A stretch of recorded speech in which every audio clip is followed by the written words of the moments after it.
7 a.m. waking up in the morning. Gotta be fresh, gotta go downstairs. Gotta have my bowl, gotta have cereal. Seeing everything that time is going. Taking on and on, everybody's rushing. Gotta get down to the bus stop.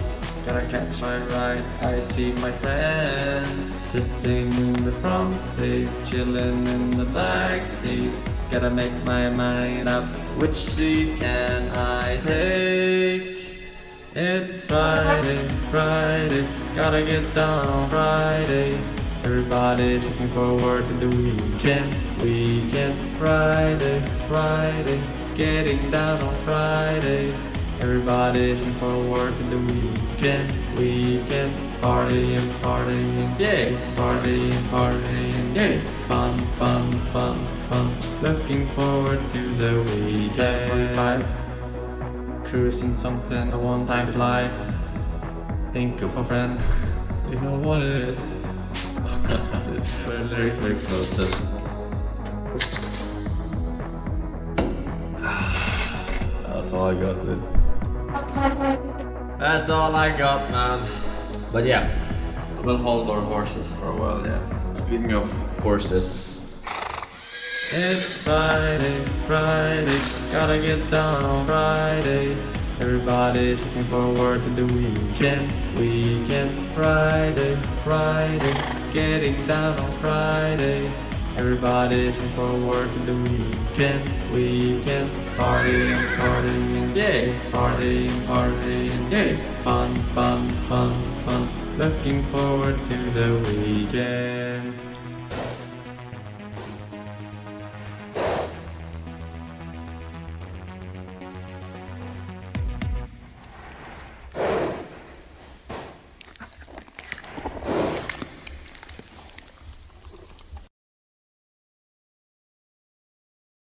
Dying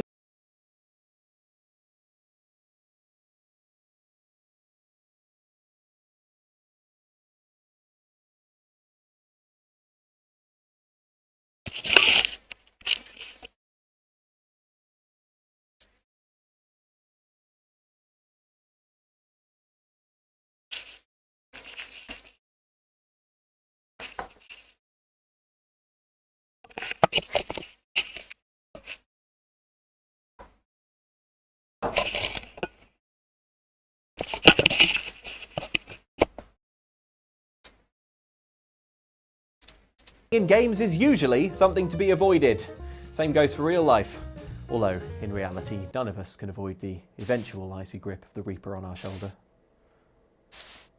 But some games contain achievements and trophies that require you not only to die, but to die an often sarcastic number of times, to the point where it's less like they're making fun of your failures and more like they're demanding some kind of digital blood sacrifice. Prepare to meet your demise over and over and over as we look at 7 cruel achievements that made you die repeatedly.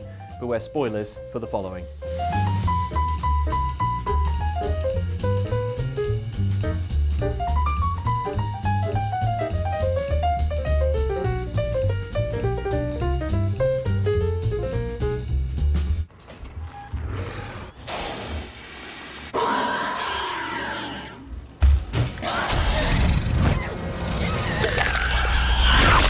Isolation is a brilliant game where you're trapped on a spaceship with a honking great xenomorph that relentlessly pursues you and can pop up randomly at any time.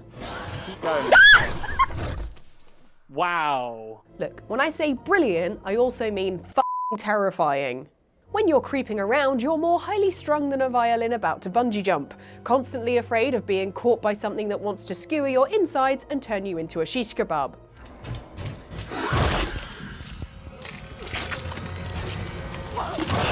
In fact, the death animations are so intense and stress-inducing, you'll be avoiding them at all cost.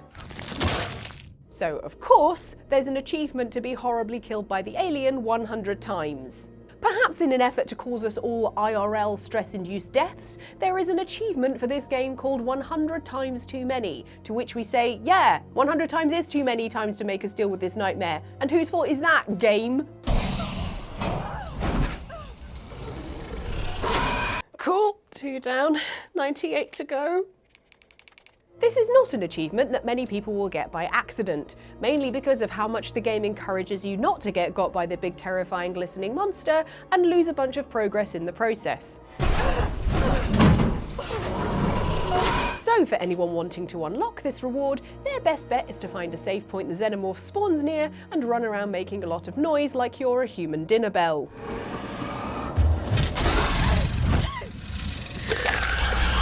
Repeat this process several dozen times, and you'll either eventually become so bored that you become immune to the death animations, or they'll become so burned into your retinas that you'll see them every time you try to sleep, giving you nightmares for the rest of your days.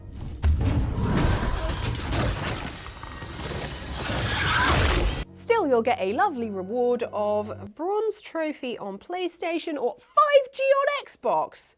5G for all that. That's 0.05G per def. Total rip-off.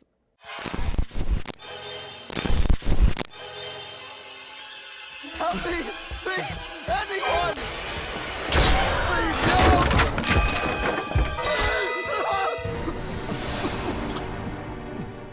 If you play as a camp counselor in Friday the 13th the game, you have one main goal. Don't get murdered by the big scary guy in the hockey mask. But one reward players can unlock requires you to fail at this task. Not once, not twice, but 100 times. That's nearly as many times as Jason has died in the movie franchise, film fans. In order to gain the achievement/trophy You Died a Lot, players must die 100 times to creepy Jason here. A task which is no mean feat, seeing as you need to get into 100 games and fail in every single one, probably much to the annoyance of your fellow players. Making this even harder, the servers shut down for the game in 2020, 3 years after release, due to licensing issues. This means that getting into a game is even more arduous than it was previously, and if you're the lucky one randomly chosen to host a game for all the other players, you can't just quit out and search for a new game as soon as you've been killed off. At least not without pissing off a lot of other players, so often you end up stuck spectating the whole dang match. Ah, don't these people know I have an achievement to get? Help me! Please! Anyone! The best way to achieve this reward nowadays is to have you or a friend host a game playing via peer-to-peer and private matchmaking. Then the people you're playing with must be willing to kill you 100 times, which can only be done by loading up 100 separate matches. Anyone willing to do that for you is a friend for life. Although maybe keep an eye on any friend willing to do this to you that many times. Just saying.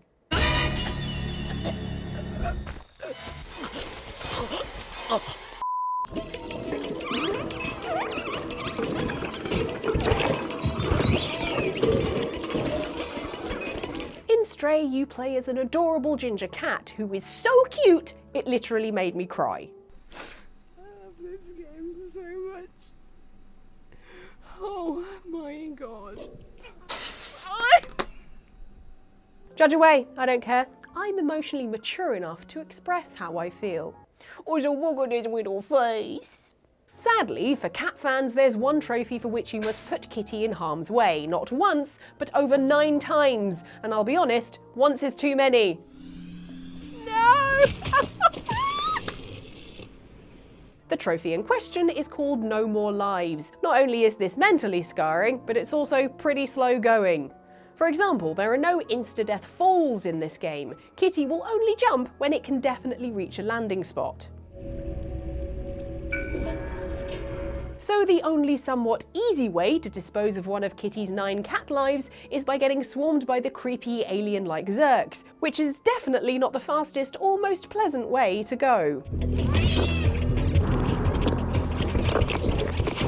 Or you need to get Kitty spotted by a sentinel and wait around until, finally, the poor little furball is shot by the flying robot's electrical charge. Okay, just have to watch that happen 7 more times.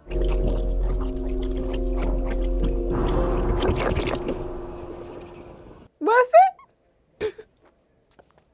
This is not war. This is murder. This is how you end a war, Chernobyl. Most of these rewards do tell you exactly how many times you need to die in order to get them, and, you know, it's nice to get a heads up. But there's one achievement / trophy in Call of Duty World at War that doesn't give you a single clue. The description for the Chivo called Purple Heart just says, when staring into the face of adversity, show courage and persevere.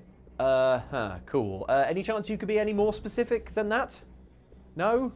Okay, cool. Time to find a guide, I guess. According to guides, what you apparently need for unlocking this achievement is to die around 20 times on a single level, which is a lot of times to die in one level. Now, this isn't completely impossible to get accidentally, as confirmed by user Dak Montana on achievement guide site True Achievements, who wrote, "I won this simply by being terrible at the game." Hooray! There's hope for us all! However, if you're semi-okay at Call of Duty World at War and not aware of this achievement, there's a good chance you will miss out on it. If you're actively trying to unlock Purple Heart, however, you will need to watch your character dying over and over again, and wait several times while your checkpoint reloads, while you rack up the number of deaths required. Ah, there we go. Well, that was 15 minutes of my life I won't get back.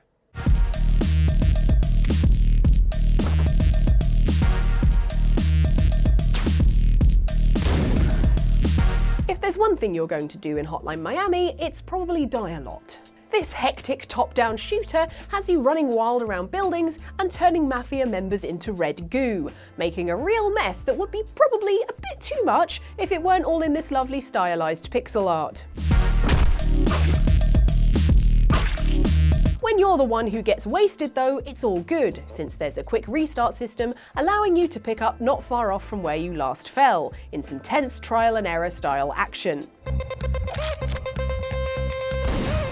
While you're guaranteed to die a lot as you play through the game, there's one award for players that is unattainable unless you're exceptionally chaotic or exceptionally patient. And that award is the achievement named Karma, which you can get if you die 1,000 times. I'm sorry, does that say 1,000? This achievement or trophy might be organically awarded to players who charge in and just get themselves killed over and over in the natural course of play. But 1,000 is a huge tally, so it is more likely awarded to players who set out to die 1,000 times by finding a good spawn point and purposefully getting themselves killed over and over.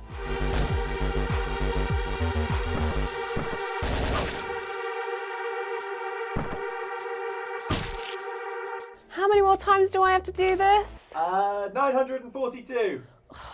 Get me snacks. All right. Thanks.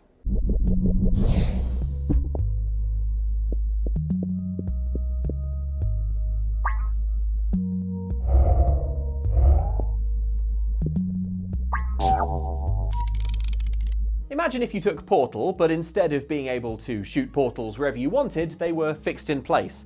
And instead of taking you from one portal to another, they took you from a brilliant white world into a terrifying black void. Well, that's Parallax. This indie Steam game's colour palette may be simple, but its puzzles are far from it. To get from the start to the end of each level, you must switch between worlds, turning portals around with switches and all sorts. You are on platforms floating in the void, but it's rare that you'll die, unless you're mucking about not looking where you're going, or testing to see how far your character can jump. It was worth a try. However, there is an achievement that you can get for dying lots of times, and it's a pretty cruel one.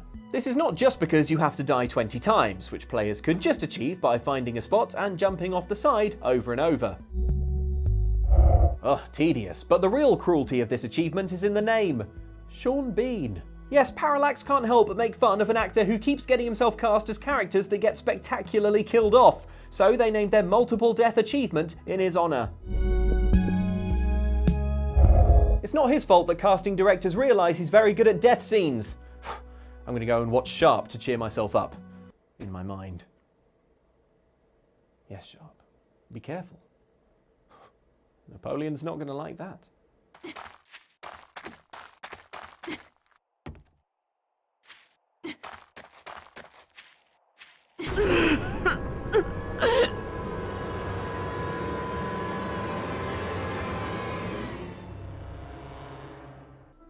No, I've had enough. Thanks.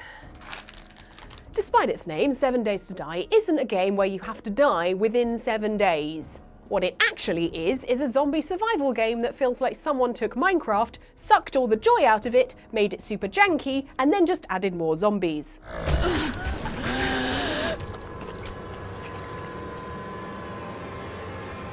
This seems fun.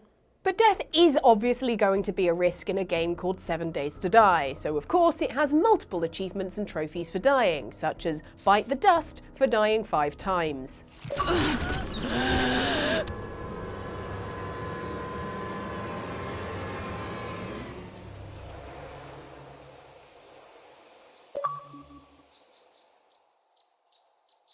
Hey, at least that shows I killed twice as many as killed me. But it doesn't stop there. There's the trophy Knock 'em Dead for dying 25 times, as well as the one called Your Number's Up for dying 100 times. And worst of all, the one called Meet Your Maker, which requires you to die 500 times. I don't think I could play this game for 500 minutes, let alone die 500 times in it. One problem is that death risks players losing hard-earned resources, so if you're playing it properly, you really won't want to die this many times. The other problem is that even if you're purely playing to pop the achievement, like you're some kind of YouTuber making a list video, then it's still a huge pain in the arse. There are never any zombies near you when you spawn, so every time you die, you have to sprint back to wherever the nearest zombies are, which is hard when you're constantly running out of stamina.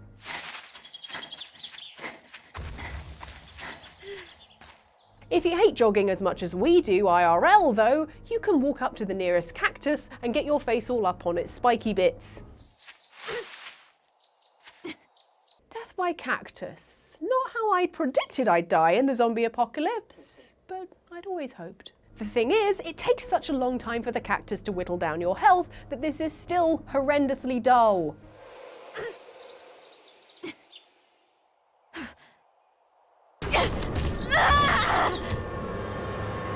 Oh, finally!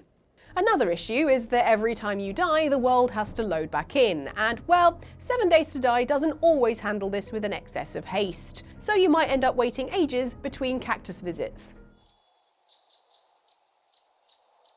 More like 7 days to load, am I right? This is all time you could be spending dying by cactus.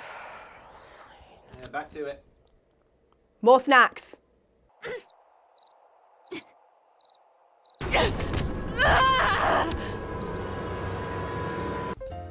Nice one, Sharp. You got him right off his horse. Oh, sorry. Hello. Yes, thank you for watching. If you enjoyed this and can think of other examples of achievements in games that required you to die over and over and over and over and over and really give you time to reflect on dying over and over and over, then put them in the comments so that other people can enjoy your suggestions, and who knows, maybe we'll make a commenter edition. And if you really like this and want to go the optional extra mile of supporting the work we do, then there is a link to our Patreon on screen now to join the OX Supporters Club. There's a cool Discord, and also check out these other videos that are on screen now. We think they're pretty good. All right, now if you don't mind, I've got an appointment with, well, I think you know.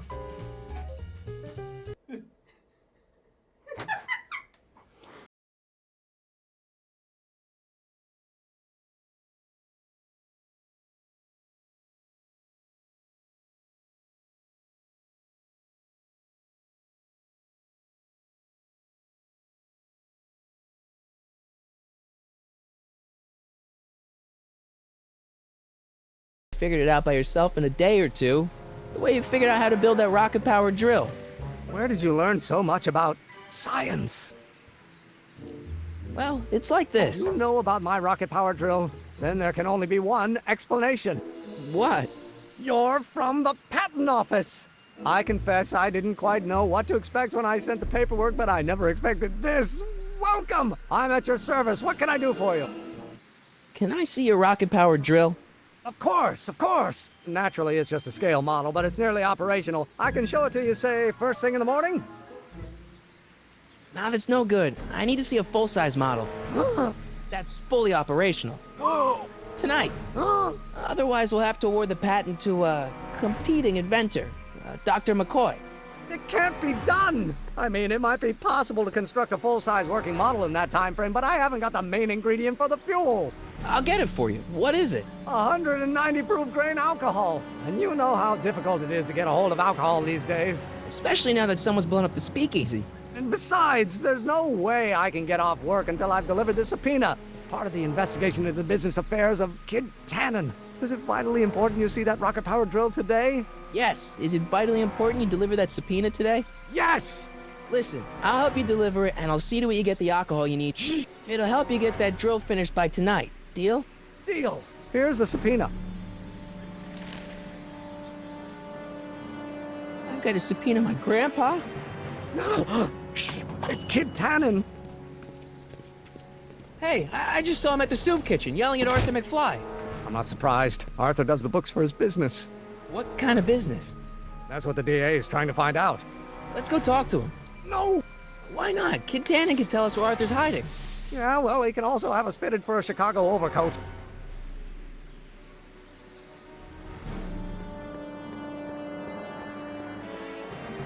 What the hell, Matches? You got kiwi all over my socks! Sorry, boss. Get out of here. How about you? Huh? I'm sitting at a shoe shine booth. You walk up. Either you're here to shine my shoes, or you got a death wish. Which is it?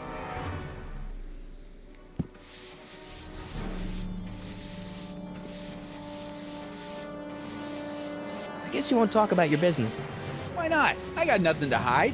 I recently acquired controlling interest in the Sisters of Mercy soup kitchen. Isn't a soup kitchen an odd line of business for a guy like you? I like soup. Plus, I got a heart as big as all outdoors. Buff a little harder. I want to see myself in the toes. I'm looking for a guy named Arthur McFly. He's my, sort of a relative. Well, he's my employee.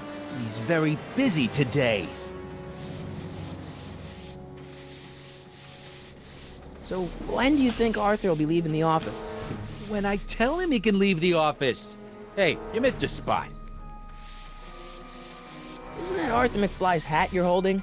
It was McFly's hat. Now, it's my peanut ball. Can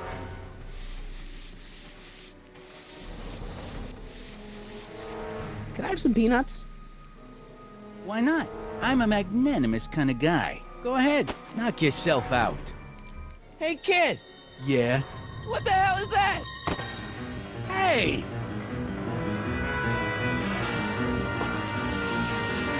What'd you do?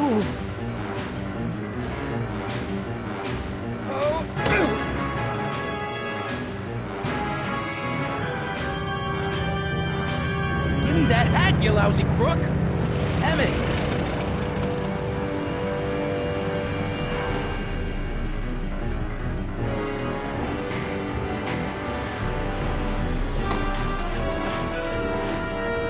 Emmett!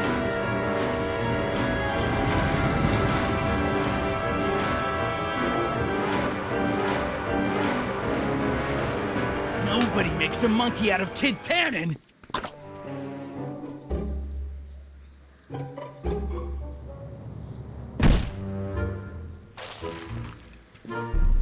Ow! Fix me up!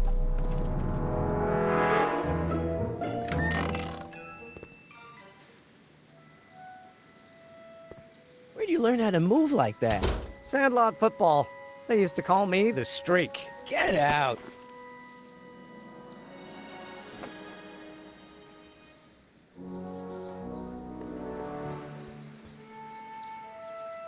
Hey, how you doing, Einie? Einie? It's short for Einstein. Einstein, of course. Because he was a patent officer just like you.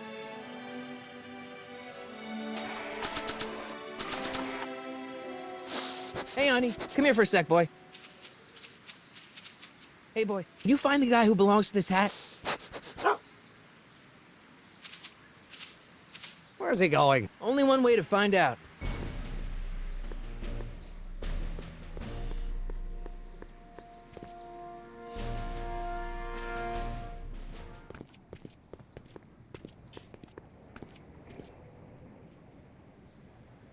Huh, deja vu.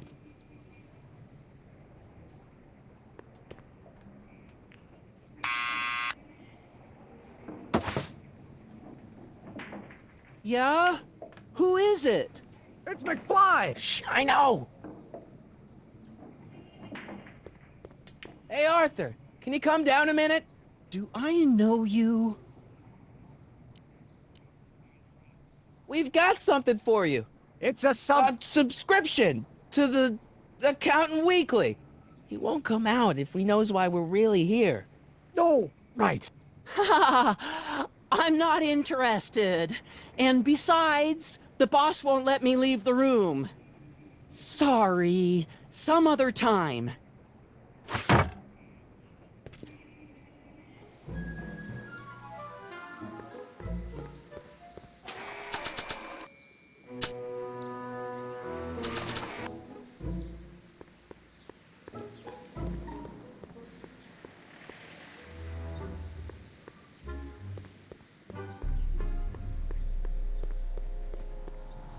Hey! Hey!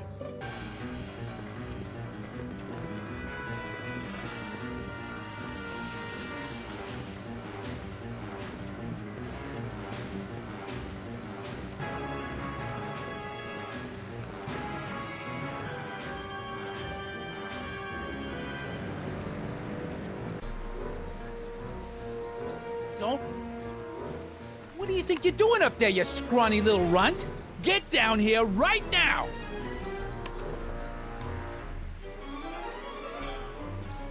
Hey, Tiny. Look out, boss. It's that crazy mud again. I can't believe you lost him again!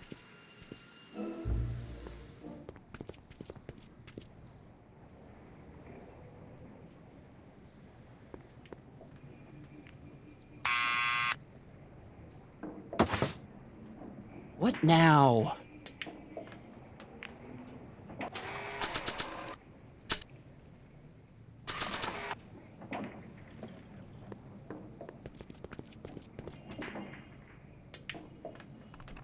What do you think you're doing up there, you scrawny little runt? Get down here right now! It's Kid. Right away, boss. Where's Kid?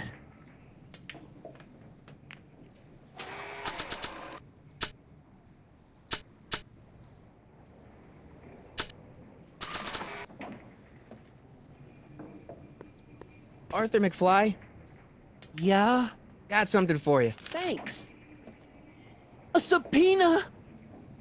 Ordering you to appear in court and provide evidence in the investigation into... Kid Tannen? Take it back! You can't get rid of it, Mr. McFly. Once you've been served, it's your duty to report to the court at the earliest possible time. Failure to do so could lead to a warrant for your arrest. Arrest! But Kid'll kill me. Stupid Artie. Holy cats, what am I gonna do? I suggest you avail yourself to the protection of the court. Oh gosh, oh gosh.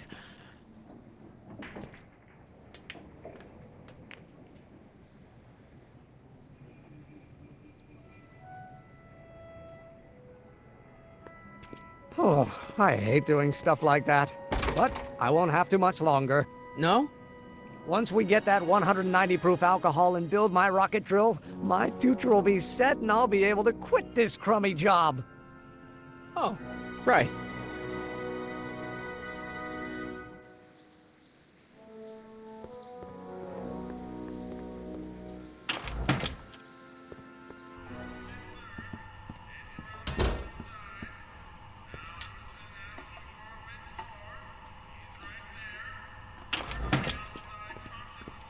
Hey, cue ball.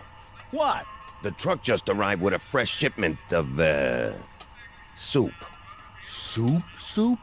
Well, this is the regular soup, and this is the special soup. Right. Special.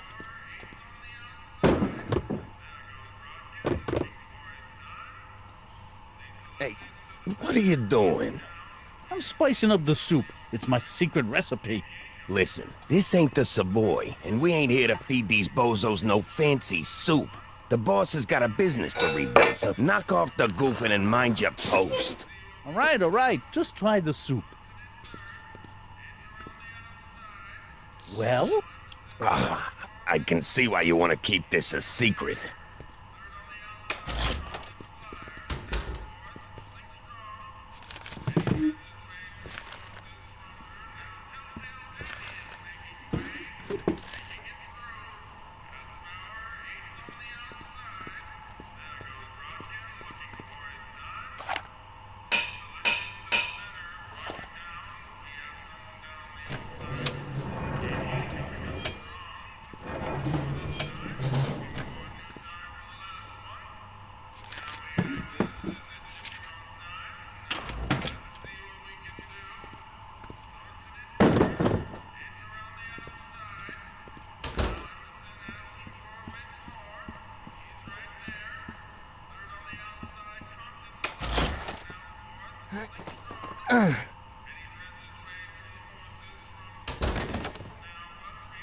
There's no way I'm gonna keep that door open without some help. Huddle up, Emmett. Huddle? Just listen up for a second. Emmett, I can't get into the door over there. Those tables are jamming it shut. The door? So your plan is to just waltz in there and take a barrel of alcohol? No, of course not. That would be stupid, right? I'll say. Still, I'd like to get that door open. I can't do anything from out here. Well, it's a simple matter of physics. A lever, some sort of stop. Let me see what I can come up with.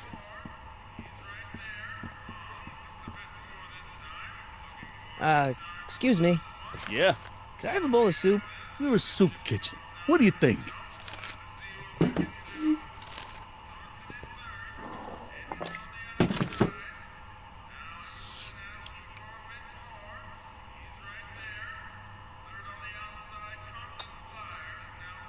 What kind of soup is this? It tastes like... Scroll ribolita? I was gonna say week-old cabbage. Everyone's a critic. Look, all I got to work with is this 2-bit soup in a barrel and spice rack that hadn't been restocked since the Coolidge administration. What do you think I should do to perk this slop up? Let's see. Have you tried... parsley? It might help to, complement the mellow flavor of the cabbage. Compliment the mellow... What are you talking about? Trust me. You might be onto something, kid. Let me see what I got.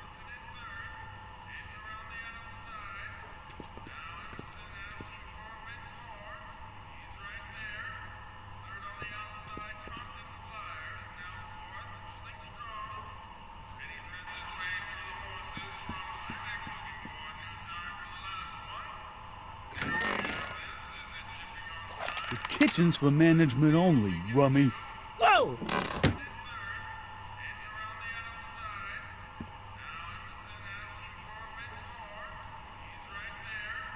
Ahem.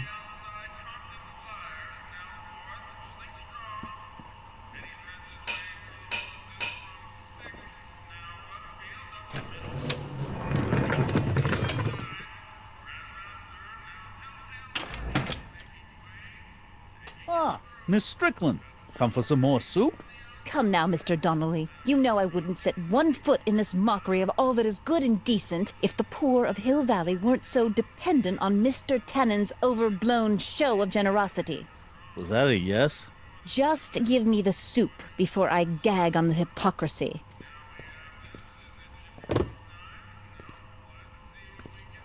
I'll tell the boss you said hello. I'll just bet you will. Edna picked up the barrel of hooch. Now all I have to do is to get it from her somehow.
お嬢様の仰せのままに。これこそが知恵の伝道。やっふっ、さあこりゃ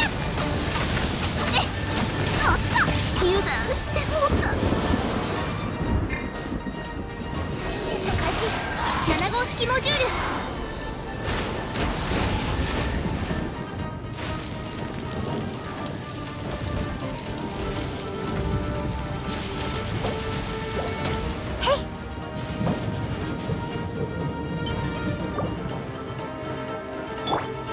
つなぎましょう。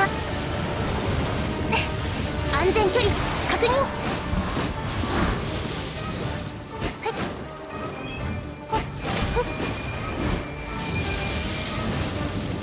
火の用心。いやこりゃ6308式ユニット。ふふ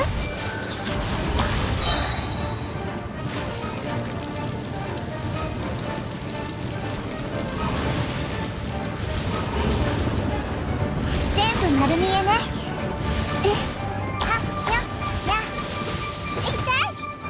ふっおっと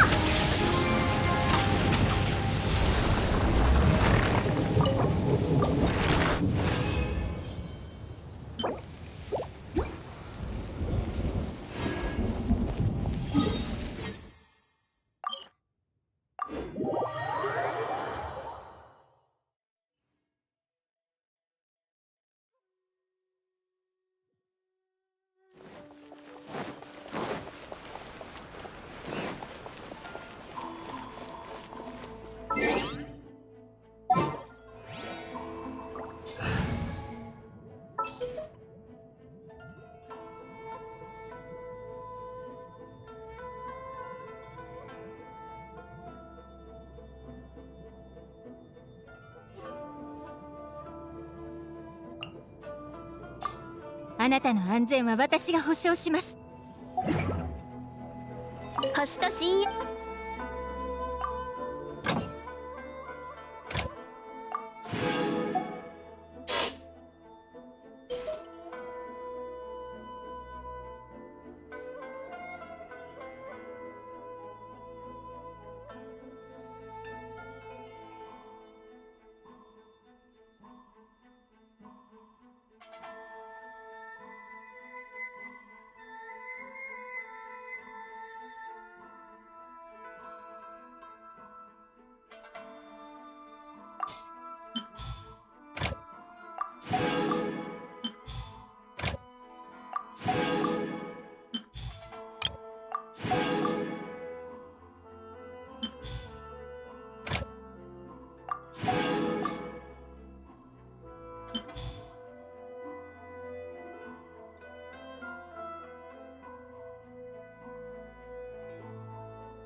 断罪の名において吸引テスト開始。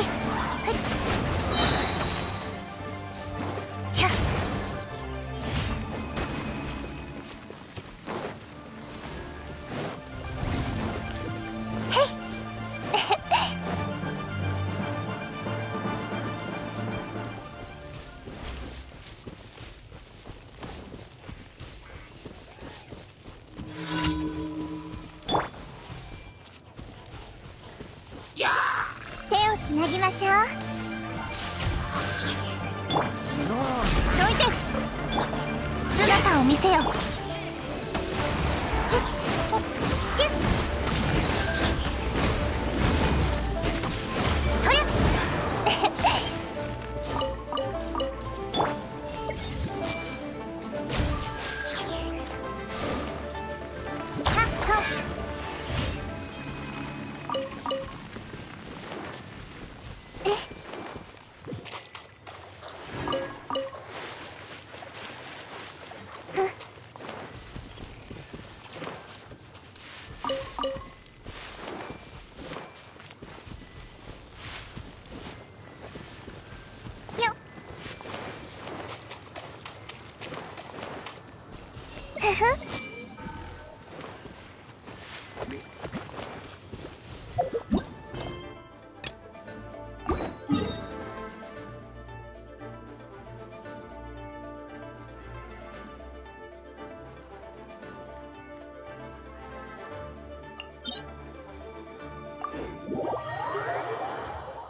やつなぎましょう。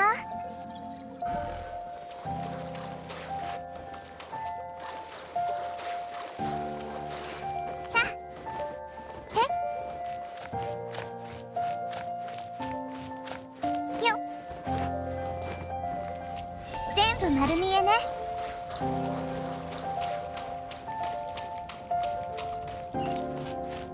手をつなぎましょう。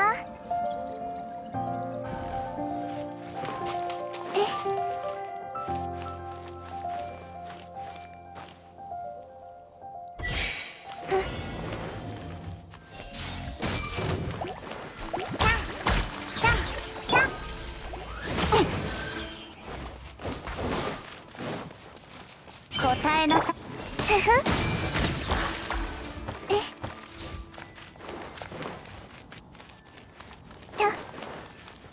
をつなぎましょう。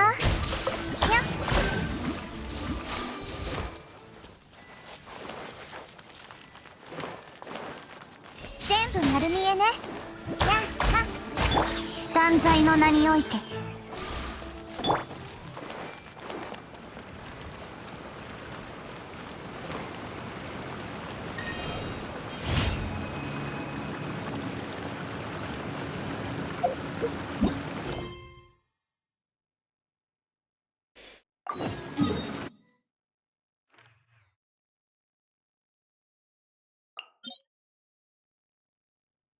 手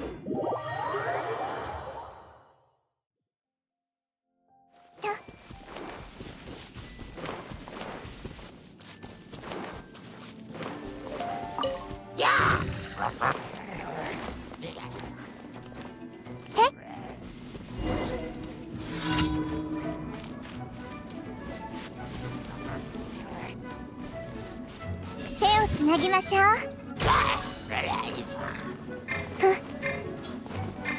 砕けなさい。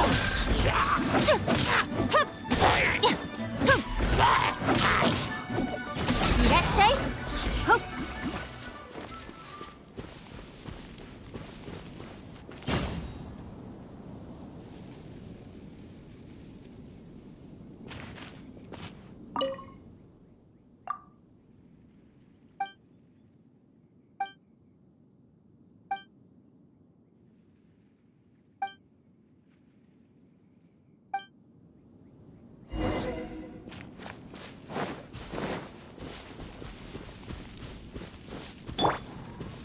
痛くしちゃうかも。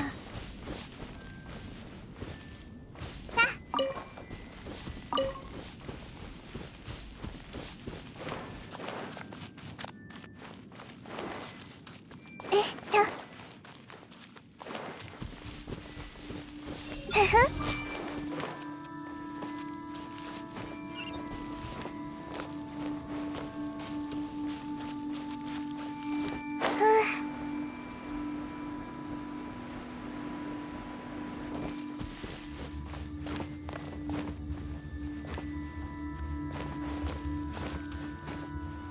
それ。はあ。はあ。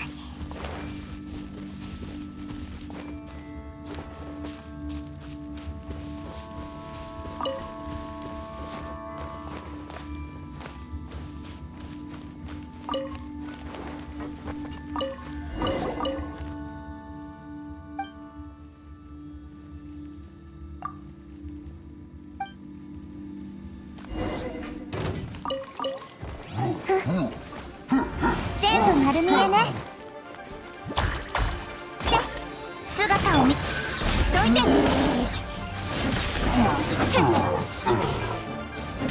やっ砕けなさい。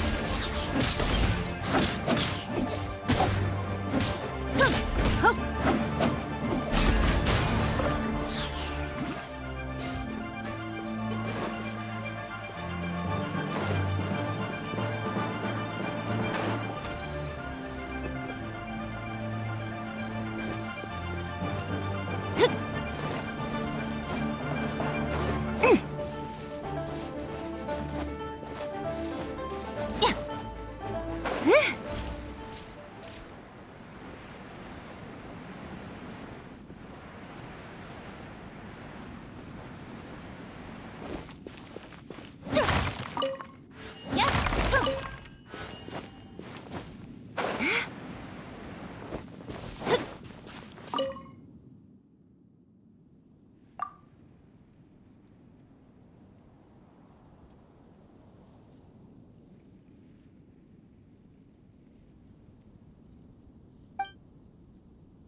星と深淵。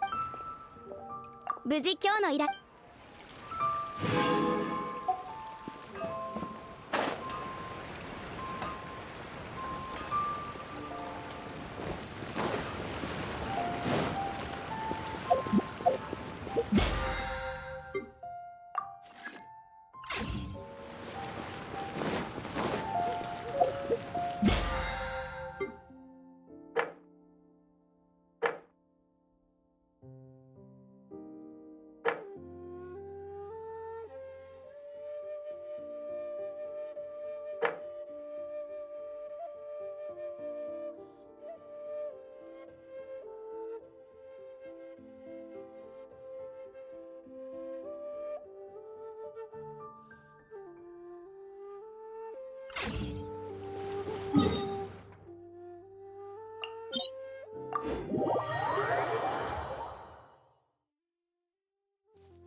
風邪ひかないでくださいね。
この同点。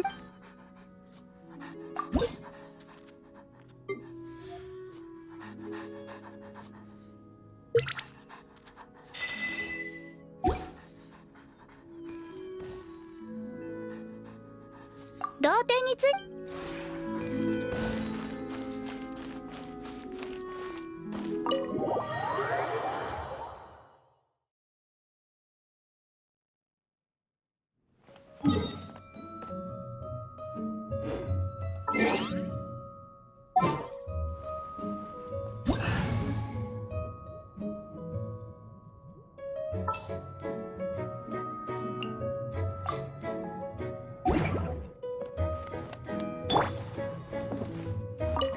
私はここよ。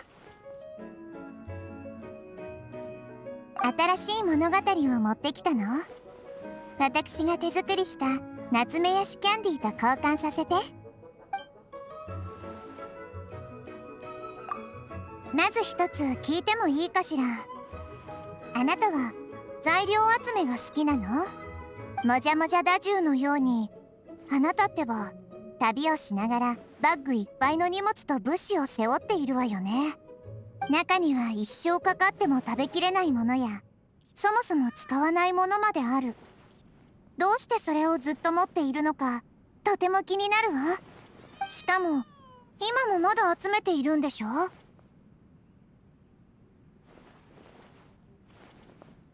習慣？なるほどね。じゃあ武器を鍛造したり、料理を作ったり、樹脂を濃縮したりするのも、これらの行為が何らかのメリットをもたらし、それが習慣になったから？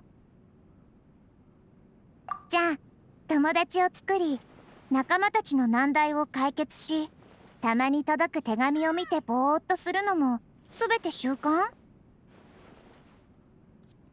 安心して。あなたのプライベートを詮索するつもりはないし、あなたを吟味するようなこともしない。あなたの行動には必ず何らかの理由がある。だから私はその好奇心に駆られて質問しているだけなの。あなたも気分で動いているのだから、今の私の思いもあなたになら理解できるかもしれないわね。そう、私のやりたいこと。あなたとこの大地を渡り歩き、あなたの好きなこと、いつもしていることを体験したいの。私のこの好奇心とお願いに応えてくれる？じゃあこの朝日を浴びながら目に入った最初のミントを摘みに行きましょう。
一日の対戦で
Tatoś.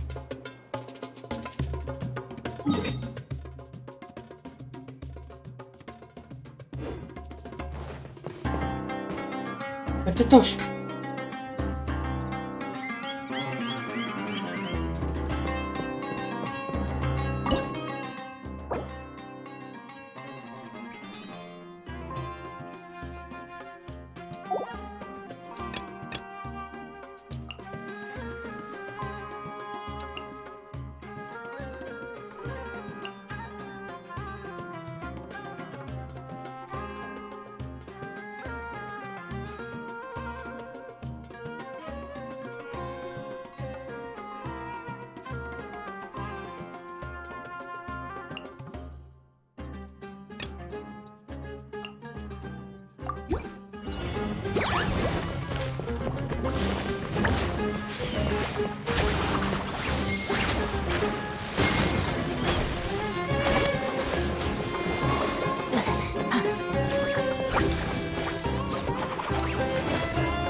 全部丸見えね。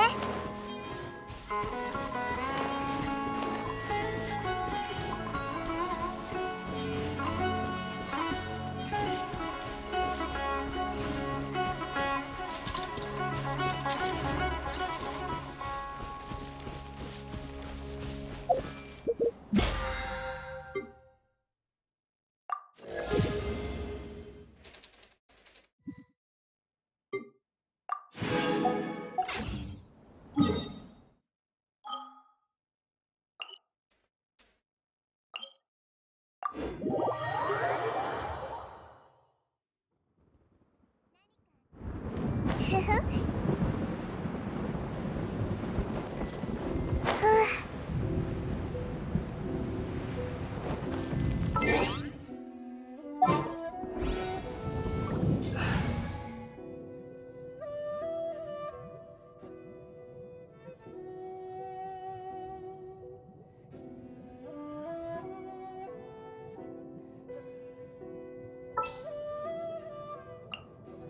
お友達が増えたで。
手をつなぎましょう。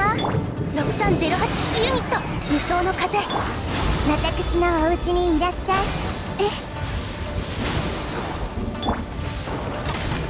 やっいや祭りもしまいや。全部丸見えね。やたとはやふせ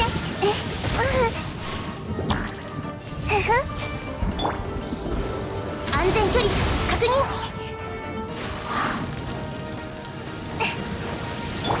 全部丸見えね。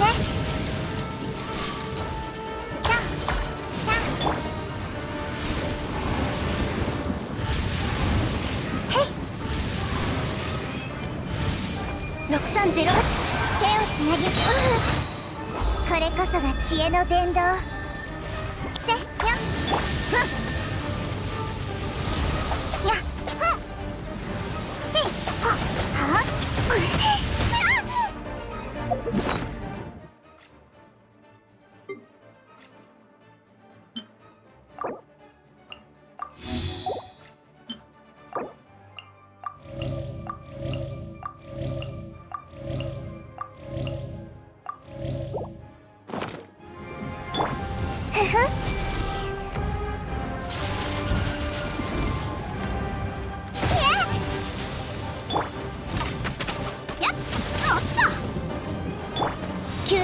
開始。メガネが粉々になる。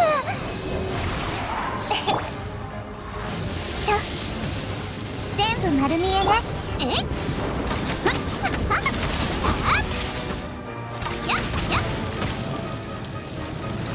行くで。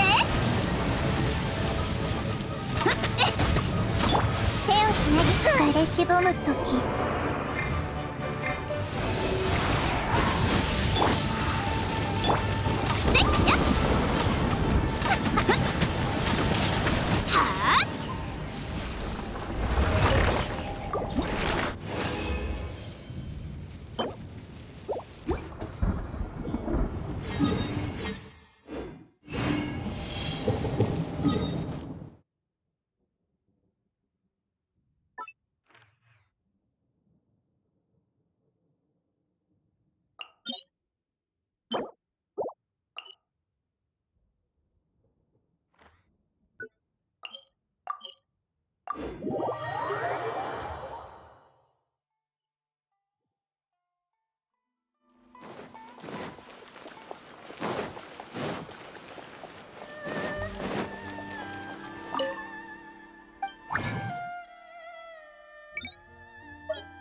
あなたの安全は私が保証します。次は何に会えるだろうか。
どんな方法や手段を使っても私は大切なものを守り抜きたい。時にそれが贅沢な望みだとしても。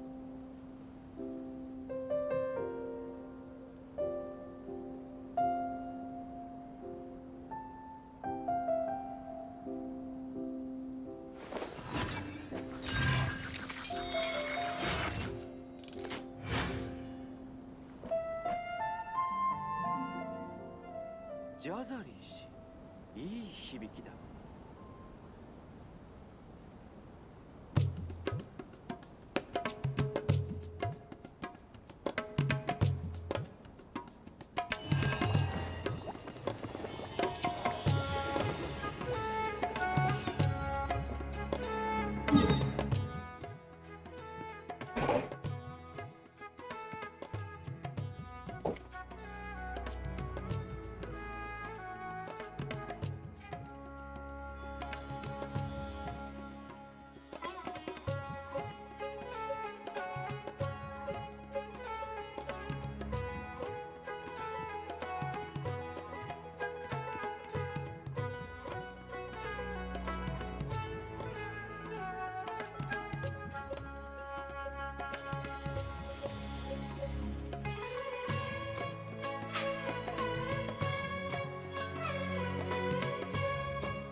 ジャザリーしいい響きだ。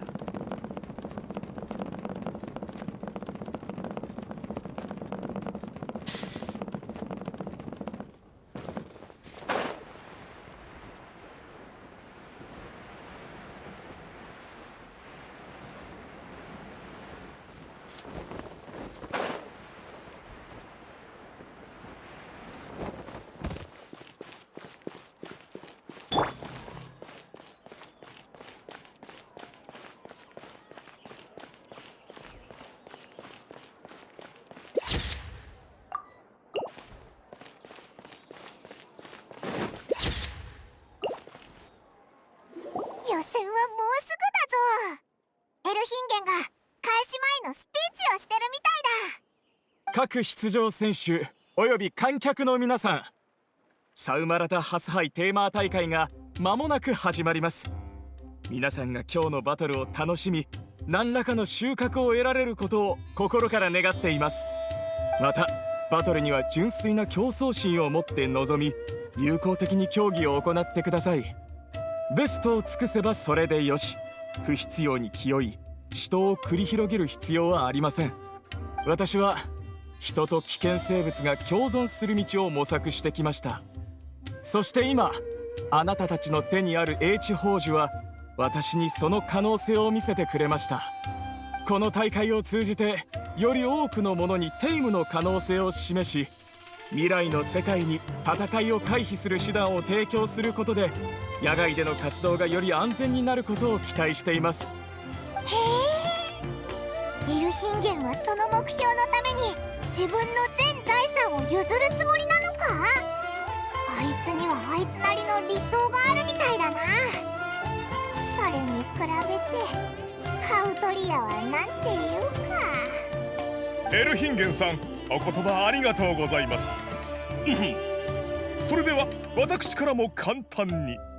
テイマーたちよ、あなたたちの手に取っている英知宝珠は画期的な産物であり、教令員数百年の技術の集大成と言えましょう。これには9つの偉大なるポイントがあり。カウトリアさん、皆さんがうずうずしていらっしゃいますから、詳しい説明はまたの機会に。では機会があればまた詳しく解説いたしましょう。とにかくその先端技術はバトルで身をもって感じられるはずです。自分の英知宝珠を信じて思い切りバトルしましょう。完全な技術オタクっていうか、場所も状況も関係なく意見を口に出しちゃうやつなんだな。エルヒンゲンが空気を読んでくれたおかげで時間を浪費せずに済んだぞ。予選はいよいよだ。初対戦に備えようぜ。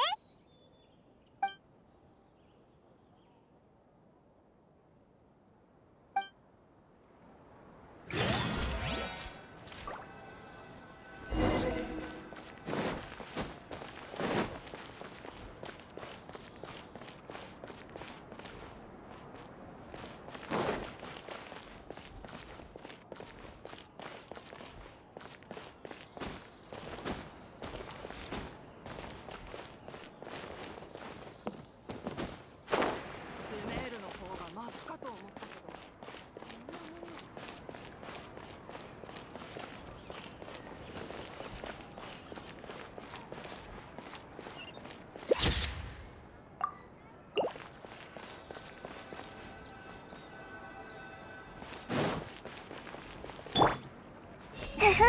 今回の大会はなかなかいいわね。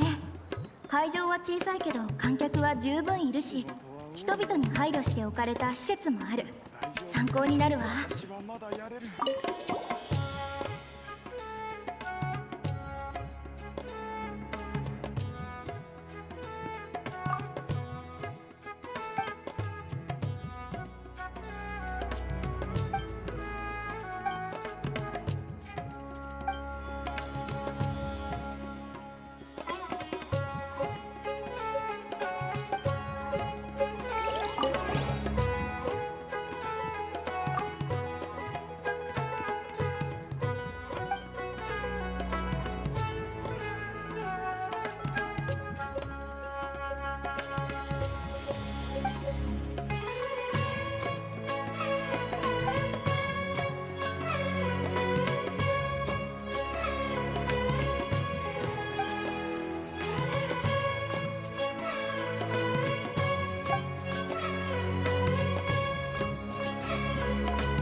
私って結構やれるんだ。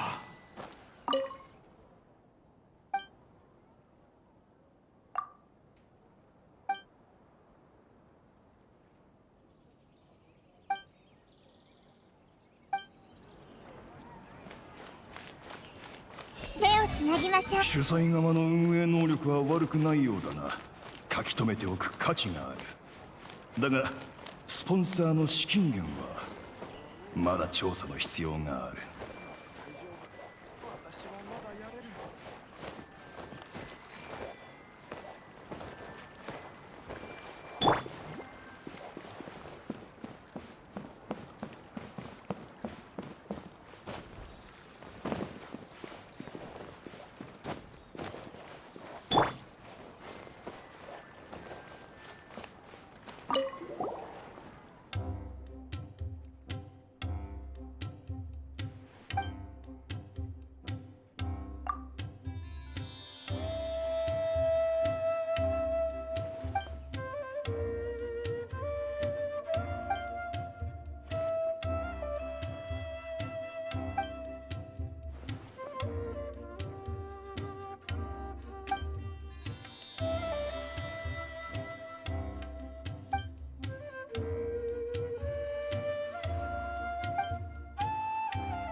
予選の相手がこんなにも平凡だなんて。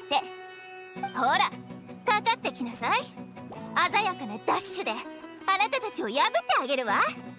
緊張するなポコポコ B に。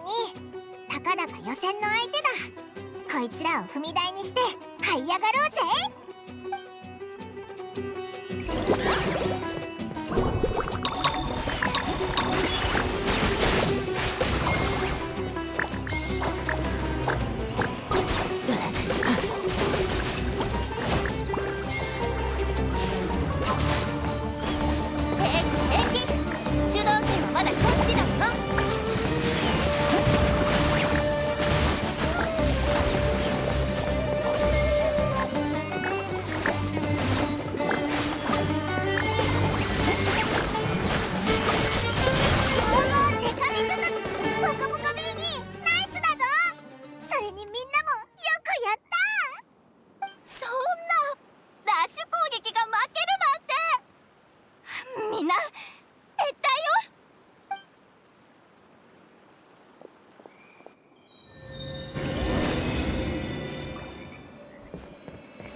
ンに指示を出して相手とバトルするのってなんだか面白いぞ。さっきのテーマキノコンたちとの連携もうまく取れてたし、いい勝負だったよな。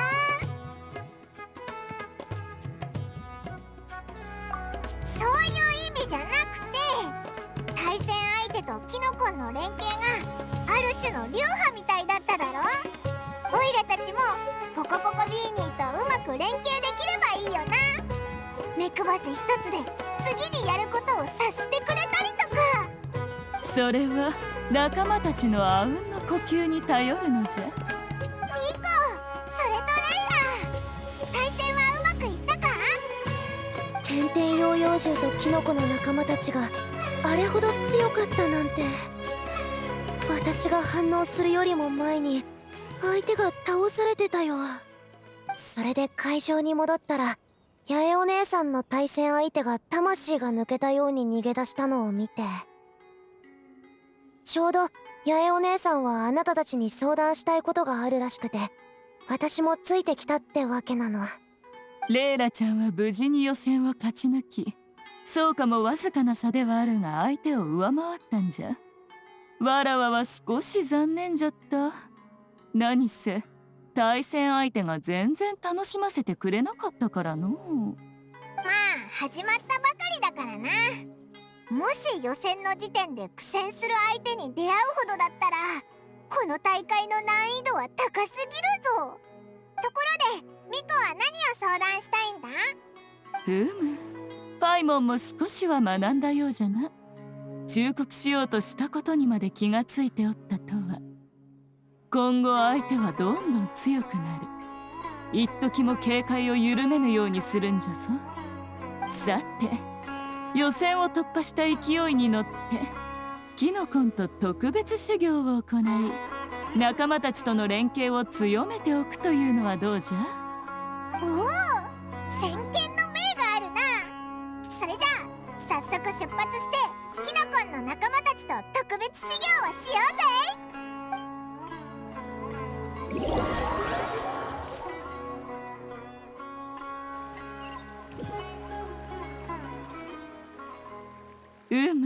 ここはなかなかの景色じゃ。空気からウリンの匂いがしておる。人里離れた静かな場所じゃから邪魔する者もおらぬぞ。思い切りキノコンと遊び、休むときはスメールの美食を楽しむとしよう。やったぜ！おかしいおかしいって待った、オイラたち修行しに来たんだろ？もしかしてミコは特別なレシピでお菓子を。それを食べたらキノコンの仲間たちと心がつなげたりして。たとえわらわにそのような能力があったとしても無駄遣いはダメじゃろ。普通のドライフルーツやお菓子を持ってきただけじゃ。鬼の特訓メニューか何かを用意したとでも思っておったか？そんなもの何らに必要ありはせん。ずっと気を張り詰めておるとかえって大事なものを見逃してしまうじゃろ。キノコンと仲良くしたいのならば友として扱い、楽しい思い出を残すべきじゃ。友と一緒に遊んで暮らすこそがあうんの呼吸の修行と言えよう。もしわっぱが汝の筋肉を石のように鍛え上げ、ヒルチャールボートを一発でぶっ飛ばせと要求してきたら、汝は喜んで従うかの？なんで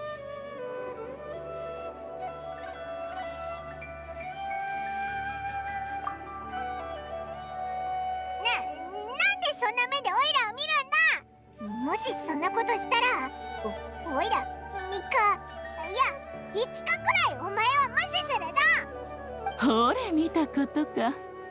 汝とわっぱほど付き合いが深くとも鍛錬を強要されるのは嫌じゃろ。ましてやキノコンの仲間とは知り合ったばかりなのじゃ。完全にミコに言いくるめられたような。八重お姉さんの言葉は確かに一理あるね。私も試してみたい。もし英知宝珠を止めたとしても、あるいは宝珠が故障したとしても、キノコの仲間は私の言いつけを聞いてくれるのかどうか。そう、友達っていうのはゆっくりお互いを知ってから一歩一歩信頼関係を築いていくものでしょ。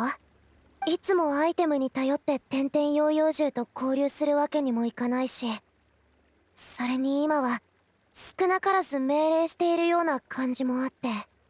ほう、純粋な感情は余計なものでとどめてはいけないと。レイラちゃんの考えは王道じゃのう。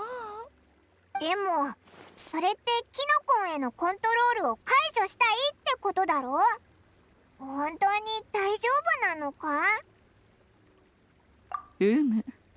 レイラちゃん、やってみるがよい。心配せずともわらわとわっぱたちが後片付けしてやろう。よし、じゃあみんな準備してね。止めるよ。あれ、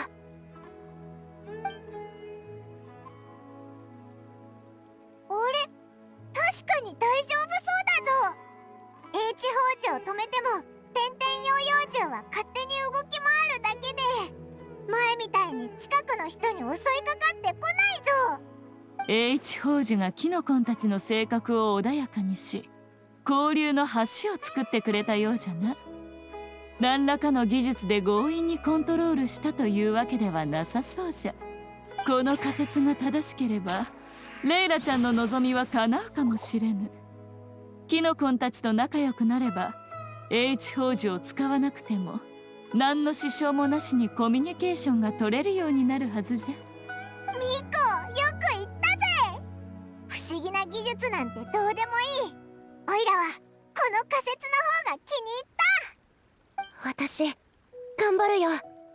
点々ヨーヨー獣の好きなものを調べて全能商人を探して好きなお菓子をいっぱい買ってあげるの。オイラも本来のポコポコビーニーと交流したいぞ。試しに H 宝珠を止めてみようぜ。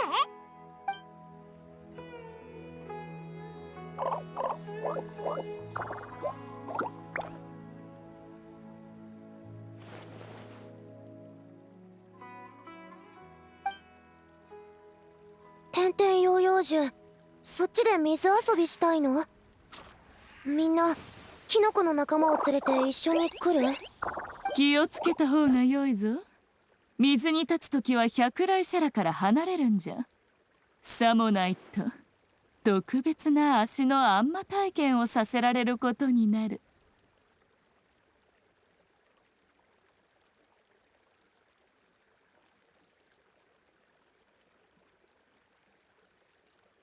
そういや忘れてたぜ。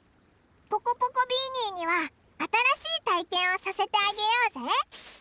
例えば木に登って頂上あたりで景色を楽しむとか。レイラ、ミコ、先に行っていいぞ。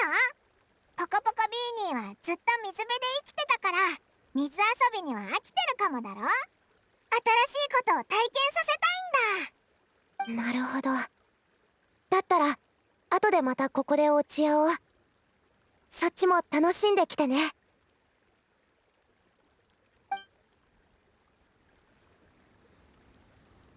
て、ポコポコビーニー、何して遊ぶ？なんだっていいぞ。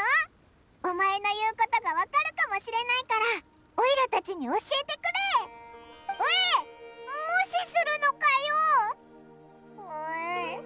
こいつと仲良くするために食べ物をたくさん押し付けてやるぞ。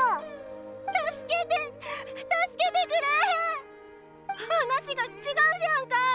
なんでキノコこんなに凶暴なんだよ。聞こえたか？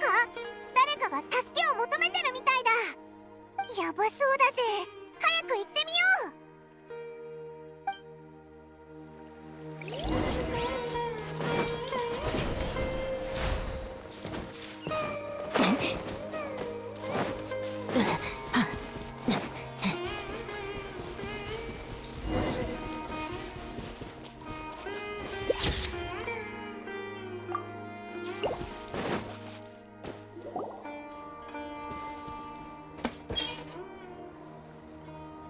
また君たち？ハニヤ？お前、こたまたまよ。子供たちが出場選手を真似しようとして野生のキノコに囲まれたの。幸い私の耳に入ったから命は助かったわ。危なすぎだろ。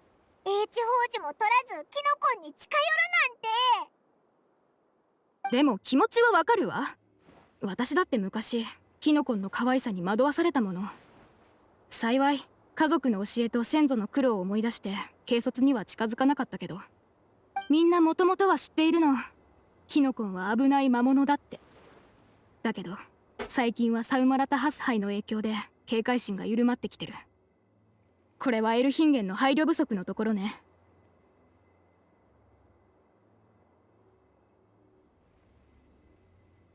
この茶番を早く終わらせるわよ。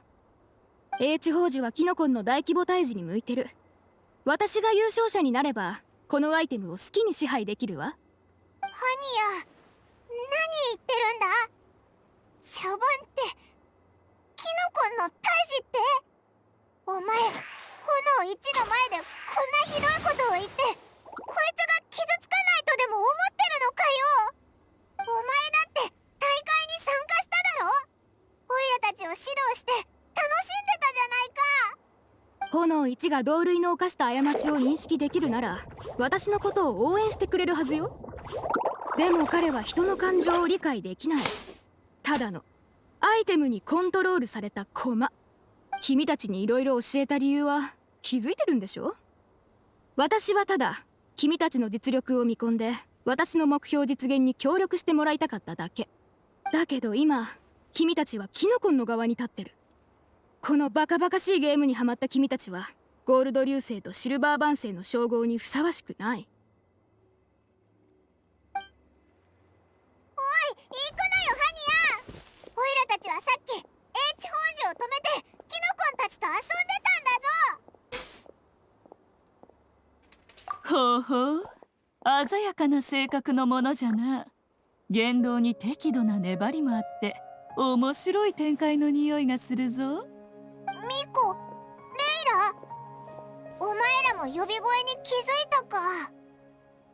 ちょうどさっき彼女のことを話しておったのじゃ。レイラちゃんによるとハニヤはナンジラを対戦に導いたものじゃが、ナンジラがレイラちゃんに出会った後突如離れていったらしいの。今から見れば彼女は典型的な迷いキャラだったんじゃ。ある個体が犯した過ちを群れの全員のせいにして相手を徹底的に排除する。迷いキャラにとってそれは一番効果的で確実な方法なんじゃ。確かに暴走したキノコンが環境を破壊した例はあるよ。でもある研究がそれは野生動物と同じようにただ本能に従った結果の行為だって証明してる。この種はもう長いこと存在してるの。一気に排除したりなんかしたらウリンの生態系にどんな影響が出るか。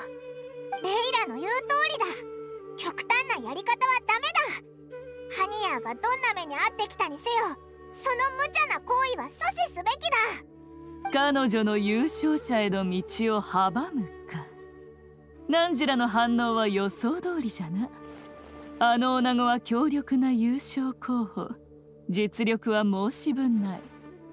ナンジラ、準備は良いか。ミ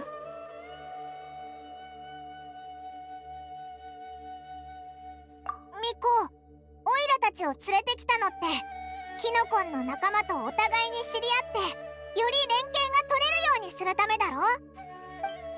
待てよ、まさか最初からこんなことを予想してたわけじゃ。全てを思い通りに操ってはいささか興ざめじゃろ。こたびのナンジラとハニヤの出会いは思いがけの驚きをもたらしてくれた。さて今日の修行はここまで。予選は全部終わっておるはずじゃ。今後の日程を確認しに行くとしよう。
Come on, get him! The station separation sequence is now complete. Take him out!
About to rain on the parade.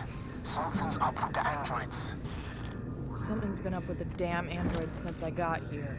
No, this is new. They've left their posts. I just saw some of them in a public area. That's not normal. Great. Watch your back.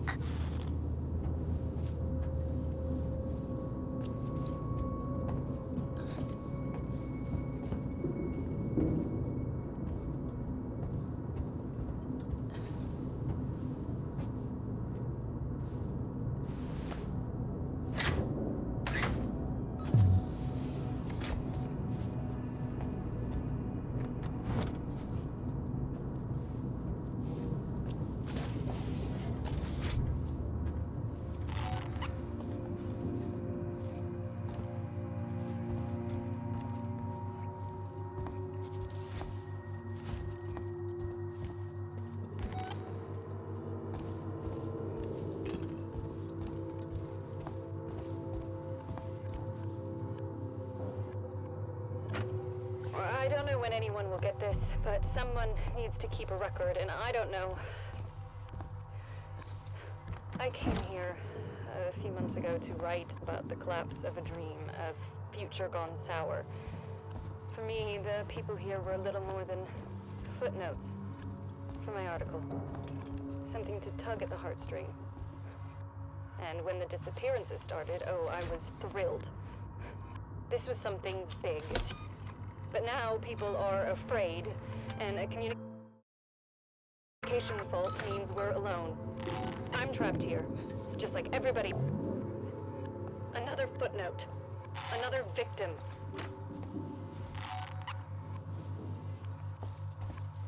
So that little hazard containment alert was recently raised to Omega.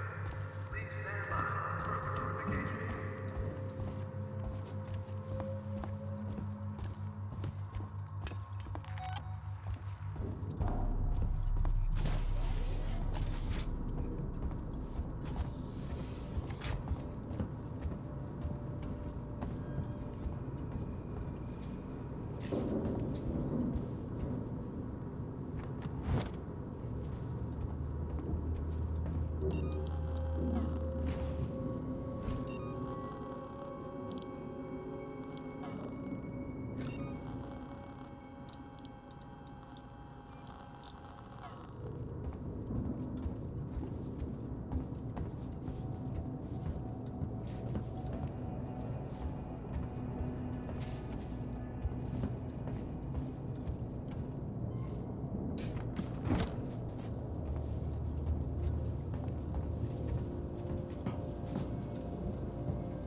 Wait, it's Ripley. What's going on with the androids? I don't know. What about the change in alert status? Damn it, I don't know. I'm trying to contact Samuels. Maybe he knows what the hell Apollo is playing at.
comforts you may spend at home. Solomon's Galleria, our shopping mall, caters to all the needs of visitors to the station, as well as Sevastopol's long-term population. Nearby, our postal system officers can shout, food and beer, ensuring round on Finally, the Josiah 6 feast, aimed to honor the founders of the Six Corporation, countless workers and families living in Sevastopol, providing executive suites reserved for businessmen.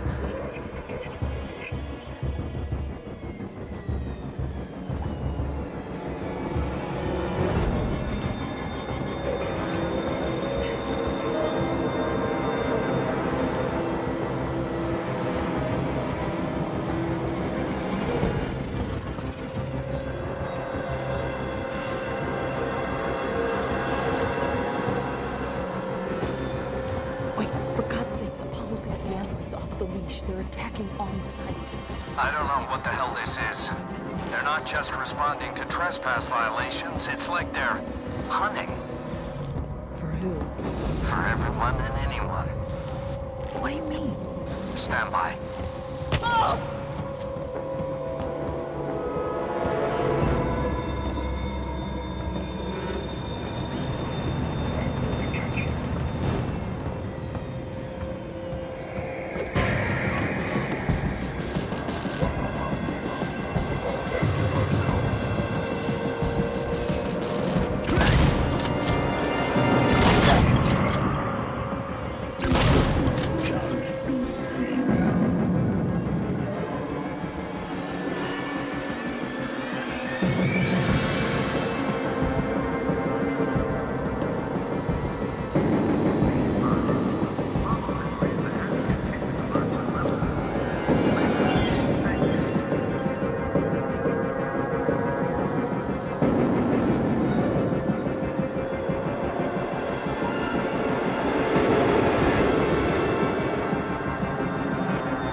You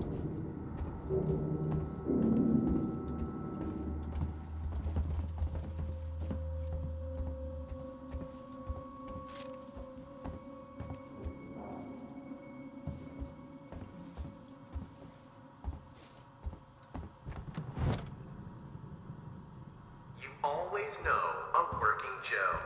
Each working Joe synthetic at Seegson is subjected to thousands of safety checks before activation. That's because we understand we're building machines, not people. Seegson, tomorrow, together.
Sevastopol hazard containment alert was recently raised to Omega. Please stand by for further notifications.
Wait, I've got some security shutters in my way. Can you open them? Wait. You bastards, you murdering bastards! Leave him alone! Stand down! You shouldn't be here. You're becoming hysterical. You bastards!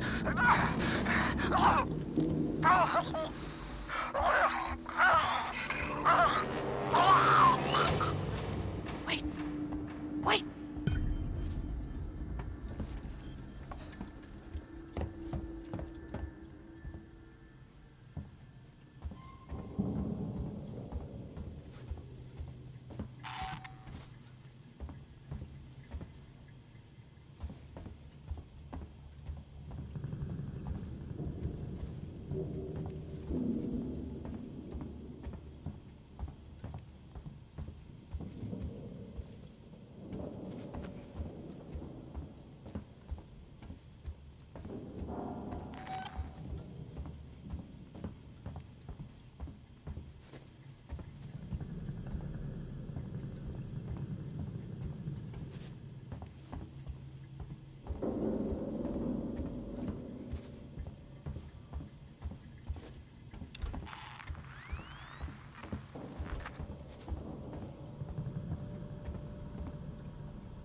Solomon's Habitation Tower contains all the amenities and comforts you would expect at home. Solomon's Galleria, our shopping mall, caters to all the needs of visitors to the station, as well as Sevastopol's long-term population. Nearby, our law enforcement officers can be found in the Marshal Bureau, ensuring round-the-clock safety. Finally, the Josiah 6 Suites, named to honor the founder of the Sikhs Corporation, houses the workers and families living on Sevastopol, as well as providing executive suites for traveling businessmen.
Apollo has raised the hazard containment alert to level Omega.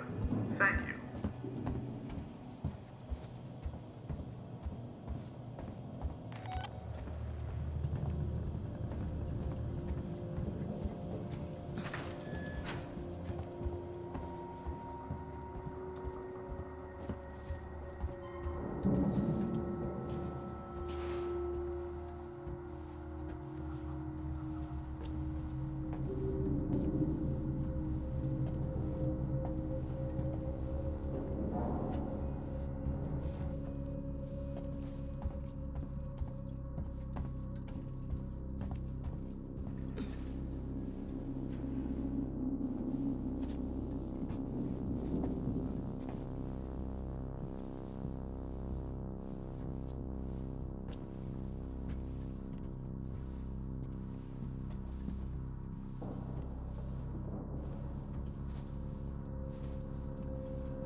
Trust our working Joes. Always there, always helpful, always working for you. Our synthetics are made to be simple. No emotional simulations, no micro qualities. They just work for you, so you can get on with your life in perfect peace of mind.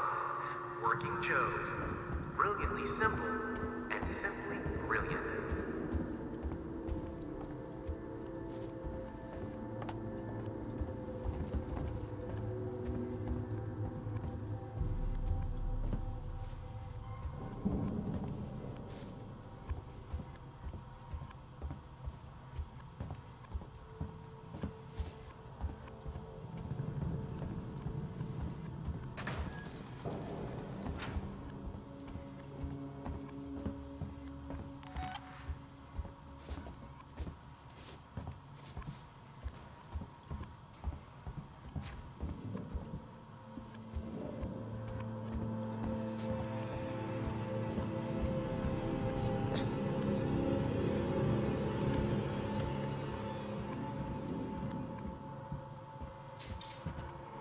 not going anywhere. You might as well show yourself. Come with me, please.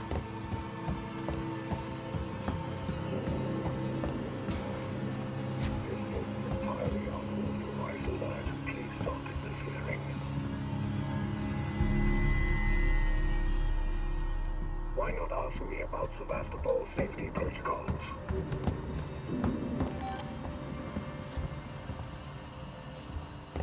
You're going to hurt yourself. Something amiss. Hello.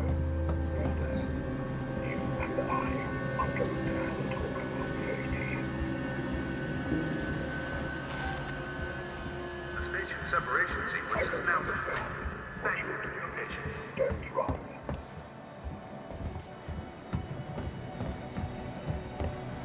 It seems you and I have a problem.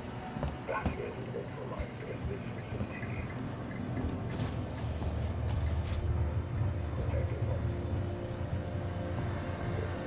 breach and will not be tolerated.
This is entirely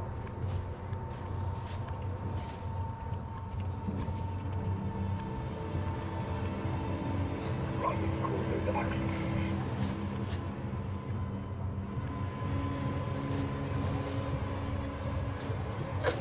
Don't run.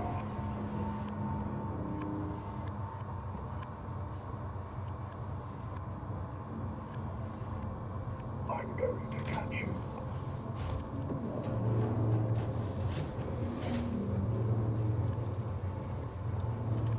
I don't understand what you're doing.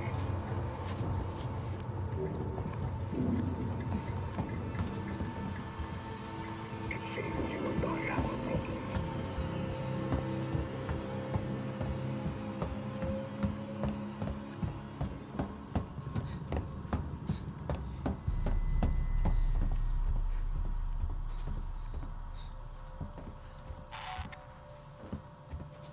Protected enemy compromised.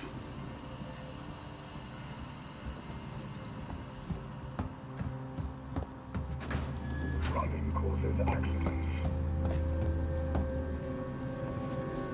You always know a working Joe. Each one of Joe's benefit season is subjected to thousands of safety checks before activation. That's because we understand we're building machines, not people. It seems you and I have a problem. Tomorrow, together.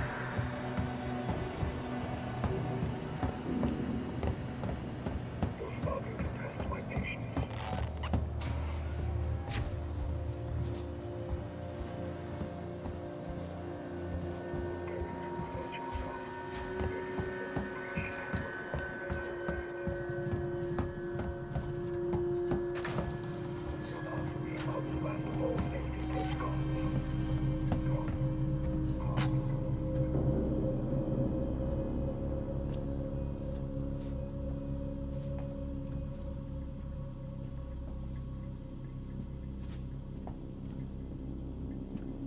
Now, where did you go?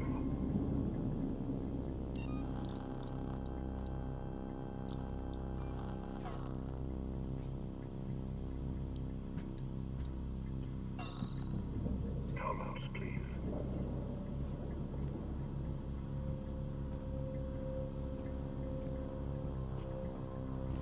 I just want to help. There.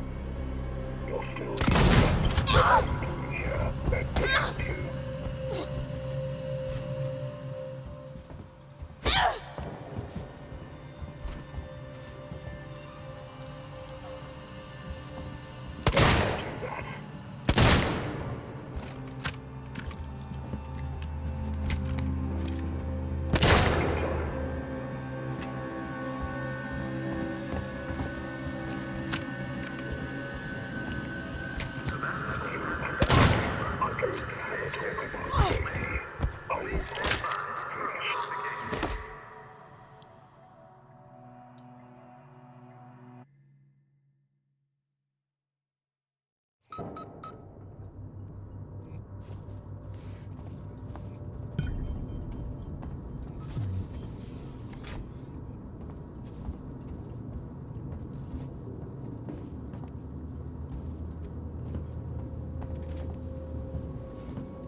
To laugh is to... yes.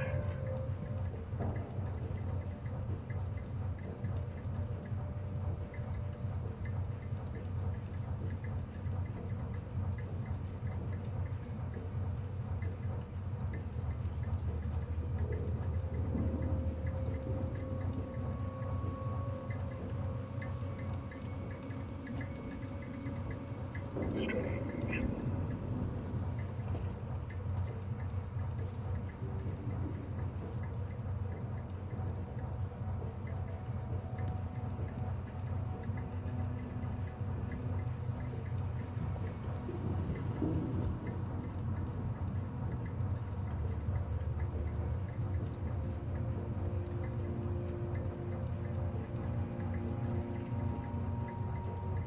Back to work.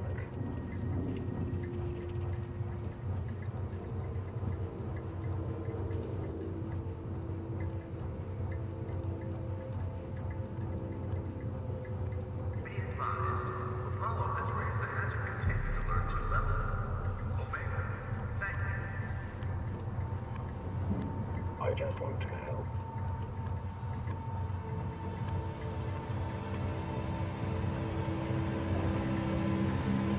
Don't run. Let me help you. Now, now.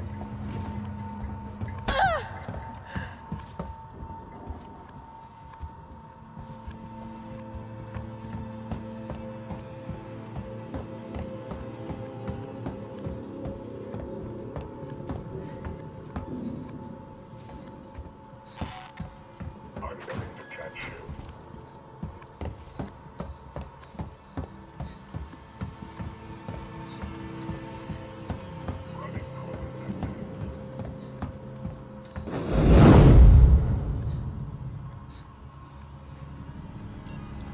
It seems you and I have a problem.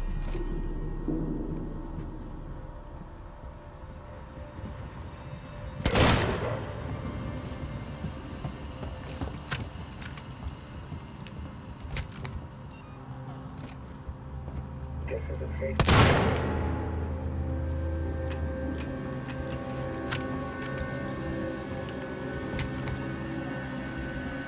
I just want to help.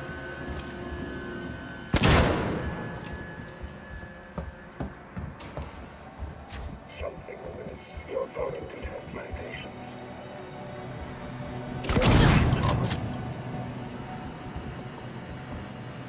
I just want to help. Why not ask me about some active all safety protocols? You're starting to test my patience. Always there, always helpful, always working for you. That isn't automatic. And extremely simple. No emotional simulations, no mind qualities. They just work for you, so you can get on with your life with perfect peace of mind.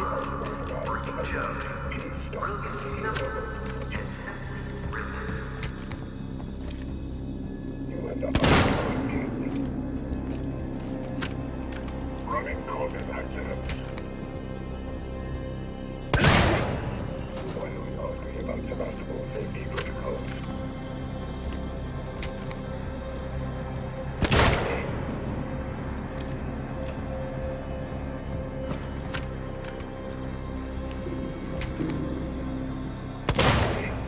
Running causes accidents.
I don't know when anyone will get this, but someone needs to keep a record, and I don't know.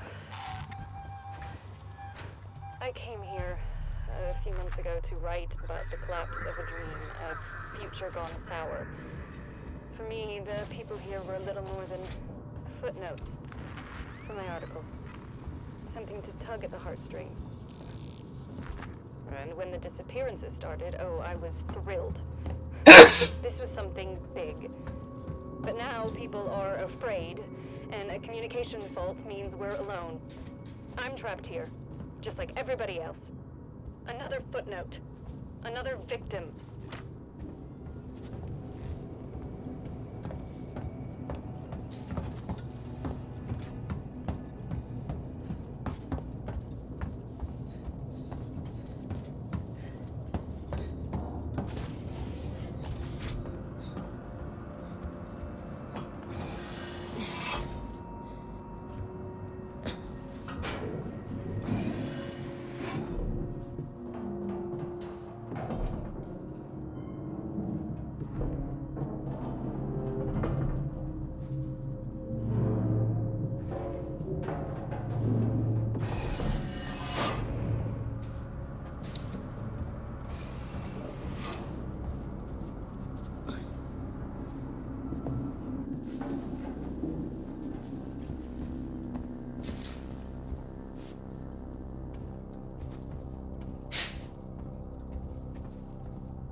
I'm leaving this for you when you wake up. I know that you're still all over the place after that thing came out of Foster, but you've got to stop fucking up like this. You got way too drunk and told those people sleeping in the mall way too much. I dragged you away when I saw the look in their eye. We can't go back there again. No one can know we're connected to Marlowe and the Elucidora. Now come back once you've dried out. Not people. Season. Tomorrow, together.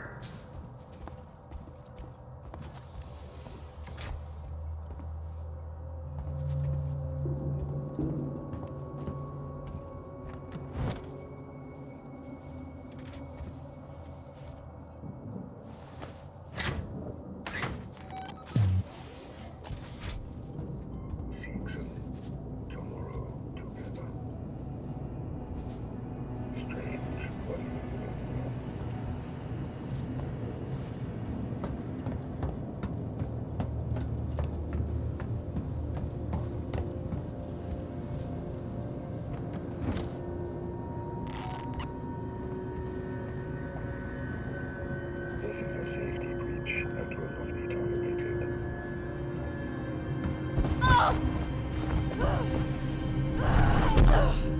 Let me help you. This isn't the answer.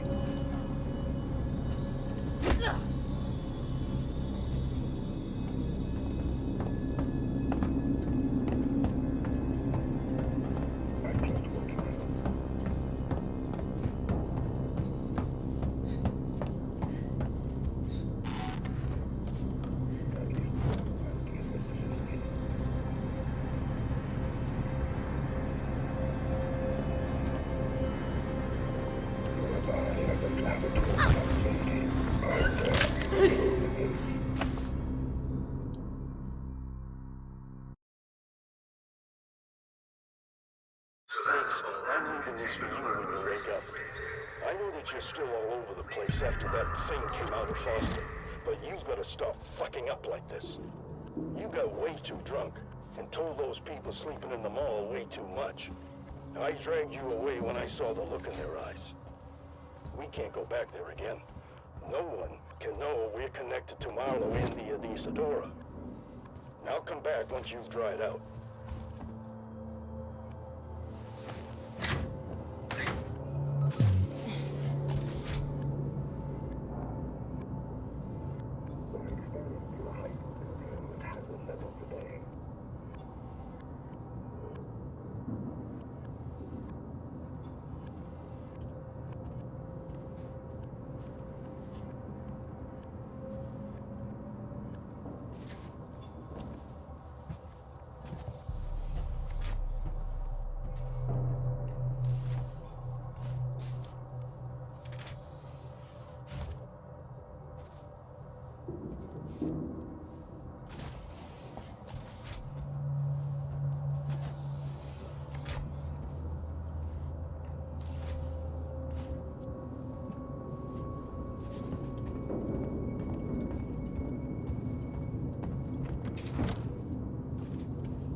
Solomon's habitation tower contains all the amenities and comforts you would expect at home. Solomon's Galleria, our shopping mall, caters to all the needs of visitors to the station, as well as Sebastian's.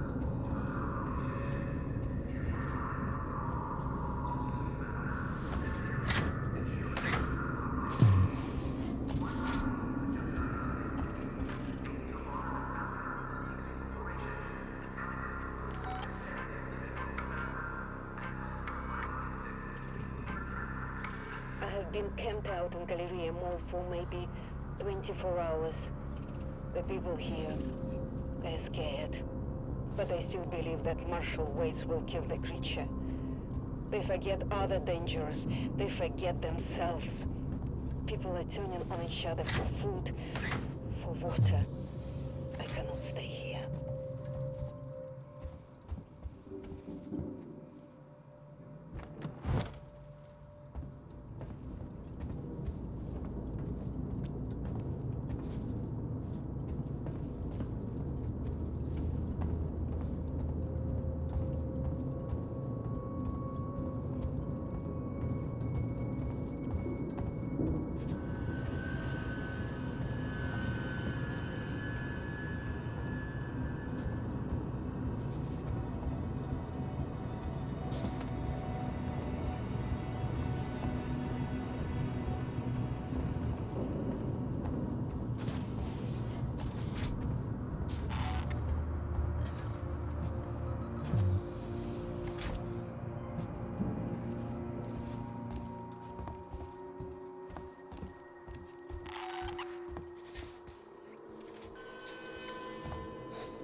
Apollo has raised the hazard containment alert to level Omega.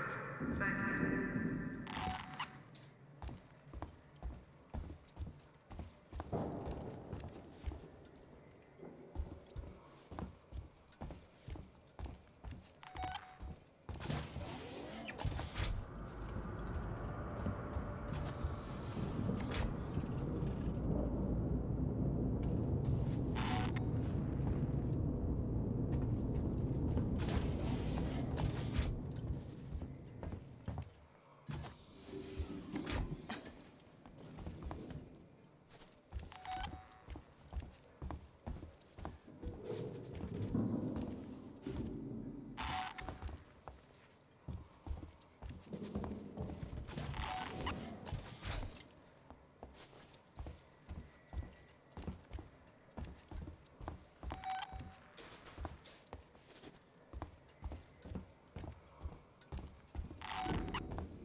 Waits, we should talk about what happened in San Cristobal.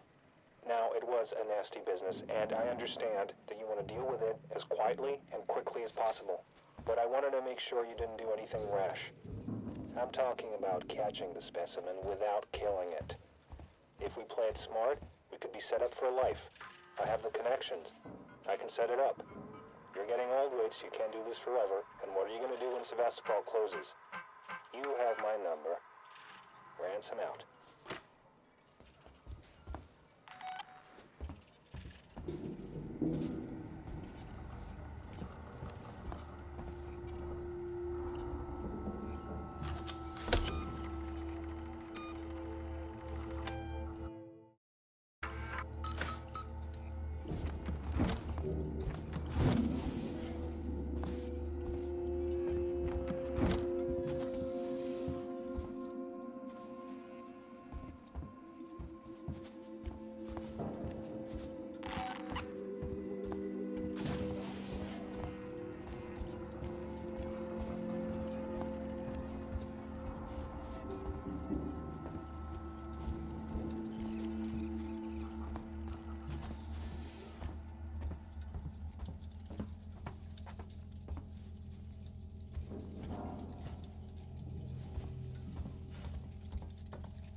Rip. Rip, they're all dead. The android slaughtered them. Why? Why the fuck would... I don't know, but I think Samuels does. Samuels? Why? Waits sent him to access Apollo. I need to find him. Have you seen Taylor and Marlowe? No. No. They're not here. I think they may have got clear. Ricardo. Ricardo, if I go after Samuels, can you run this place? I need eyes and ears. I'm not fucking staying here. Ricardo, I need you to do this. Can you man the station and keep me covered? Ricardo! Yeah, sure. Of course. Sit tight. Lock the fucking doors and don't let anyone in. Look after me. I'll come back for you.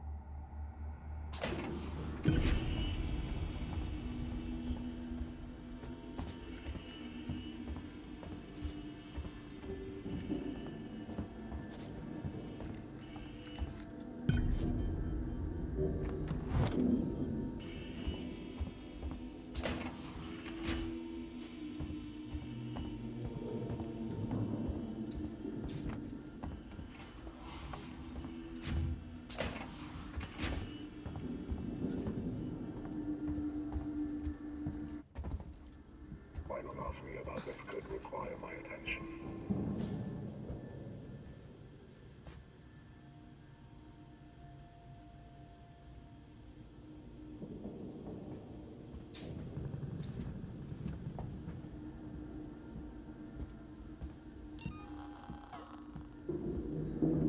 Protected area compromised. Please, calm down. Now.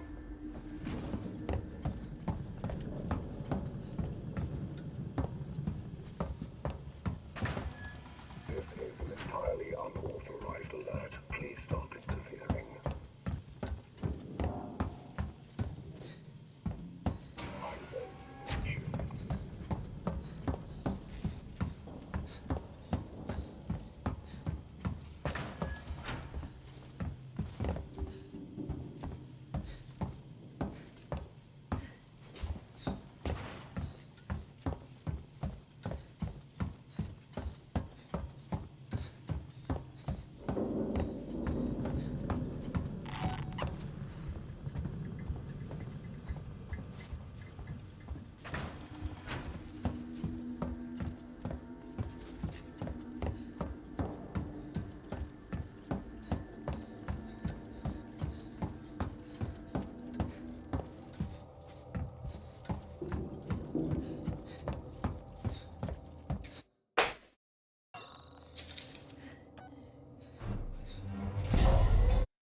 Science and Medical Tower.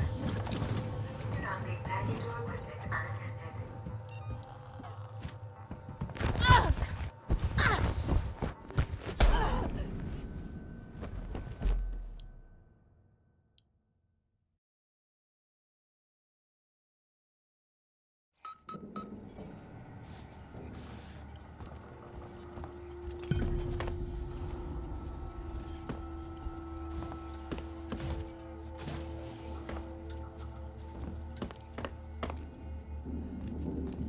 Rip. Rip, they're all dead. The android slaughtered them. Why? Why the fuck would... I don't know, but I think Samuels does. Samuels? Why? Wait sent him to access Apollo. I need to find him. Have you seen Taylor and Marlowe? No. They're not here. I think they may have got clear. Ricardo. Ricardo, if I go after Samuels, can you run this place? I need eyes and ears. I'm not fucking staying here. Ricardo, I need you to do this. Can you man the station and keep me covered? Ricardo! Yeah, sure. Of course. Sit tight. Lock the fucking doors and don't let anyone in. Look after me. I'll come back for you.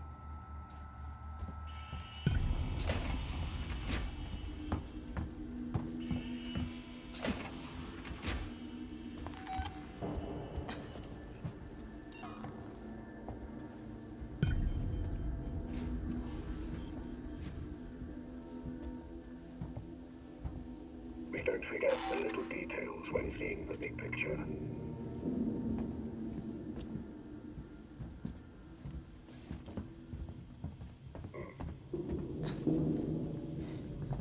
What's that? A heightened containment hazard level today. I'm sure there's someone here.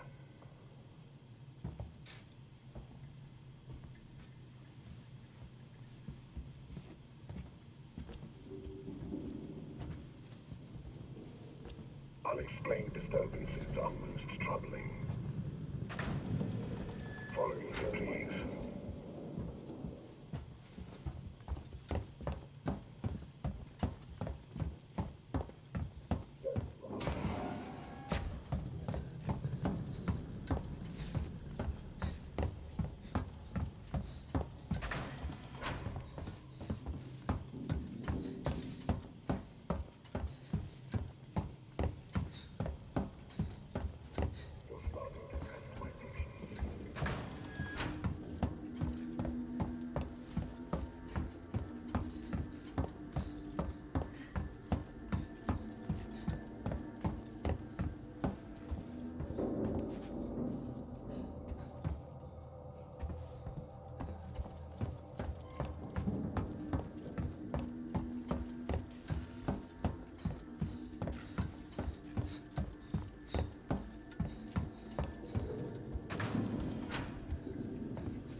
Strange.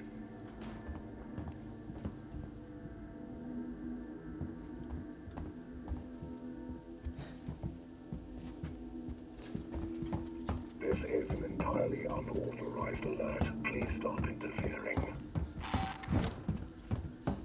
Hello. Who's there? Come with me, please.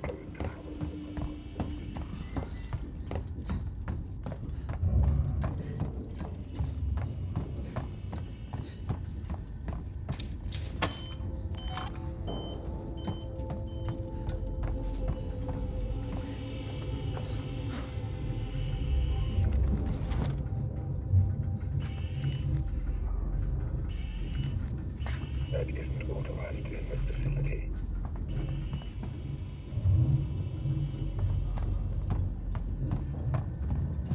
Running on these credits.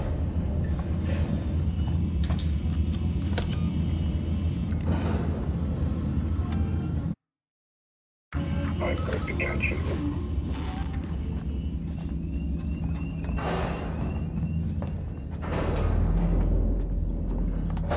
You and I are going to have a talk about safety.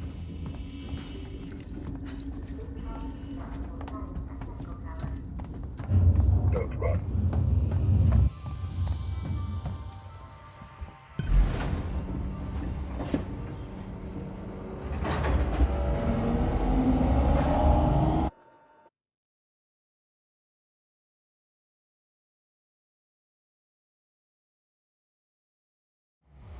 Station serving the San Cristobal Medical Facility and Season Synthetics.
Station serving the San Cristobal Medical Facility and Season Synthetics. I can see activity on terminals on the top levels of Seeds and Synthetics. Rip, I'm not sure I can do this. Ricardo, I need you to focus. You're in charge now. In charge? In charge of what? A room full of dead people? This is fucked up! Focus, Ricardo. If Samuels can talk to Apollo, he can get the androids to stand down. Then this will all be over.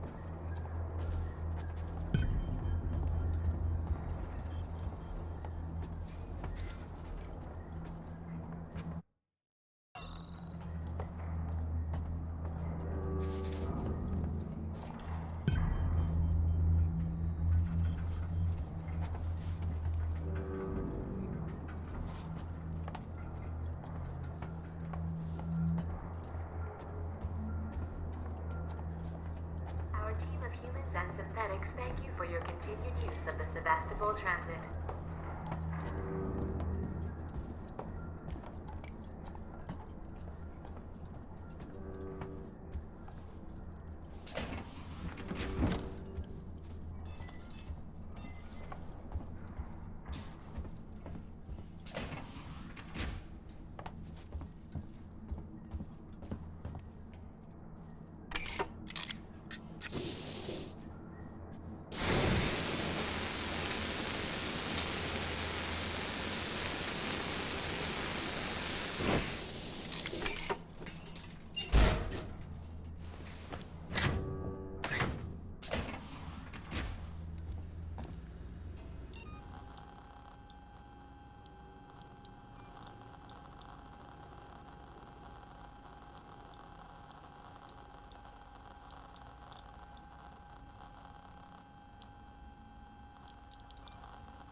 asked me to write a report on what happened to the umbilicus when we hooked onto the refinery. I'll tell you what happened. Me and Brett were holding the place together with our bare hands. You'd think millions of tons of oil would get someone from the front deck, someone on a full share down here with us. You know, checking up on the stuff we need. You want to get out of the system on schedule next time, you put the Nostromo in dry dock for a month. You wait till we're done with it. You pay what we're due. Park her out.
Good. My name is Julia Jones, and I'm a writer covering Sevastopol's decommissioning.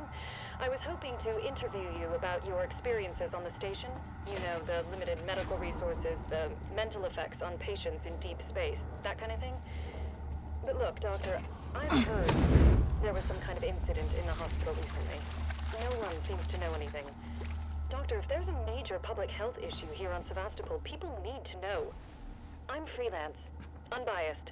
I don't have any corporate affiliations. Let me be a friend to you. Call me.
Ripley, there's a security alert firing off in the labs nearby.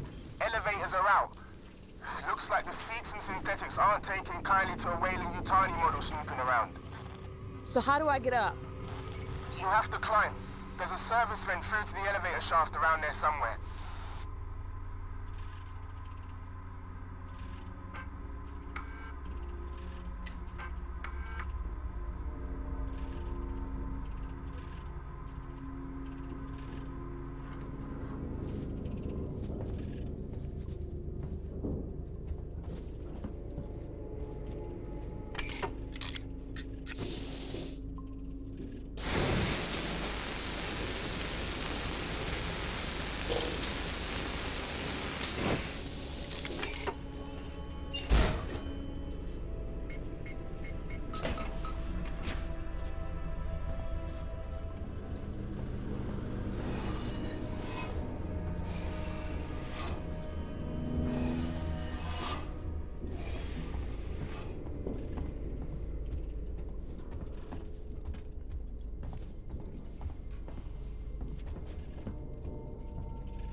Looks like the place synthetics go to die.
Executive Ransom speaking.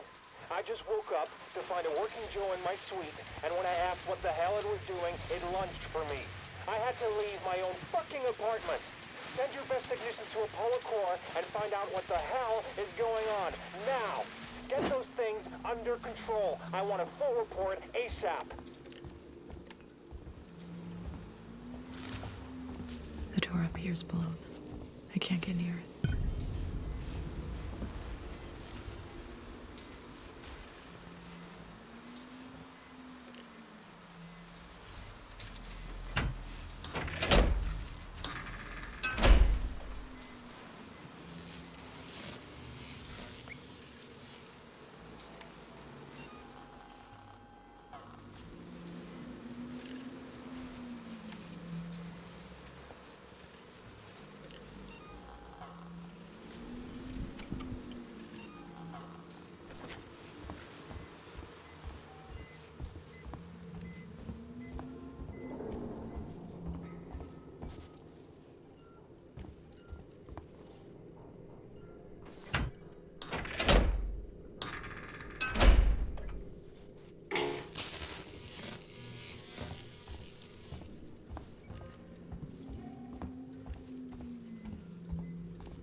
Biocontainment hazard level, Omega. If you find this facility in a state you really shouldn't be here.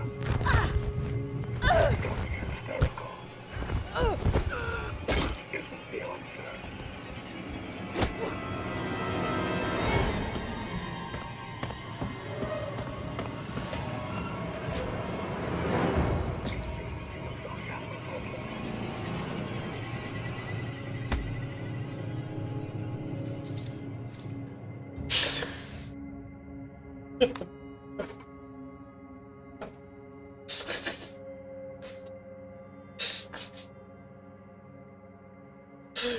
Spucky ka.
The door up here is blown.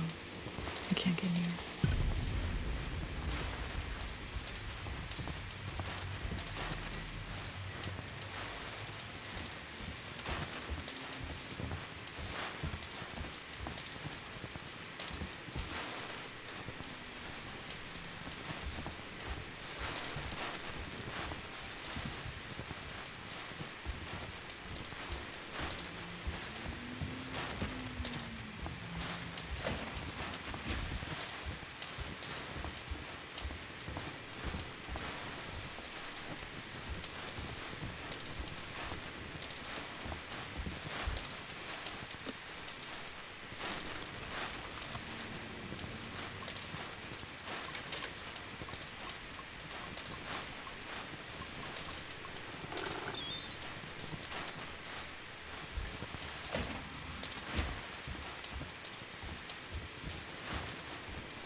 Mika, why not ask me about Sevastopol's safety protocols?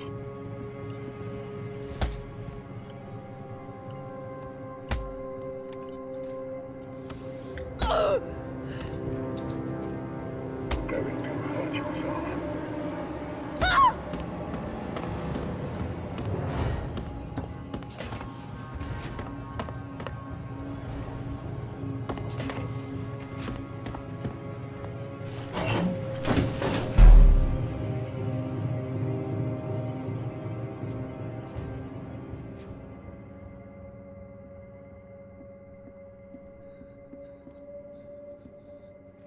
Are you playing a game with me?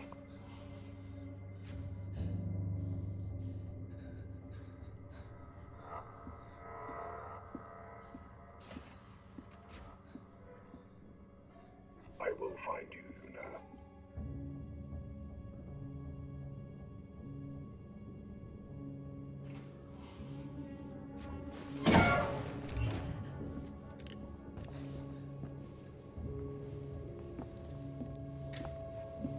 Come with me, please. I'm glad we resolved this.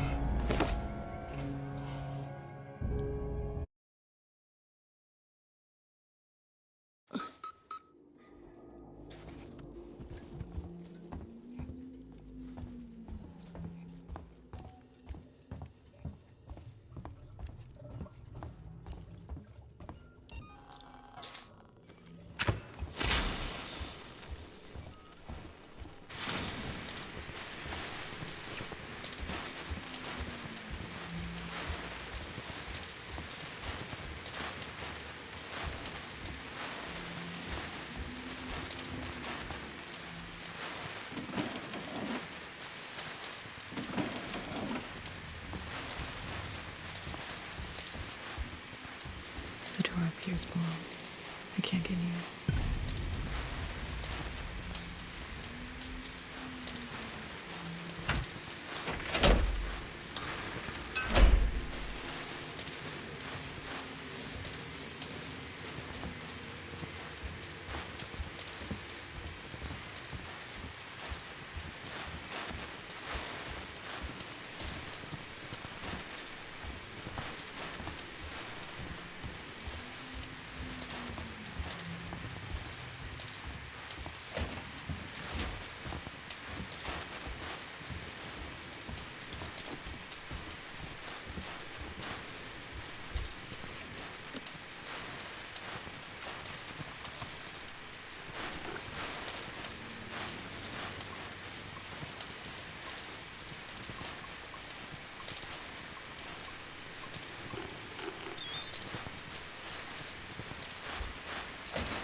There's still something amiss here.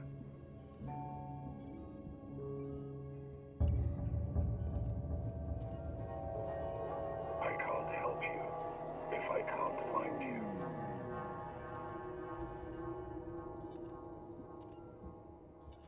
Apollo will require a detailed report.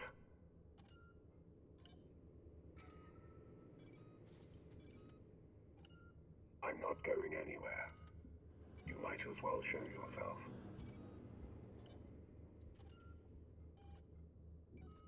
There's still something amiss here.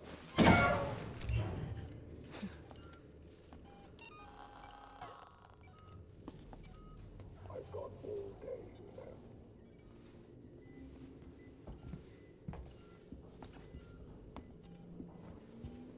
I'll get to the bottom of this.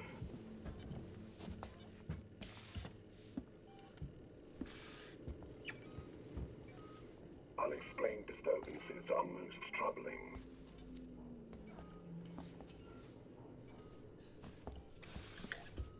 Apollo will require a detailed report.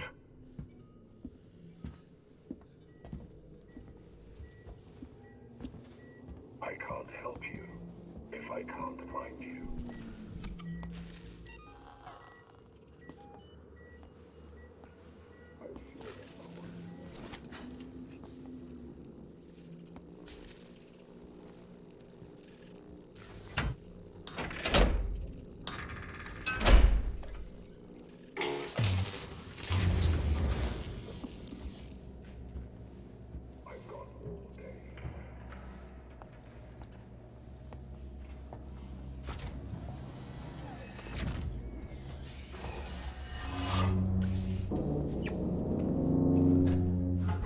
I must have access to Apollo. Open the tower transit immediately. Apollo transit reserved for Sikhs and executives and synthetics only. Right. Then I'll have to find a way to talk to Apollo directly. Biocontainment hazard level Omega. All permissions rescinded. I don't have time for this.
an appointment.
Don't run.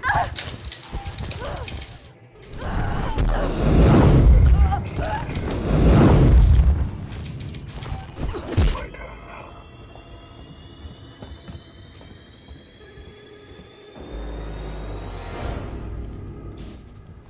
Authorized in this facility.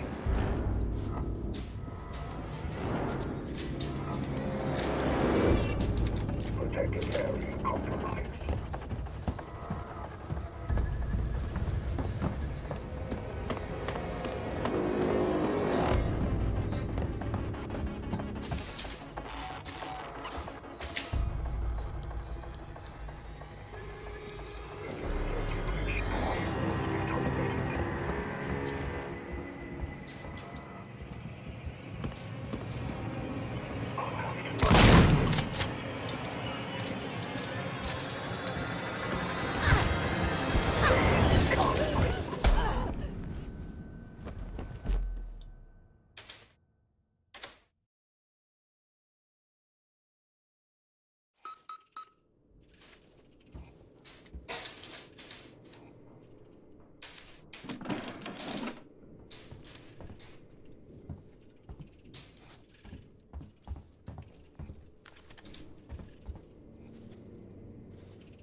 Maybe one of these things had a key card.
Weyland-Yutani synthetic registered. Attempted unauthorized access.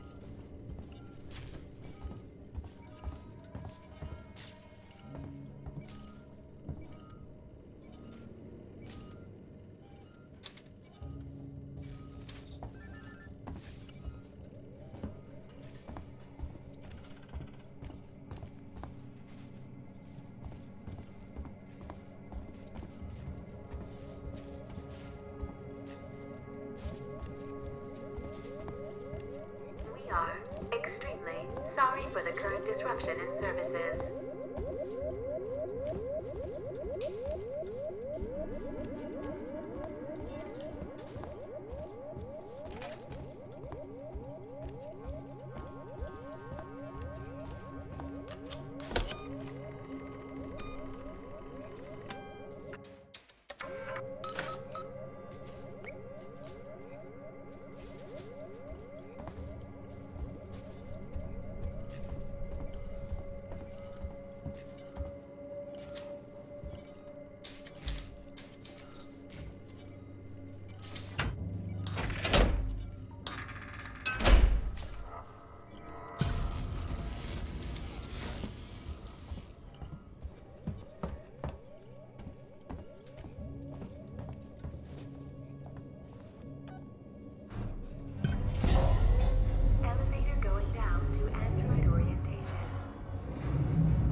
functioning. Great. What was that, Ripley? Nothing. Just more shit on the station. Fucking the usual.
Suspending in android processing. We've got a situation. There's white on red casualties on station. I've just had an android report to the APTC with head trauma.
but he's covered in blood.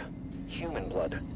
I've alerted the marshals, put my secretary someplace safe, and right now, I'm headed for the transit. I'm gonna get a working Joe to consult Apollo. Maybe it knows who the hell is to blame for this.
I just want to help.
Ripley, good to see you alive.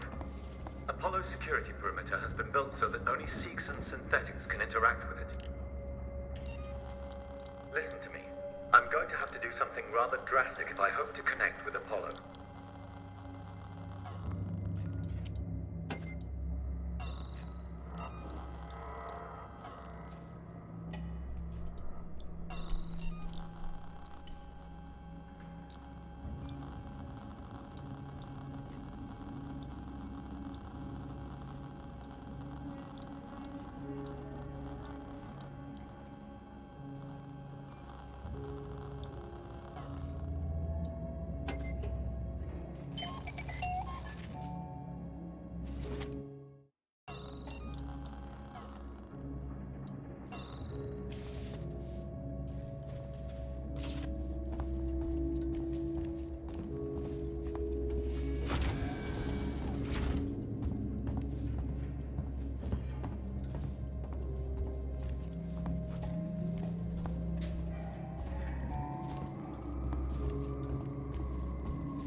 I'm going to use the reformat chamber. It's the only option. I've had to divert power from the area to allow me to try.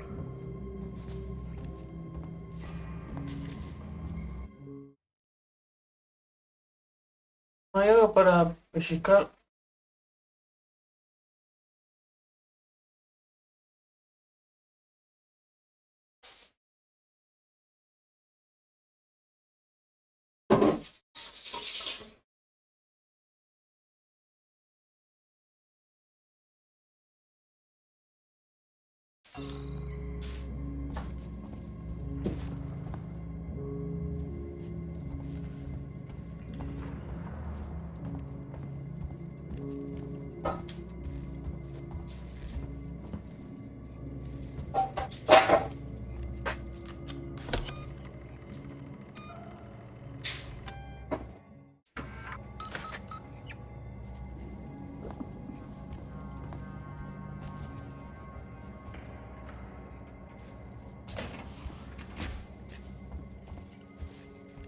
Samuels, that's too dangerous. Yes, far too dangerous. Wish me luck. Samuels, don't!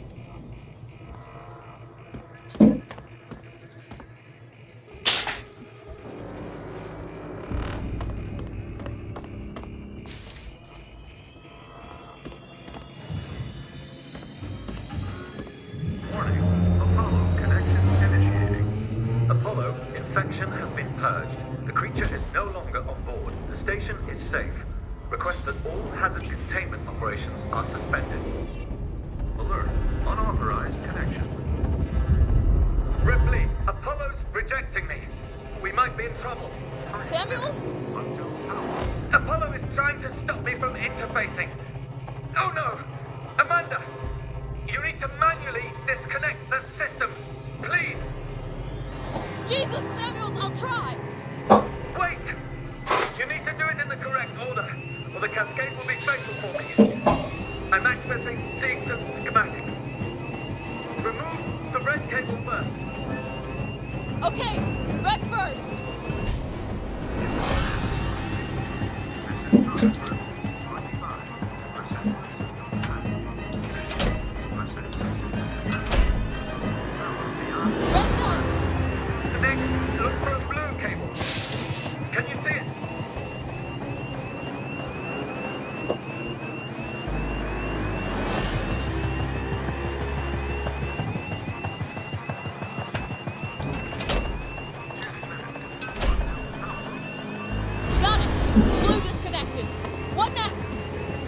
I'm having trouble accessing the schematics. Apollo is making things difficult. I need the next one, Samuels! What? What's happening out there, Ripley? The emergency lights have come on! I can't make out the colors of the cables. You're gonna have to guide me to them. The next one is plugged into a wall socket. There was an upturned gurney nearby.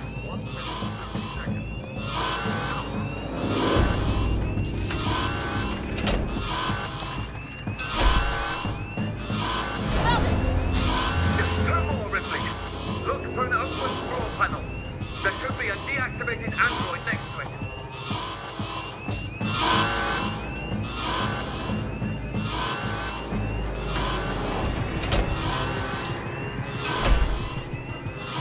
Got it, Samuels! Just the last one now, Ripley.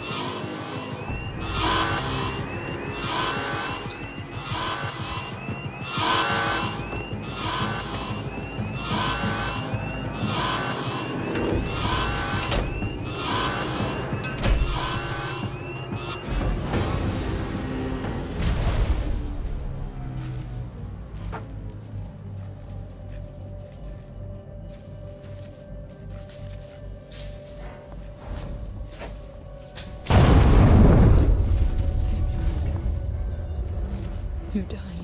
You talk like I've had an actual life. I thank you for that. Samuels.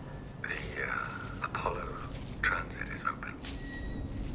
Once you get into the core, it will talk to you. You did that for me.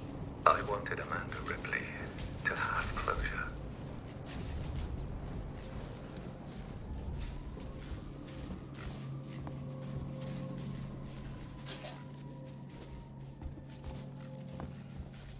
Ricardo, if you're there, pick up. I'm here, sorry. Samuels is gone. He opened Apollo Transit for me. I'm gonna go straight there. I'll get Apollo to lift the lockdown.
What are you doing here?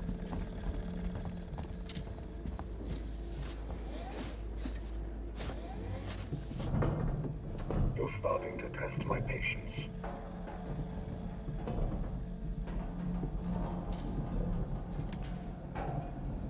I don't understand what you're doing.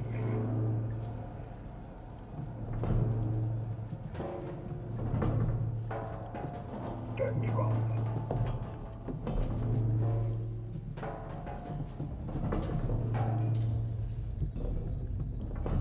I'm going to catch you.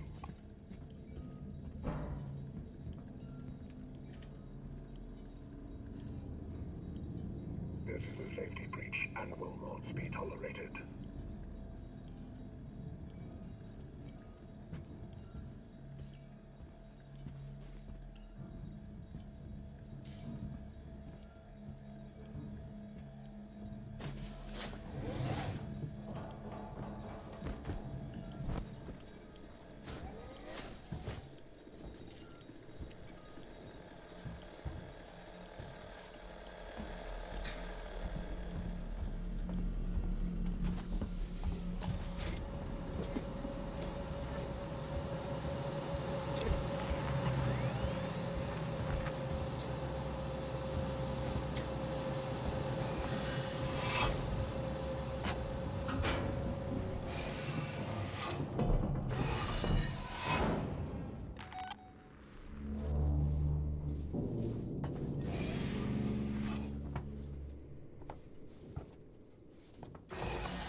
Alex, I just found something here. An interview tape. You need to hear it.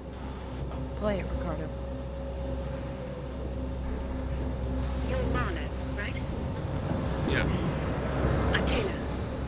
Sector Exec Wayland Yutani. Oh, the big guns now, huh? Not some girl with abandonment issues? Leave Ripley out of this. She's just looking for closure. I'm looking after Wayland Yutani interests. And I'm looking to get out of this fucking cell. Even with you. Maybe. This is being recorded. You understand? I saw. Red lights on. I want data. The location of the planetoid where you found the derelict. All data you have on the origin of that organism. I can give you that. And a way off this station. You just have to let me out. I can probably agree to those terms. What the fuck? Taylor! Taylor, get me out of this cell right now! Get me out! Ripley? I heard it.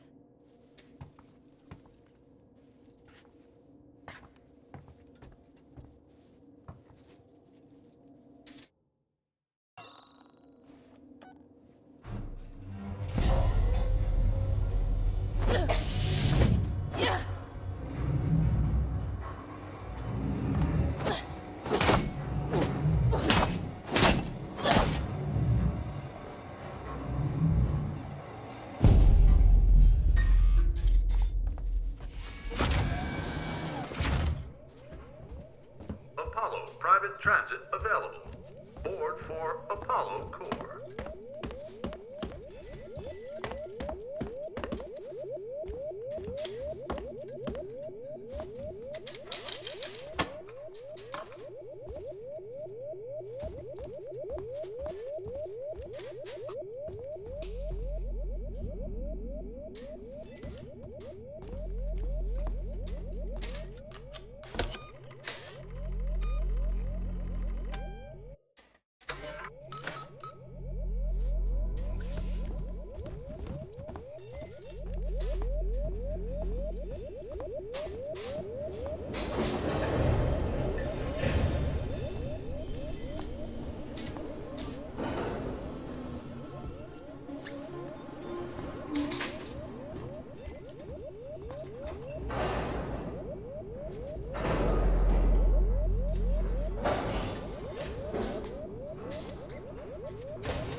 These card for the Central Apollo mainframe.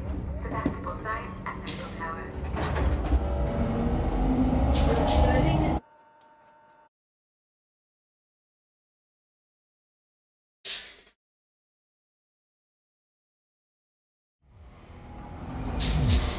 You're on the floor above the Apollo core.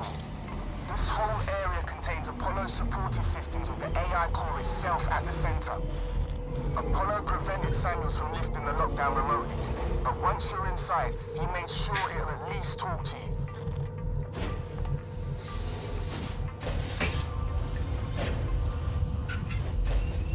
Think of your fellow passengers. No trash.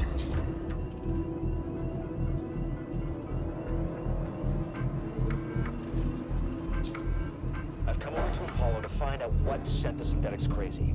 This place has gone to hell. Apollo's redirected core android duties, and they've just walked away from the maintenance we requested after we got the news. Coolant's everywhere, gas has escaped, and the primary access lift has shut itself down.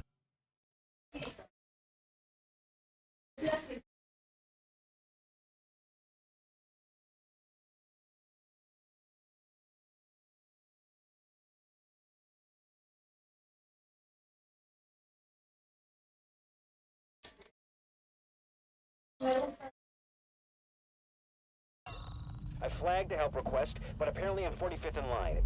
Systems are suddenly obsessed with hazard containment. I'm gonna find a way down. Spitting out.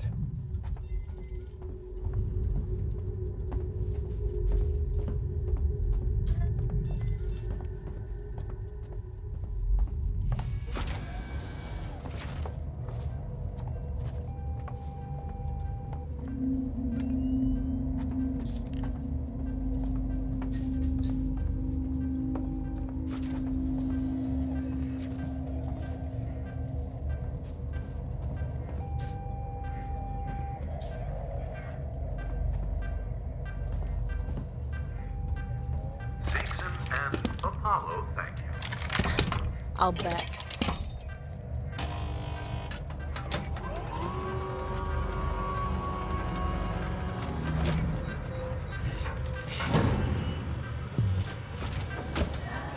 Apollo core access elevator offline. Primary Apollo systems inaccessible. Ricardo, the way-in's blocked off. The schematics they use for the Sevastopol sales tour should be nearby. See if there's a back door.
Okay, let's see. There's a power conduit that links to the Apollo core. I can use that. You think you'll fit? Turn off the electrics, take some deep breaths, squeeze. Easy. I'm not coming up there to pull you out if you get stuck.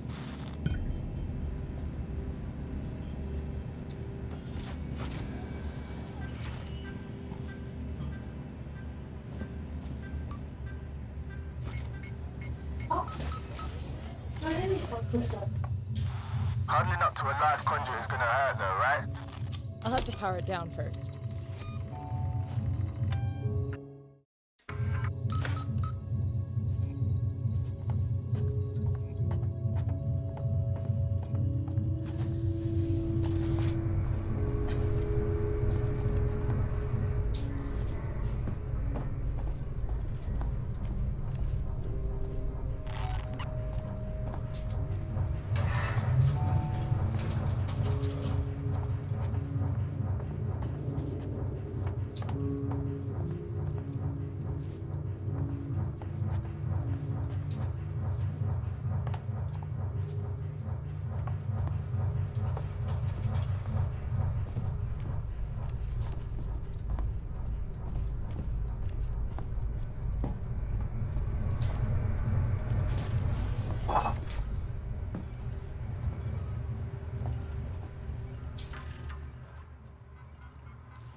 Ricardo, conduit's offline for now. I've pulled up the Apollo schematics here. It looks like you can get to the access through the turbine shaft. The turbine's running hot, Ricardo. Full speed. There'll be an emergency shut-off nearby, but it won't stay off forever. You'll have to get inside quickly.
Turbine's off. Way should be clear.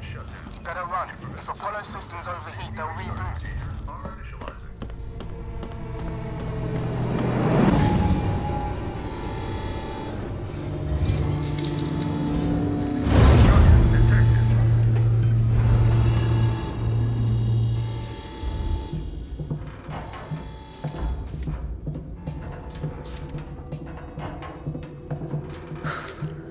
gonna be tight.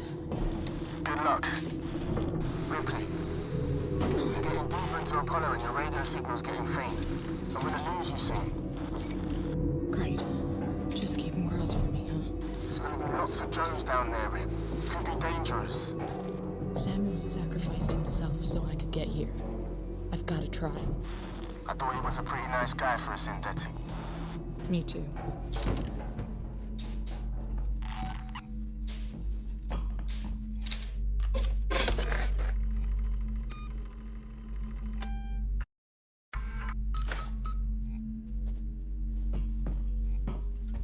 Ricardo, the main entrance is locked.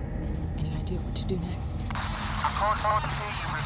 The signal's just a faint, clips faint. Ricardo? For heaven's sake. If you can hear me, find another way to make contact. Something's up with my earpiece.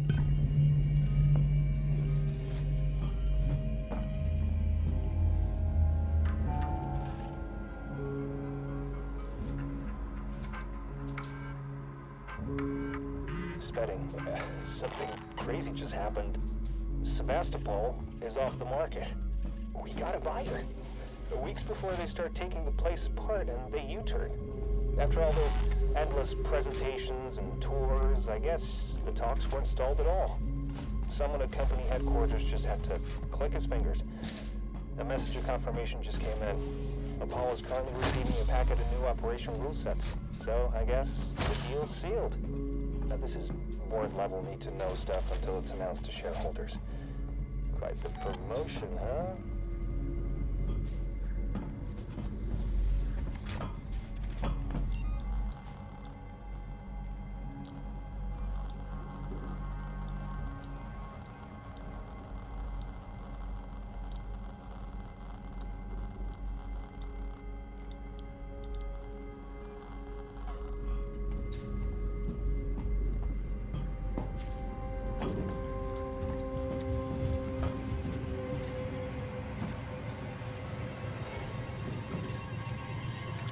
You should We're be here. experiencing a heightened containment level today.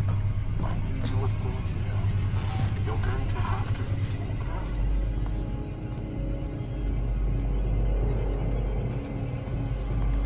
Strange. What are you doing here?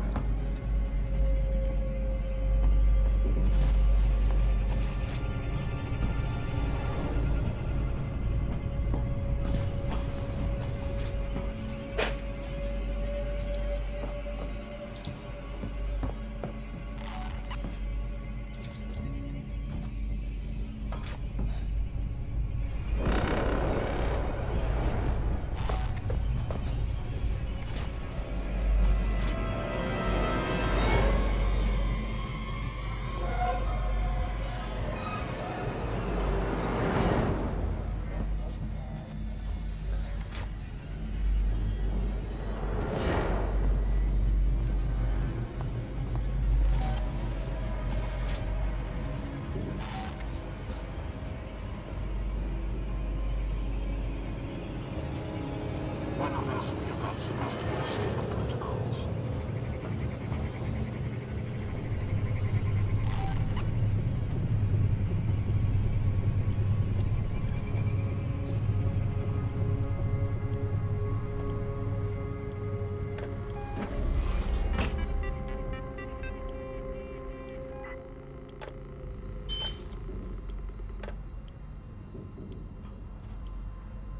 Seek some tomorrow together.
All visiting corporate representatives must report to Ganshit synthetic.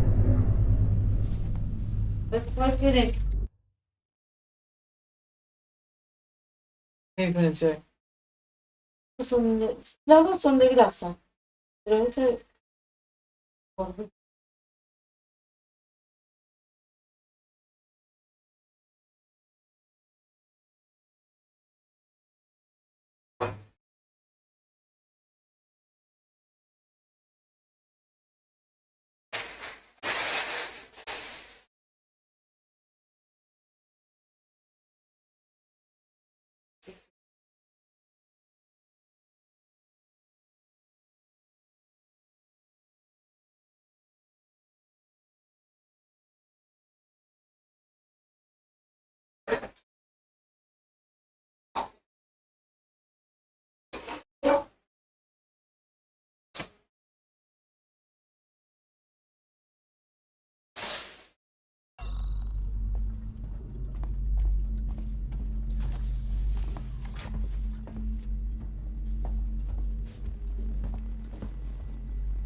Apollo, there are androids at the door.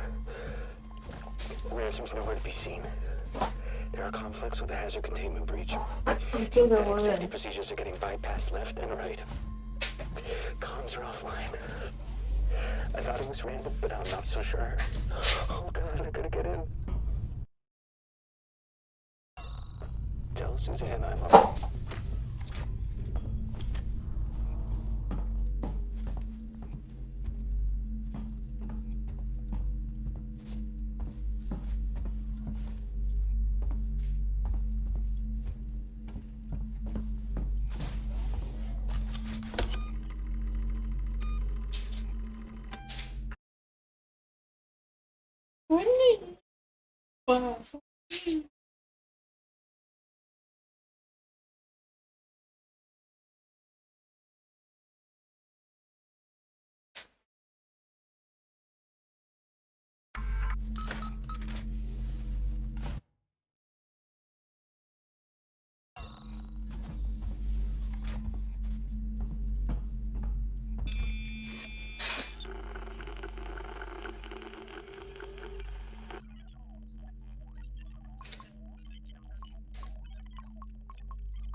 Left hemisphere server banks now active. Right hemisphere server banks now active.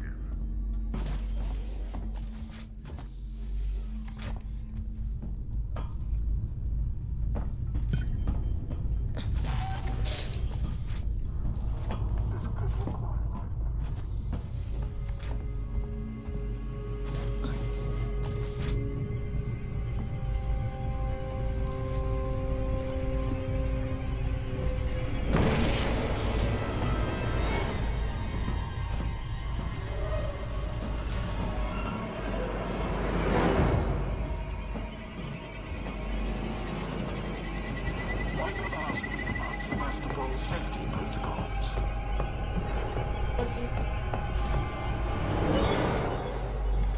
Running causes accidents.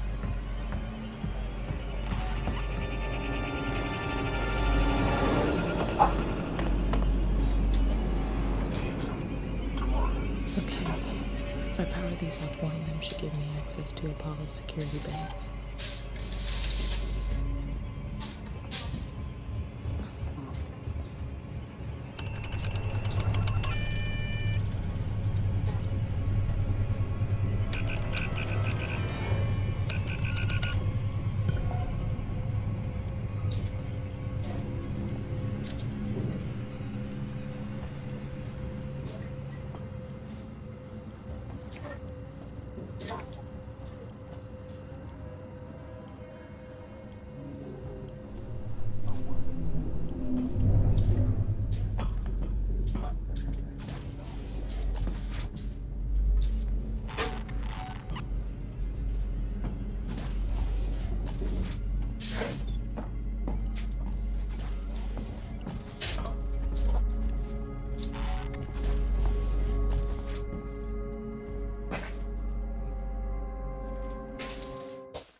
Visiting corporate representatives must report to their nearest synthetic.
Season tomorrow together.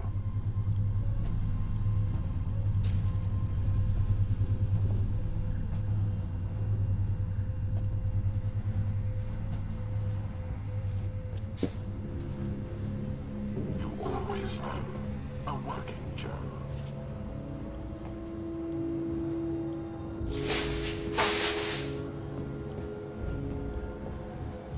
Something amiss.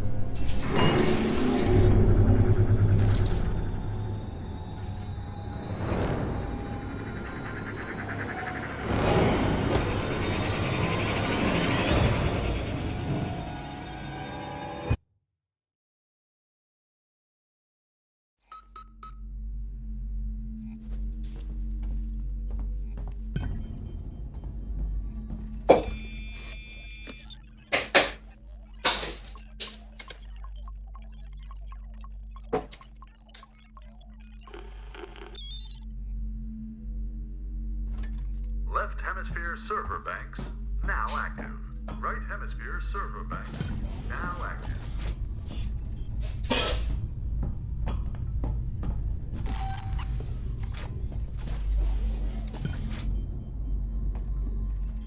Why not ask me about Sebastopol's safety protocols?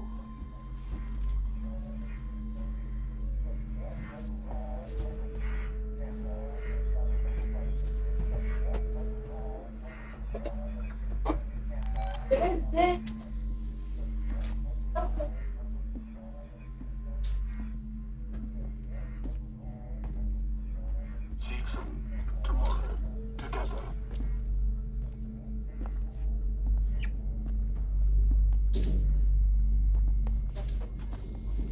Must report to their nearest synthetic. Okay, if I power these up, one of them should give me access to Apollo's security banks. Why not ask me about Sebastopol's safety protocols?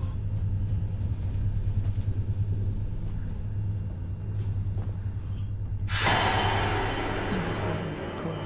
Can't do anything without power.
te deja de 2 para Dayan y 2 para Pi.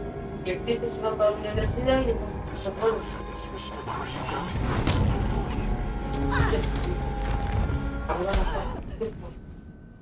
Con la que hoy entra más tarde.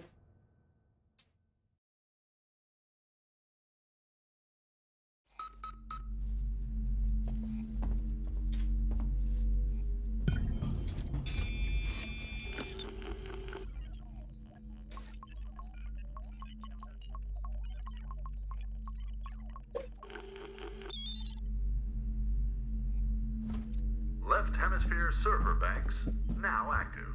Right hemisphere server banks now active. This could require our attention.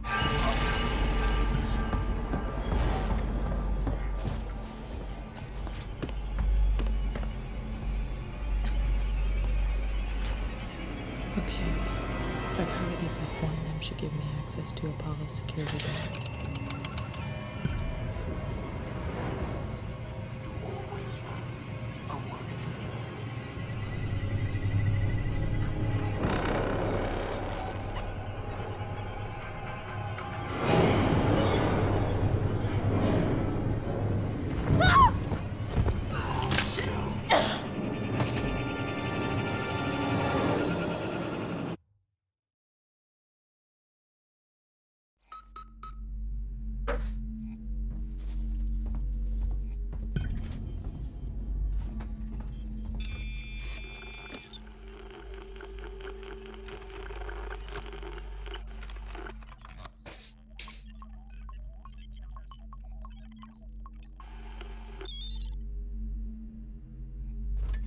Left hemisphere server banks now active.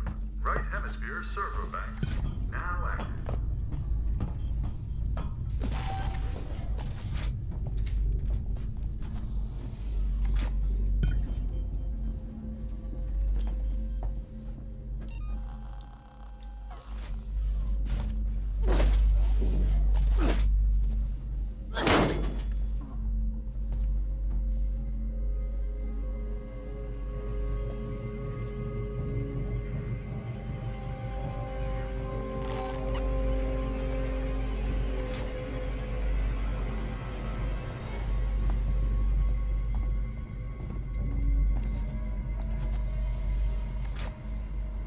Okay. If I power these up, one of them should give me access to Apollo's security banks. All visiting corporate representatives must report to their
experiencing a heightened containment hazard level today.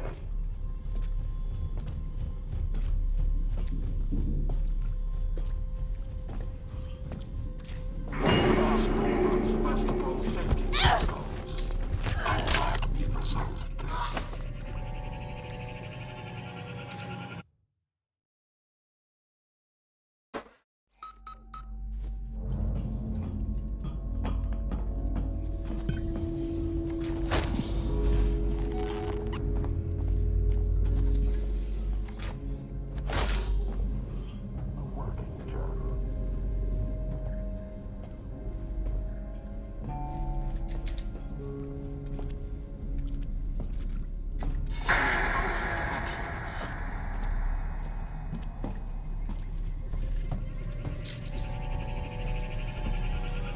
Don't run.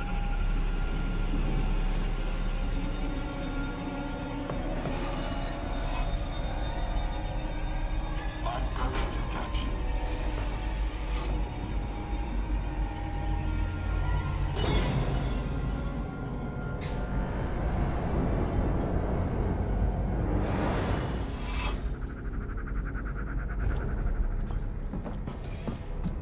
Running causes accidents.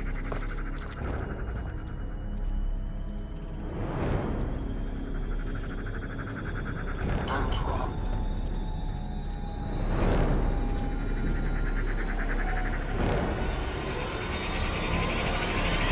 I'm going to catch you.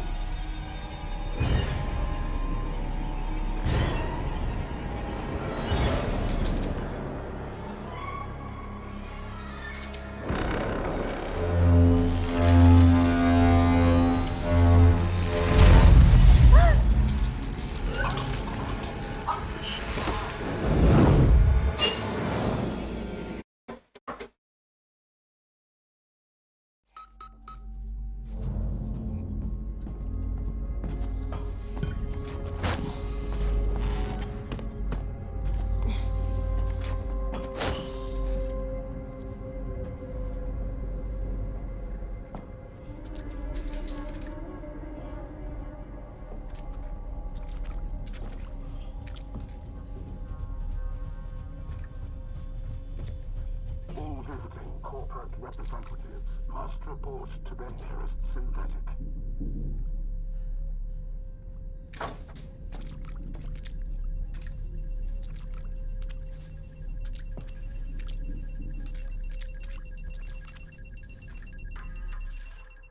Strange. This is Seekson Executive Ransom reporting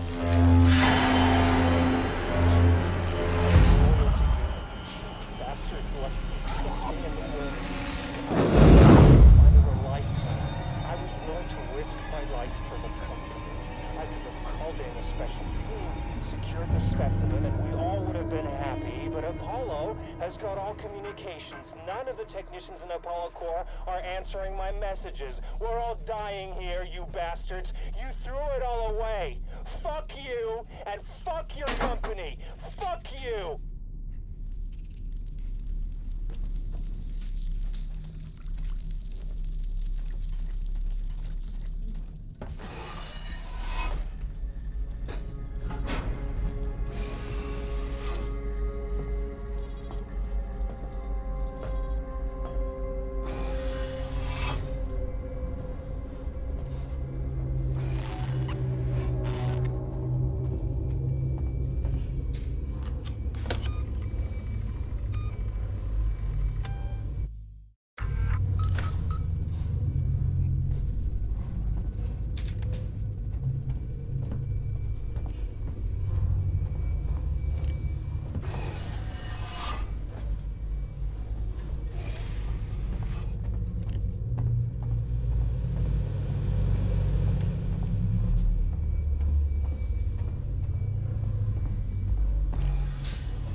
Why not ask me about Sevastopol's safety protocols?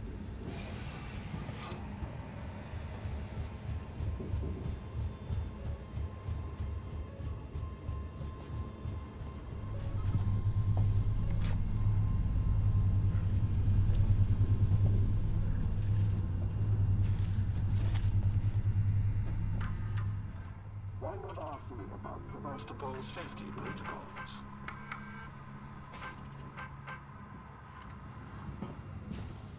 Running causes accidents.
Tomorrow, together.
Uccia. Uccia.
¿Qué tenía? Faltan a los porotos. ¿Me escuchó? Ahí le dejé 5.500, que es para la quinta, ¿viste? Cuando escuchamos. Vayan a... Lleve. Que tiene que dar vuelto. Yo tengo un cambio. Si tenés 400, dale 400. Que no se lleve así, que le dé vuelta. ¿Eh? 200 pesos. Ale, ¿querés otra factura vos? Sí, a ver. No me agarraste. Mira, estas tres, dáselas a Cristian y a Dayana. ¿Sabes?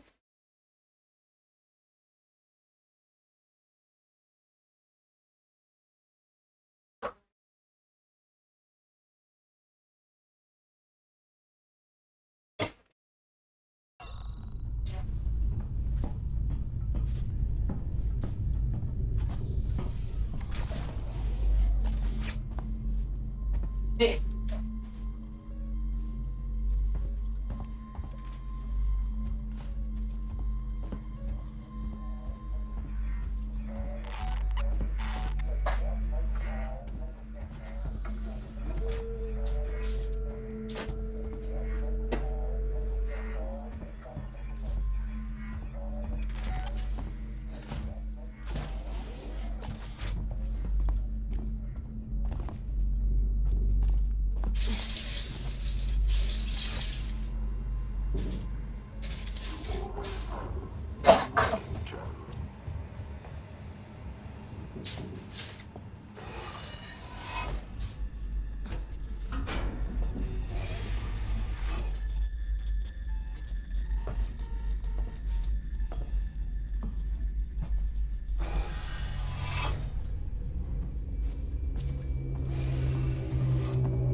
Should make the job easier.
What the hell?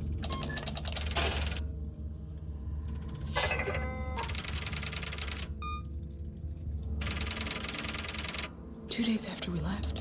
You're kidding me.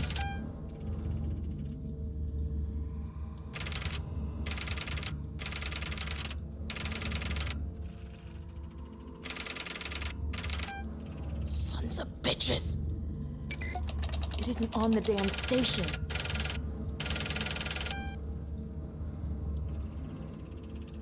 What? Fuck.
You on comms here, Ricardo?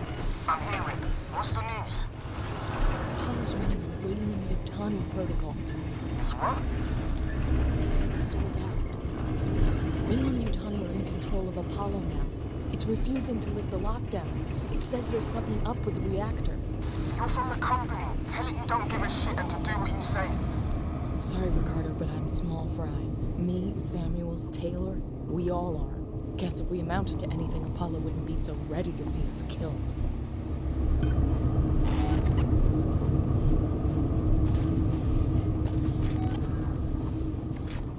Multiple intruders detected in lower levels of reactor core.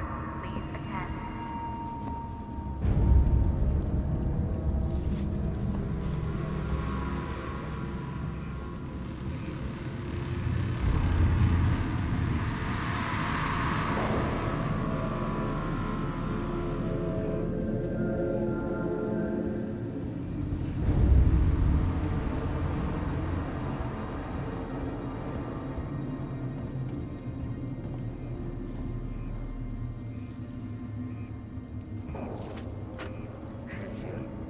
Something weird's happening. Synthetics are on the fritz, so I found some guys to help me out. I sent one of them to a manufacturing room, but he never came out. Every door is locked. Sure as hell couldn't fit through the air vent without a fight. We don't know what to do. It doesn't seem right to keep working without looking for him, but there's nowhere to look. Our shift's over soon. I'll report the incident to Waits and the marshals.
In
who's shitting in the tall grass.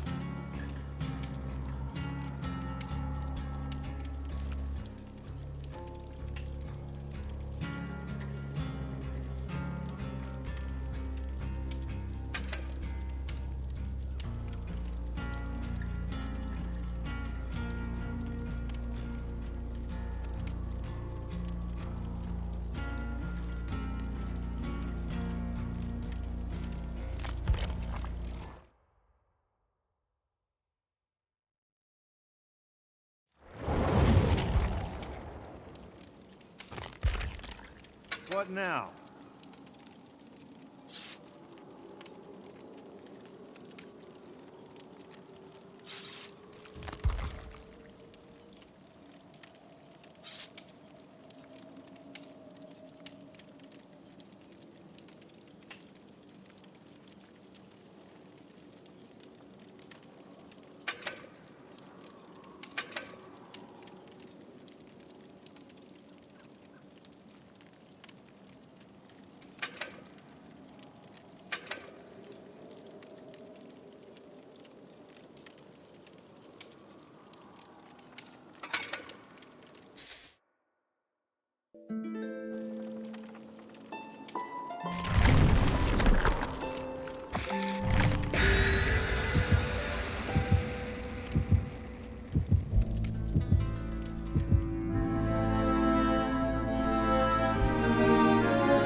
Kiss my grits.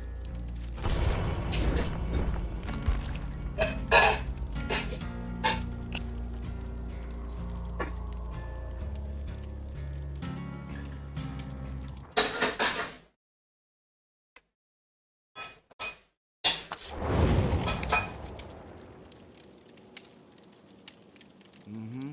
That's right. That's me, baby.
¡Ey!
Groovy.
Hablemos de una camiseta que nos hace únicos ante el mundo.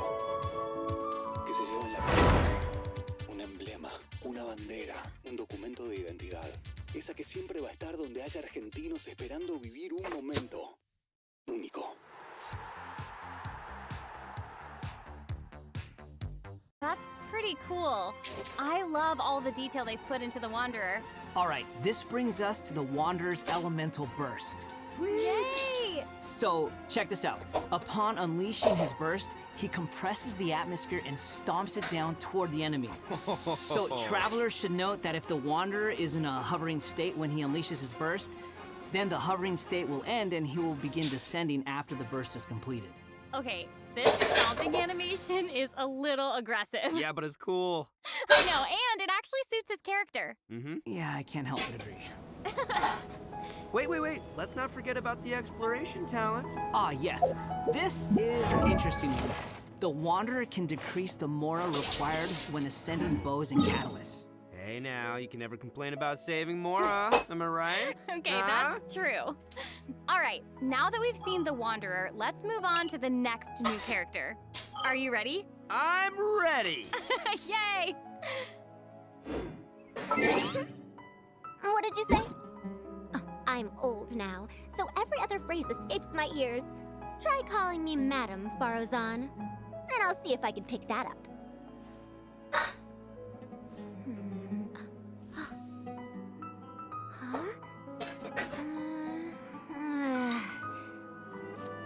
What is it that you would like to learn more about? Different forms of pressure-based puzzle mechanisms? The base layer design of elemental monuments? Wait, did you forget to call me Madam Farozan just now when you asked your question? Whoa! What? There's nothing wrong with being afraid of thunder, even at an older age. Oh, she sounds gosh. sassy. I know. And smart too. She seems so awesome. She's fun. I wonder what her skirt's made I know, of. her design is so cool and really detailed. I love it. So, even though she looks super young, she's actually an old person? Like, where's my teeth? Well, she's not that old. Oh, right. Farozan's age is probably still nothing compared to Scaramouche. Let's call him the Wanderer, Sarah. Okay, you know who I meant. Actually, live a really long time too. That's right, yeah, no, and people's age, isn't the traveler's age also kind of mysterious? That's true. It looks like all of our characters are intriguing, but it's safe to say that Farozan is way older than most people in Tibet. Farozan works in the Academia's Haravatat Darshan and has been a hairbod, which roughly means mentor, for over a century. So, I bet everyone out there is wondering if she's also some kind of creature blessed with long life, you know? Like Klee? No, she's actually just your regular, typical human being. Oh. Well, maybe not so typical. About 100 years ago, Farozan was an undisputed genius, traveling all around Sumeru and solving many puzzles and mysteries. The notes she left behind eventually became the basis of mechanical research for later generations.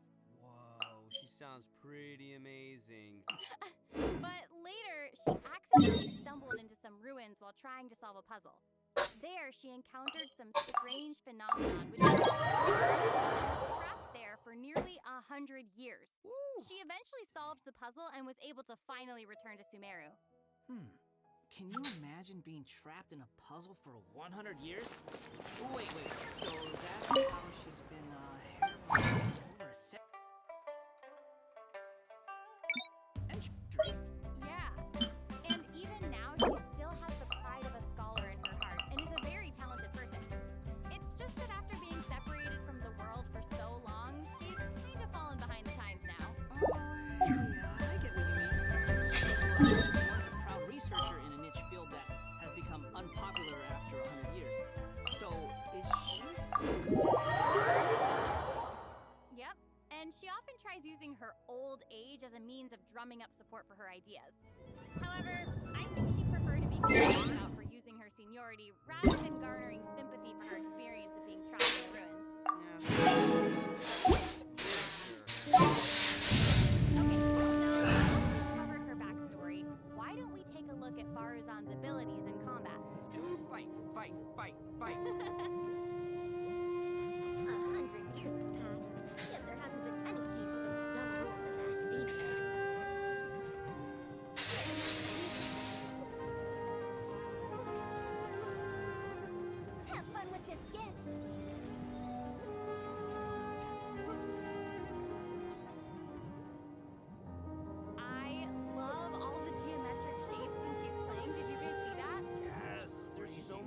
Geometry, and I took geometry. It looks so cool. So, Farazan is an animo character, and she wields a bow as her normal attack is the usual bow attack you'd expect from a bow user, so there's not too much to say about that. But her skills are where things get interesting. Her elemental skill deploys a polyhedron that deals damage to enemies. After using her skill, her next aimed shot will become a special attack that creates a vortex, pulling nearby objects and opponents in. Nice. So she can clump enemies together. 遊びに行こうか。 Her special charged attack. Additionally, a vortex effect at a 行くで。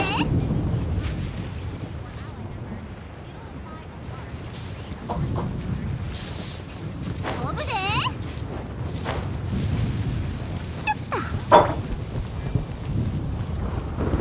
手をつなぎましょう。我らに祝福あれ。いらっしゃい。へい。ほな。やっ。さあ。やっ。おっと。そりゃ。全部丸見えね。悔い改めなさい。ふふ。言ってるで。さあ。えい。ほな。行くで。やっ。全部丸見えね。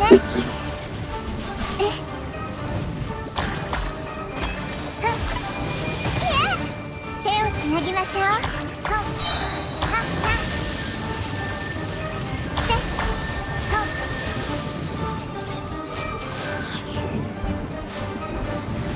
たんふうたん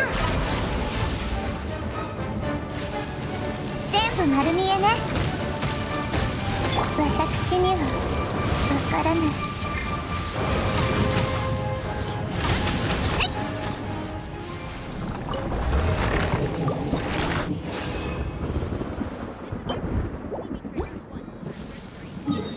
So it seems she'll be a solid support. And as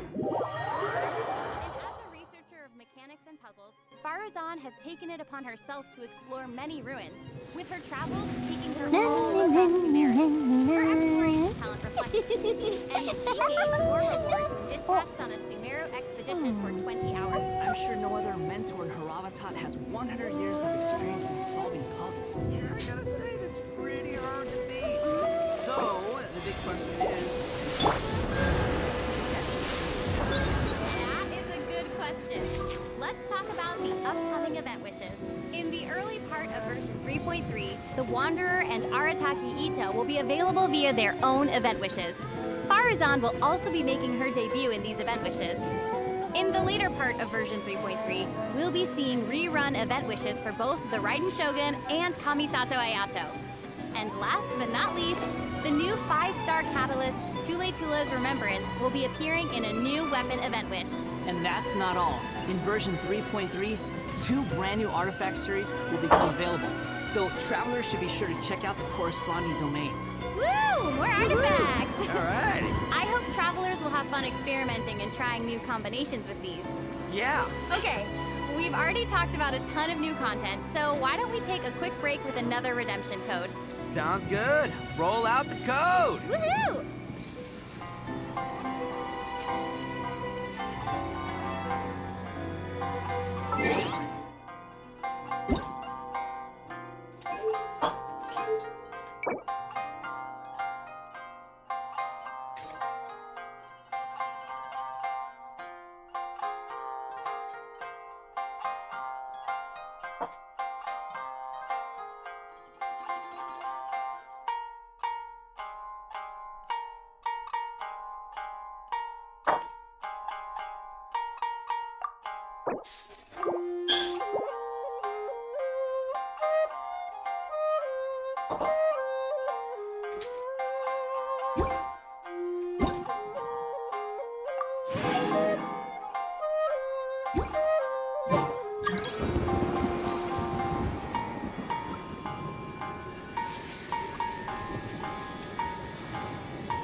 back to the version 3.3 special program.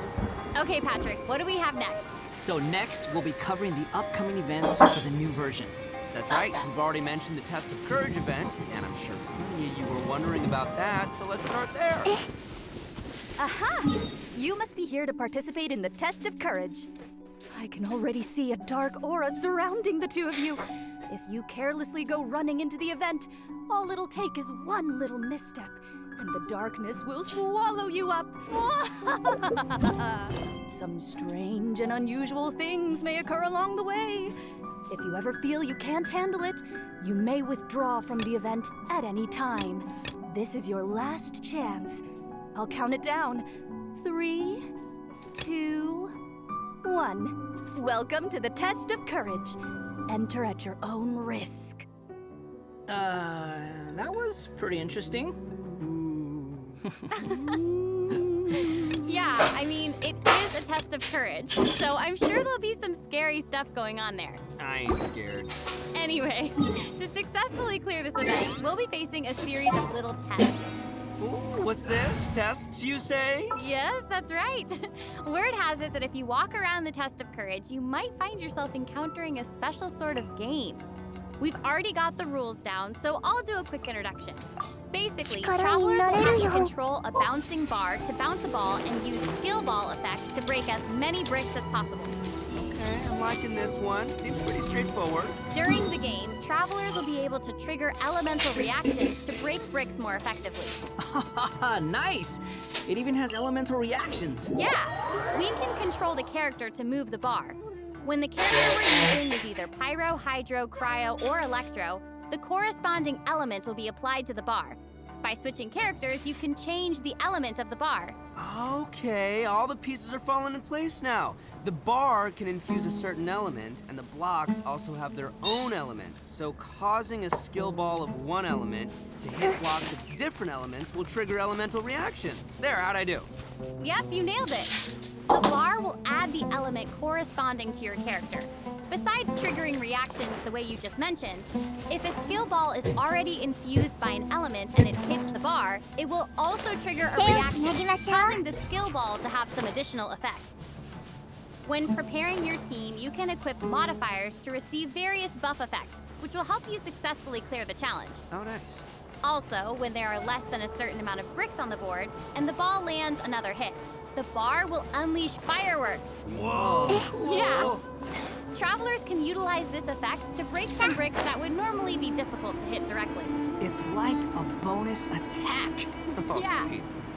So, travelers will need to select characters of the right elements, equip the appropriate modifiers, and use different elemental reactions to break bricks and score more points. And then travelers will be able to use their points to exchange for rewards in the event shop, correct? That's right. Also, travelers will have the option of teaming up and playing the event together in co-op mode. Oh, looks like a lot of fun. Yeah, super fun. Yeah, in addition to this minigame, the Test of Courage storyline will also contain more challenges. Travelers will even have a chance to meet with some good friends again, so be sure to check out this new event. All right, let's move on to our next event. Okay, so next up, we have a race event called Across the Wilderness. Your objective, collecting balloons. Woo! I don't know, seems like the Wanderer's abilities might come in little handy here. I know, right? So, in this event, each stage will have wilderness balloons scattered all around. Travelers will need to find as many wilderness balloons as possible within the time limit to earn increasingly better rewards. So during the challenge, travelers will be able to utilize their character's skills and talents. So it'll be important to assemble the right team depending on the traits and terrain of the challenge area. Oh, interesting. Yeah, so travelers can also use something called the Wilderness Compass to obtain various buffs, which include enhanced jumping capabilities, increased movement speed, or unlimited stamina, etc. Ooh, cool. However, you can only claim one buff during each challenge. You must consume blessed energy to use the compass and gain the selected buff. You may charge the compass up by finding wilderness balloons or interacting with blessed energy in the challenge. Or you can always wait for the compass to passively charge over time. Yo, this event looks pretty crazy. It's almost like watching parkour. Yeah, there are two different kinds of wilderness balloons in these challenges. The first is harvest balloons, which will increase the overall progress of your search for wilderness balloons. The other kind is sonar balloons, which will cause several harvest balloons to appear around you for a set amount of time. That's awesome. So there will be 5 stages available for this event, and travelers will need to consider the conditions and terrain of each stage to come up with the best way to complete it. Also, travelers may team up in co-op mode with challenges. Ooh, we're just gonna play together. I love it. Yeah, same. Okay, let's move on to our next. 全部丸見えね。砕けなさい。へい、安全。吸引テスト開始。手をつなぎましょう。やっ。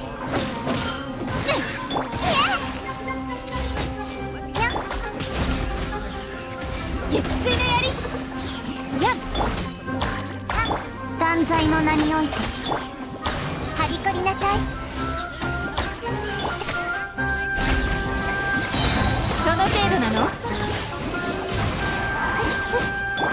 ふふ。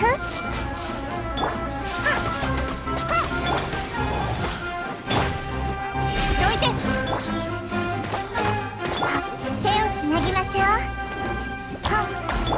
姿を見せよ、オーズ。6308式ユニット。While the rebels will run or use other means to keep themselves from getting caught by the hunter. Okay, that's straightforward enough. So, what else you got? Well, some travelers may remember playing as the rebels and getting caught early in the game. Once that would happen, all you could do was spectate and watch the rest as the others continue playing. But this time around, once you're caught, you'll still be able to participate in the match, even in observer mode. Yeah, it's pretty cool. Once you're in observer mode, you can't be seen by other players and will receive the illusory beacons. This skill will allow you to place a random beacon. If your beacon's successfully destroyed, then the hunter will suffer an obscured vision effect. So even after you finish the hunter, you can be like a little bit trying to help yourself by disrupting the hunter. Right. That's pretty fun. 砕けなさい。吸引テスト開始。断罪の名において。夜の権限。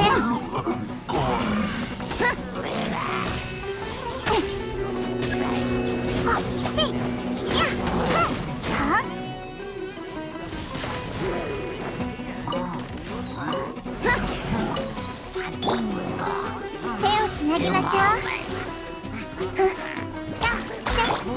らっしゃい。姿を見せよ、オーズ。全部丸見えね。どいて。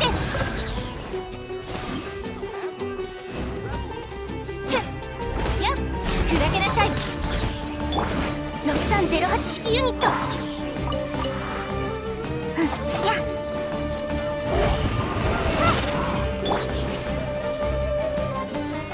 いらっしゃい。覚えたわよ。やっ。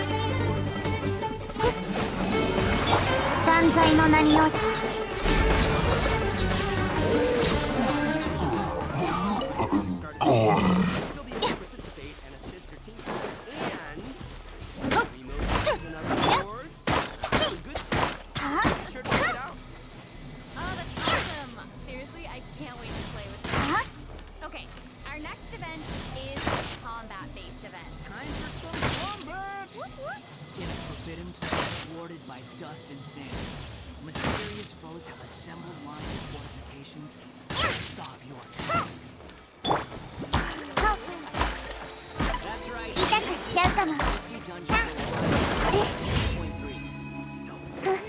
But this time around, there will be a total of 7 trials with different themes awaiting you in the Misty Dungeon. Each has a different ley line disorder, and travelers will have to adjust their teams according to the disorder's effects and the distribution of enemies. There will also be trial characters for you to select from as well. After entering the domain, travelers will need to go and complete 3 challenges to collect ancient runes. After collecting power from 3 ancient runes, we can power the control array and proceed to the final challenge. Also, throughout the trial, additional benediction mechanisms and challenges will appear. Travelers may choose to interact with these to increase the ley line disorder's effects or revive and heal your team. You know, if it were up to me, I'd say just go for all the challenges. I know, but travelers should keep in mind that the challenge objective for each trial might be different. So be sure to check the objective and aim for that while proceeding. In terms of rewards, travelers can look forward to winning Primo Gems and other various prizes. Yes. Ooh, I like prizes. And last but not least, version 3.3 will also have leyline overflow events. Travelers can look forward to saving their resin and earning more Mora and experience books. Nice, that's awesome. That'll be great for all the travelers who are still leveling up all their new characters. And even if you don't need characters now, it's always good to stock up and have more on hand, am I right? Yeah. So, travelers looking to upgrade their characters won't want to miss this. Yeah, I mean, this is all good stuff. In addition to the new version's limited time events, version 3.3 will also be adding a new permanent game mode called Genius Invocation TCG. Genius Invocation TCG! But before we get into that, let's take another quick break and enjoy a redemption code! Yay! Slap that code on the screen.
Welcome back, everyone! During our journey into Vat, we've stumbled across several NPCs talking about a game called Genius Invocation TCG.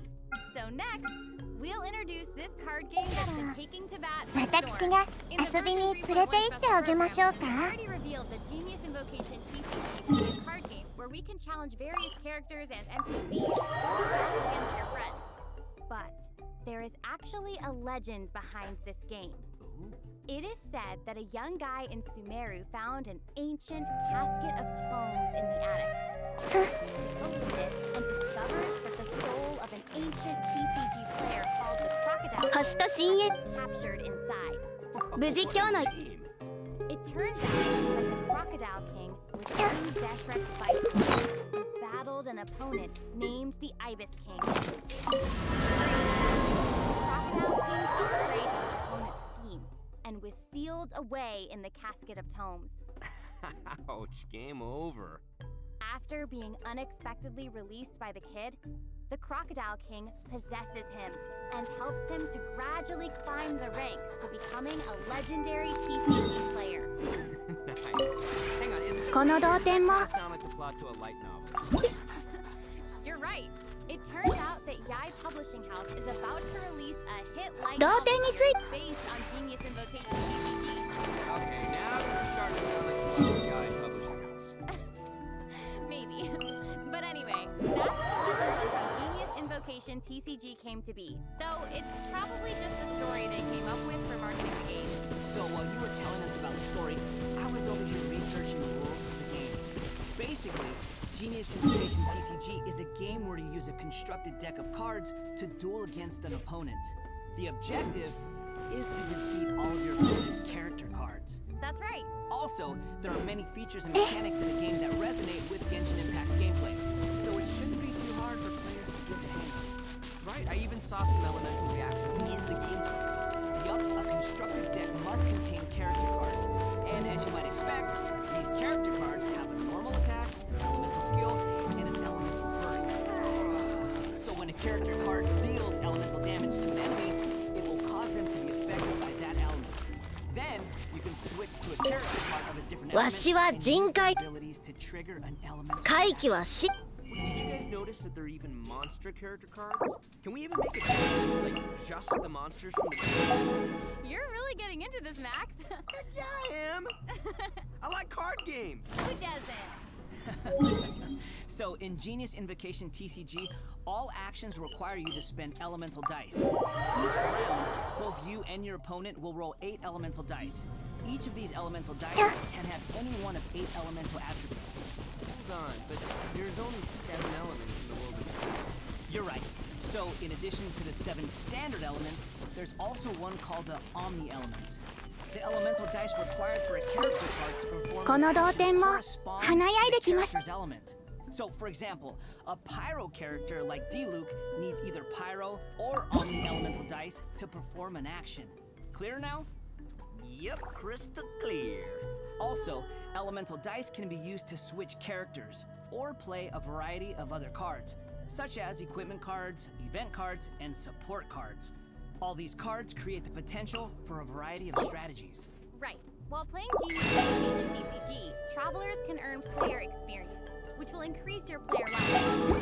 As your level increases, you'll be able to challenge more characters and NPCs. By completing challenges, you may earn lucky coins, new cards, or other rewards. Lucky coins can be exchanged in the event shop for cards, or can even unlock dynamic skins for certain cards. Dynamic skins? Those are cards that have moving illustrations, right? Right. All character cards can unlock a dynamic skin. After unlocking that, there'll even be a cool bonus animation whenever you cast that character's elemental burst. Cool. And if you're confident in your TCG skills, you can also invite a friend to duel. After reaching a high enough player level, you will even unlock a matchmaking mode. So be sure to give it a try. Travelers should note that playing against your friends or other travelers won't count towards any leaderboards or provide any rewards. So you can relax. It's all just for fun. Okay, that's everything we have for Genius Invocation TCG, and that brings us to the end of today's special program. So, what did you think? Why does it have to be over? There's so much that this version has to offer. Yeah, I can't even take it all in right now. I'm just super stoked to be part of this. I think I just gained some Kuguryoku points just doing this whole thing. So. Man, the new characters look cool. I know, what about Scaramouche hovering? Like, that's insane. I know, that's awesome. That's super dope. That's awesome, and I cannot wait to play in some of these events and mini games. I'm super excited. This was so fun. I'm really glad that we got this special program together. I'm so happy I got to come back for another special program. This is my 3rd time being on one of these, and I can't wait for number 4. I'm so happy. This is my first one. Having me. Doesn't it feel good? Yes. Doesn't it feel good to feel special? Do you feel special? I really do. Thank you. Well, I think this is the end of our special program. So, I hope everyone enjoyed it, and see you in game. Okay, bye. Bye, everybody. Bye, everyone. See you later.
If you were haunted by a demon that made people die in horrifying accidents, what would you do? I'm going to break down the mistakes made, what you should do, and how to beat the death curse and smile. This woman is going to wish she never became a psychiatrist. Dr. Rose here is working at the hospital when her coworker reveals a new patient has just been admitted. The police had dropped the girl off, but there's something deeply disturbing about her. Last week, she saw her professor die, and the girl was the only witness to his death. Concerned, the doctor walks into a room and finds the patient standing in the corner, terrified. Rose reassures the girl that she'll be safe here and invites her to discuss what she's experiencing, but she'll regret asking this question. The patient joins her at the table, and the girl explains she's been seeing an entity that takes on the form of different people throughout her day. Every time it appears, the creature will wear a terrifying smile and has told the girl that today she's going to die. Rose tries to explain these delusions are a traumatic response to stress, but the girl freaks out knowing that the doctor doesn't understand what's happening. Suddenly, the patient falls back in her chair and screams in terror, trying to run away from something in the room. Shocked, the doctor rushes over to the phone and immediately calls for help, but then it goes quiet. Looking around, she notices the patient staring at her with a gigantic grin on her face. The woman doesn't know the girl has been possessed by a demon and can only watch as she collapses to the ground dead. Later that day, the doctor is questioned by the authorities, who ask about the mental state of her patient, trying to understand what caused her death. Rose explains the girl was having delusions that an evil entity was haunting her and was smiling before she suddenly dropped dead for no apparent reason. It sounds insane, but soon this doctor will realize she's about to be haunted. Okay, this is really messed up. This girl was clearly in psychological distress and completely convinced that an evil presence was going to kill her. The doctor was trying to help, but didn't take the girl's fears seriously enough, and now she's dead with almost no explanation of why this has happened. What's even more suspicious is that the girl was a graduate student working on her PhD, and that means she would already be outside of the normal demographic to be experiencing this kind of mental breakdown. Studies all over the world have found that mental health issues are highest among people who have financial stress and unsustainable working conditions. The reason this is strange is because a student who's already working on her PhD would not only be competent enough to be accepted by the university, but it also means she's both financially and mentally stable enough to carry out the work. In fact, most PhD students are usually offered a basic stipend to cover living expenses during their studies because they don't have the time to keep a regular job. So identifying a clear cause for her behavior is very difficult to do. Now, the biggest mistake that Rose here made was to tell the girl that everything is okay, and immediately suggest that it's not as bad as she thinks. If someone believes they're being haunted by an evil presence, it could reveal a lot about how their mind works, and that's why if it were me, I would have asked as many questions as possible about what she's seeing and when, to identify patterns that could explain the phenomenon. Now, if you look at this girl, we can clearly tell from the heavy bags under her eyes that she hasn't been sleeping, and based on her disheveled appearance, it's reasonable to assume she hasn't showered or changed clothes in days. These are classic signs of grief, and since we know she witnessed her professor die in front of her, there's a very good chance she might have had an intimate relationship with him without anyone knowing. A secret like this could plunge someone into a moral crisis, and if it's true, it wouldn't be surprising to discover she might even blame herself for his death. From this perspective, mentioning that you're being threatened by demons makes a lot of psychological sense to someone who's overwhelmed with guilt, and if the doctor had spent more time listening, she could have learned useful information because soon, Rose here is going to be plagued by the exact same curse. Having said that, everyone knows the best way to ward off an evil demon is by playing Raid Shadow Legends. Are you looking for a brand new turn-based MMORPG? Then Raid Shadow Legends is the perfect mobile game for you. Take part in epic raids, terrifying dungeon runs, campaign battles, and test your champions with PvP arena matches. As an avid player of the game myself, some of my favorite champions include a Sky-Touch Shaman, who has excellent defense against debuffs and a unique passive healing ability. Not only that, the beastly Coronar is a force to be reckoned with, stripping down enemy attack and defense, allowing you to easily destroy your opponents. Raid Shadow Legends is constantly evolving, with a huge release this month in the form of a brand new faction called the Sylvan Watchers. This faction comes with a host of exciting new champions. Forest Elves, Aunts, Druids, Fays, they're all here, and I can't wait to summon them all to play with. The game constantly has a full lineup of events along with a new season of Forge Pass, allowing you to collect some of the strongest gear this game has ever seen. Also, if you are an Amazon Prime member, you can get your exclusive rewards in Raid right now. Now it's the time to hop in. New players can use my link or scan the QR code right here, getting a free starter pack worth almost $30 including the free champion Vergians and some neat in-game loot. You will find these rewards in your inbox for only 30 days, so make sure you get started ASAP. Find me in-game under the name Chandler How to Beat to join my clan, and we can take on the Raid Shadow Legends world together. Thank you to Raid Shadow Legends for sponsoring this video. That night, Rose heads home and tries to relax with a glass of wine. She can't get the dead girl out of her head, but that's when she notices someone is standing in the kitchen. Suddenly, a man calls out to her and the lights turn on. Her fiance Trevor has arrived and he walks over asking how her day went, but learns that she witnessed her patient die. It's hard for him to see his fiance like this and he pulls her into a hug, but as Rose looks back towards the kitchen, she realizes there was nobody standing there. Later, the woman has dinner with her sister Holly, but is lost in thought. She can't stop thinking about what happened in the hospital, and that's when her sister asks if she's coming to her nephew's birthday. The woman explains she'll be busy working, and the couple can't believe their ears. Frustrated, the aunt tells her she's working too hard and should be selling off their childhood home for profit, but the woman demands they change the subject. It's clear there's bad blood between these sisters, but it's only going to get worse. The next morning at work, Rose asks a colleague to find out more information about her dead patient's professor, and the woman promises to help, but that's when the doctor is interrupted by one of the detectives from yesterday. It's her ex-boyfriend Joel, and he explains he's here to check up on her, but Rose insists she's fine, walking away to her office. Inside, she reads through a witness statement from her dead patient and finds out her professor was smiling right before he died. It's eerily similar to what happened to the girl yesterday, but the woman is interrupted by a call from her sister. Answering the phone, Rose gets an apology for their argument last night as she walks over to the window, but then she sees something strange. There's a shadowy figure watching her in the distance, and it's making the doctor nervous. Walking down the hallway, the woman notices that a patient is staring straight ahead with a creepy smile on his face. It's weird, and Rose steps inside asking how the man is doing, but gets no response. He's still sitting there grinning like a creep, and she tries to snap him out of it, but that's when everything goes wrong. Suddenly, the man turns to her, repeatedly saying she's going to die, and the doctor backs out of the room, calling out for help. The nurses rush in to restrain the man, but Rose is shocked to realize the patient was sleeping in bed this entire time. It doesn't make any sense, and these hallucinations are going to escalate into the scariest things she can imagine. Okay, this is only going to get worse. Rose here has just witnessed two different patients exhibiting the exact same symptoms, but what's even more horrifying is that this is also what the girl saw her professor doing right before he died. It's way too specific to shrug off as a coincidence, and it means we have to consider there might actually be something a lot more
sinister going on beneath the surface. If we're seeing the same thing that these other victims have been seeing, then we either need to evaluate our own mental condition or decide to believe there's actually a demon that's haunting us and figure out how to defeat it. Now, Rose here seems like she's mentally stable, but if you're paying attention, there might be signs that she's actually suffering from repressed trauma. First of all, we can see that she has a tattoo on her back of a tree with its branches bending in the wind. Not only is it the only tattoo she has, but it probably symbolizes a reminder to be grounded in herself, even when there are strong forces trying to move you. This might indicate an underlying instability she's tried hard to protect herself from, and a strong chance it stems from a childhood trauma. Secondly, we've also seen 3 separate occasions where she's starting to see things that aren't actually happening. First, she thought there was something in the shadows of her house, then a mysterious figure through the window, and lastly, the patient screaming that she was going to die when he was actually laying in bed. These hallucinations are escalating to extreme psychosis, and if reality's beginning to slip away from us, then we can't trust anything anything that we see unless it's being confirmed by another witness. Before she died, the patient told us that she was seeing someone pretending to be other people, but it would smile as it told her she was going to die. It's been less than 24 hours, and now the exact same thing has just happened to Rose here. With this in mind, we have no choice but to accept the possibility that a demon is haunting us, and that's why if it were me, I would make sure I was always in the company of at least 2 other people I trust. It might be challenging to keep ourselves in large groups throughout the day, but if we see something that looks suspicious, we can confirm our reality with several others, helping us get a better sense of what is happening. We also need more than just one person, because if our only witness is acting strangely, we would have no other way to confirm that it wasn't a hallucination, so the more people we have around, the more likely we are to be grounded in reality. If this was an evil being, then it's fair to assume that the only reason it would be showing itself is because it wants to drive our paranoia and anxiety into extremes, so that it can manipulate us into making horrible decisions. That's why the most effective tactic right now is to distrust our own mental state until we find out more, and refusing to give this demon our attention might force it into finding a different strategy to get what it wants. Later, the woman has a meeting with her boss and insists that the patient needed to be restrained, but the man disagrees. He thinks she's been affected by her former patient's death and demands she take a week off to recover. The woman knows what she saw, but there's nothing she can do to convince him and accepts his offer. Leaving the hospital, Rose visits a shop to pick up a toy train for her nephew, hoping that things will get better, with no idea this gift is going to backfire. That night, she returns home to relax and pours herself a drink when the thief alarm goes off, making the woman drop her glass. Terrified, Rose quickly picks up a knife, thinking that somebody has broken in, but when she walks over to the entrance, there's nobody there. The doctor checks the security system and shuts off the alarm, but as she's heading back into the living room, she notices that the back door is wide open. Suddenly, the phone starts ringing and Rose quickly picks it up, finding out that the security system company has been alerted of a break-in. The woman explains that the back door has been left open, but then the person on the hotline taunts Rose, insisting someone else is in the house. That's when the phone rings again, and the woman turns to see the device is back on the table like she never picked it up. Freaking out, the doctor answers the phone, and this time it's the real security company, but she's too confused to respond. The police are called to the house, and the cops walk out, insisting they found no signs of a break-in. The woman asks about the back door, but the men suggest it must have been left open, and that's when her fiancé arrives at the scene. Heading back into the house, he questions why she set the thief alarm, and Rose tells him she doesn't remember turning it on. That makes the man concerned, and she insists there's nothing to worry about, but Trevor isn't sure he believes her. She's been acting more erratic lately, and soon he'll discover the woman he loves is going insane. Later that night, Rose listens to an audio recording of her former patient's last words before dying, and that's when she hears something strange. Playing back a section of audio, the doctor notices a ghostly breathing and tries to listen closer when suddenly the dead girl appears in the room. She backs away in terror before standing up, and quickly takes out a knife to defend herself just as her fiancé comes running out of the bedroom. He doesn't understand what's going on, and there's nothing he can do to help. Okay, this is getting out of control. Not only is she starting to get haunted more often, but now we know this creature can make her think the phone was in her hand.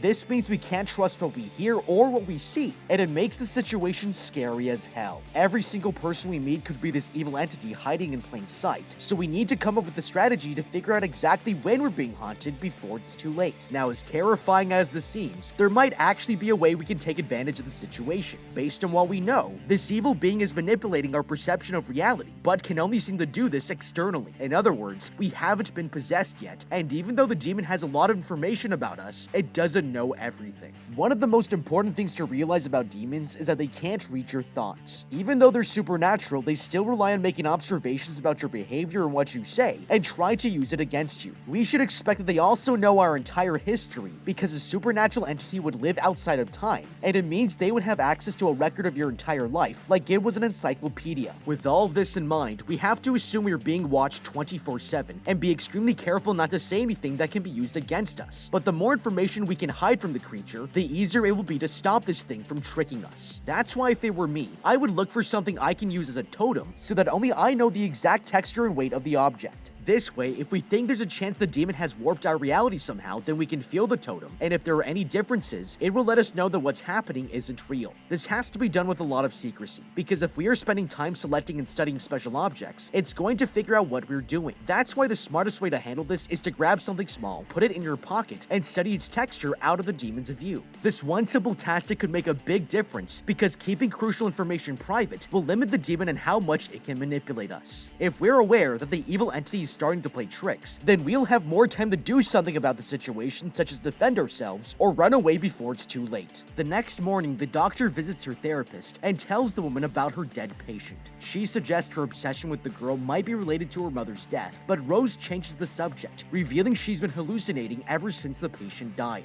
The delusions have been terrorizing her, and the therapist proposes she avoid anything that could remind her of the girl's traumatic death. With the session over, the woman heads to her sister's house so she can attend her nephew's birthday party. She's trying to enjoy herself and forget what's happened, but when the kid begins unwrapping his presents, everything goes wrong. He opens his aunt's present and is shocked to see what's inside. Confused, the boy pulls out a dead cat, and the doctor recognizes it's hers. Rose doesn't remember killing her own pet and tells the partygoers she would never do something so horrible, but they all think she's crazy. That's when the woman notices one of the guests smiling at her as she realizes the entity has returned and is haunting her in broad daylight. Overwhelmed, the doctor starts screaming, but suddenly the smiley woman appears in front of her and Rose trips, falling straight into a table. With no idea what's going on, she's brought to the hospital for treatment, where her boss makes sure she's okay, but the woman notices her fiancé getting into an argument with her sister. That night, Rose goes back to her fiancé's place, but before they head inside, she explains she's been haunted by the evil spirit that killed her patient. The man doesn't believe her, concerned that the woman is going crazy, and gets out of the car. Following him, the doctor argues she's not insane, and that's when the fiancé remembers that Rose might have inherited her mental illness from her mom. It's the only explanation that makes sense to him, and he tries to walk inside, but the doctor stops him. The woman insists she would never do anything to hurt him, but he suspects Rose killed their cat, making it clear he's afraid of what she'll do next. Desperate to get answers, the woman searches up her dead patient's professor and quickly makes a plan to find out more about the curse before it's too late. Okay, this is terrifying. Now the demon is haunting us during broad daylight in the middle of a kid's birthday party and killing our pets just to watch us freak out. It's actually a genius strategy because by doing this, the demon has turned everyone against us, convincing them we're mentally unstable and can't be trusted. At this point, we have to expect that anytime we ask someone for help, our friends and family are going to be much more likely to put us on heavy medication instead of believing our story. Keeping ourselves in a public environment isn't enough to stop the creature from manipulating us, and it means we need to go a lot further in taking matters into our own hands. It's reasonable to assume that if we know it's using our environment and perception against us, then by taking its tools away, it will have a lot less influence. That's why it might be a good decision to keep ourselves blindfolded throughout the day, making it much harder to be manipulated. Up to this point, sight has been the only sensory perception it has tried to target, and if we don't see what it's doing, then we can't react to it. I would then try to communicate with the creature and ask what it wants. It's important to point out that as powerful as they seem, supernatural beings are bound by a lot of rules with what they're allowed to do, and it usually comes down to a set of preconditions that gives them the authority to attack someone. This becomes even more apparent in exorcisms because the language that's always used in casting out demons has to do with their authority and the legal grounds they have to be in there in the first place. Now, we can't expect to argue a legal case with a demon that's a lot more knowledgeable about the subject than we are, but that doesn't mean we can't negotiate with it to help it get what it wants. If we're powerless to stop it, then the smartest thing we can do is help it, but insist that we will cooperate if it agrees to haunt someone else instead. From what we know, the monster seems to thrive off of psychological trauma because every victim so far has been a witness to someone's death. Rose here witnessed her patient die, and the patient witnessed her professor die, but this is such a rare and unlikely occurrence that it can't be a coincidence. With this in mind, I would return to work at the mental health clinic and offer the demon its selection of patients to terrorize as long as it leaves us alone. The best candidate might be an old war veteran because they would be the only other people in the clinic who might have witnessed someone dying, and if the demon is willing to switch targets, we'll be free from its manipulation tactics as long as it gets what it wants. It sounds horrible, but it's a trade-off that's worth taking. If we can contain the demon into haunting people who are already under the institution's control, then we can also exert a small degree of control onto the demon by extension, and it puts us in a better position to figure out how to destroy it. At the very least, this keeps the demon's bad behavior away from the general public, and if no more cats are showing up dead at children's birthday parties, then it's still a worthwhile strategy to take. The next morning, she visits the professor's widow, learning that the man had been behaving strangely and suffering from hallucinations before he died. The woman shows her his bedroom, which is covered in drawings of smiling creatures, and she explains this all started after the professor had watched someone die. It's just like what happened to her, and Rose realizes that this evil entity gets transferred whenever someone witnesses its victim's death. Desperate, she asks the widow if her husband ever found an explanation for what happened, but the woman has had enough. She refuses to answer any more questions and kicks Rose out of the house, leaving her more terrified than ever. With no one else to turn to, she visits her ex-boyfriend Joel and walks into his apartment. The woman begs him to look for any other police reports about the professor, and he reluctantly agrees. Searching him up, the detective discovers that the dead man had given a witness statement after seeing someone die a week earlier, and there are even photos from the crime scene. Rose takes his computer, examining the horrifying pictures, and notices the victim is smiling. It's just like what happened with her dead patient, and the doctor asks him to check if there's a police report. He looks into it, discovering the victim had witnessed a stranger die in front of her eyes, and there's even a recording of the incident. They watch it together, and the doctor notices that before the victim died, he was smiling. That makes the cop realize there's a pattern, and he asks her what's going on, but Rose refuses to answer. Later that day, she heads to her sister's house to talk, and the husband insists she leave, but his wife reluctantly agrees to hear the woman out. The doctor explains that she's been cursed, showing proof that other people have suffered the same fate, but Holly thinks she's having a mental breakdown just like their mom. That makes Rose furious, insisting the woman doesn't know what she's talking about, and the sister makes it clear she's no longer welcome here. Frustrated, the doctor heads back to her car, but as she's considering her next move, Holly walks up to the window and stretches her neck to look inside. The entity won't stop making the woman hallucinate, and there's nothing she can do to stop it.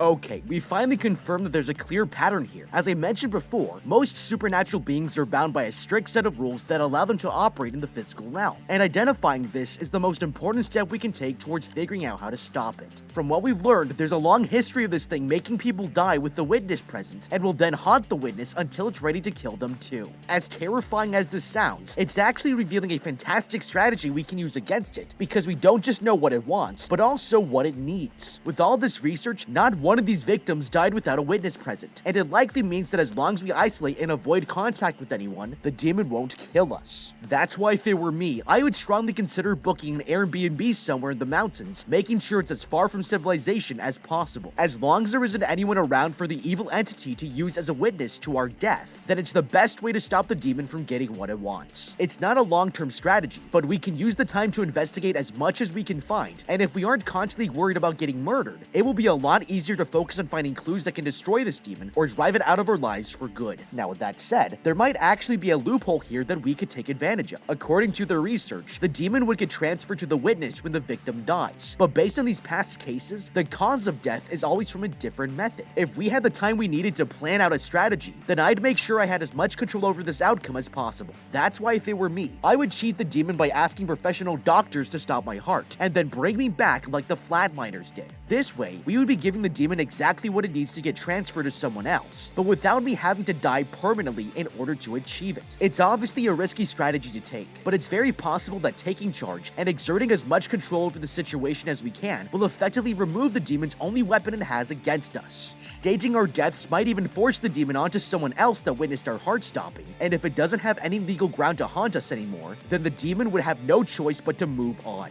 That night, the doctor is eating in her car when Joel calls, revealing he's made a discovery. There were over 20 cases of someone witnessing a death before dying themselves in front of another witness, but only one of the cases has a survivor. According to the records, an accountant watched someone die, but instead of repeating the pattern, he killed a stranger to break the curse. The man has been in prison ever since, but what's strange is that the only witness to the murder died a week later in front of somebody else. This guy might have the answers they're looking for, and with only days left before she dies, the doctor asks her boyfriend to take her to the accountant. Driving away, the woman asks him how long it took before the next victims died, and he reveals that at most, they never survived more than 4 days. The doctor realizes tomorrow will be her 5th day, and the detective insists nothing will happen, but soon he'll be proven wrong. The next morning, they head to the prison where the accountant is being held, visiting the man to get some answers, and Rose asks him how he managed to survive the entity. He refuses to say anything unless the detective steps outside, and with no better options, the doctor insists she talk to him alone. The man leaves the room, and the accountant finally reveals he managed to pass on the curse by killing someone else in front of a witness. He explains that the entity spreads through trauma, but the doctor freaks out, insisting that she can't kill somebody. Suddenly, the accountant realizes that the woman is cursed and panics, screaming at her to get out. He's terrified she'll pass the curse back to him, and the woman leaves, horrified at what she's just learned. Rose goes back to her fiance's place, knowing that she doesn't want to die like the other victims, but can't bring herself to murder someone. The woman has no idea what to do, but that's when she receives a text message from her therapist asking if they can meet. Rose refuses to respond and goes to the kitchen to grab a knife, but before the doctor can do anything, the doorbell rings. She answers the door to find her therapist therapist outside, and the woman insists they talk about Rose's issues to make sure she's not a danger to anybody. If not, then the authorities will be called to deal with her, and the doctor has no choice except to let the woman inside. Sitting down on the couch, the therapist asks if she's still hallucinating, and Rose insists she's better now. Suddenly, the phone begins to ring, and the woman goes to answer the call, but then she hears her therapist on the other end. The doctor realizes the person sitting on the couch is the entity, and it starts smiling, warning the woman it's almost time for her to die. Terrified, Rose backs away from the creature as it walks forward, but the entity won't kill her until it's got the perfect opportunity to pass on the curse. Okay, this is absolute nightmare fuel. When your own therapist wants to kill you, it's a good indication that you aren't living life the right way. But at this point, Rose here should have known better than to put herself in this position. She's already seen firsthand how the smiling demon can appear as anyone, and that it's going to be looking for the woman to exhibit signs of emotional distress to make an appearance. If we're paying attention to the patterns, the woman should have realized that this is exactly what was happening when her therapist showed up. Instead of obsessing over the records, the woman should have been meditating to protect herself from becoming emotionally vulnerable for the demon to haunt her. The second mistake she made was letting the woman in the door. She's already been dodging her calls, and if we're already aware that the demon could become anybody, then this was clearly the dumbest thing she could do. If it were me, I would have stayed inside and ignored the therapist, because if the woman suddenly started trying to force her way inside, it would prove to us immediately that this was the demon. From there, we could rush into the kitchen, grabbing a knife to defend ourselves from the monster, but only after we left it no choice but to reveal itself. Now the truth is, it didn't even have to go this far. Earlier at the prison, we found out from this convict that he was the only person to have escaped the smiling curse, and the reason was because he murdered someone before it could kill him. As daunting as that sounds, the man is living proof that his method had worked, or else he would already be dead. This woman should be taking this news like it's a gift from God, because up until now, there has been no clear way to stop the creature from haunting her. If it were me, the first thing I would have done is start experimenting with this information, and starting with smaller insignificant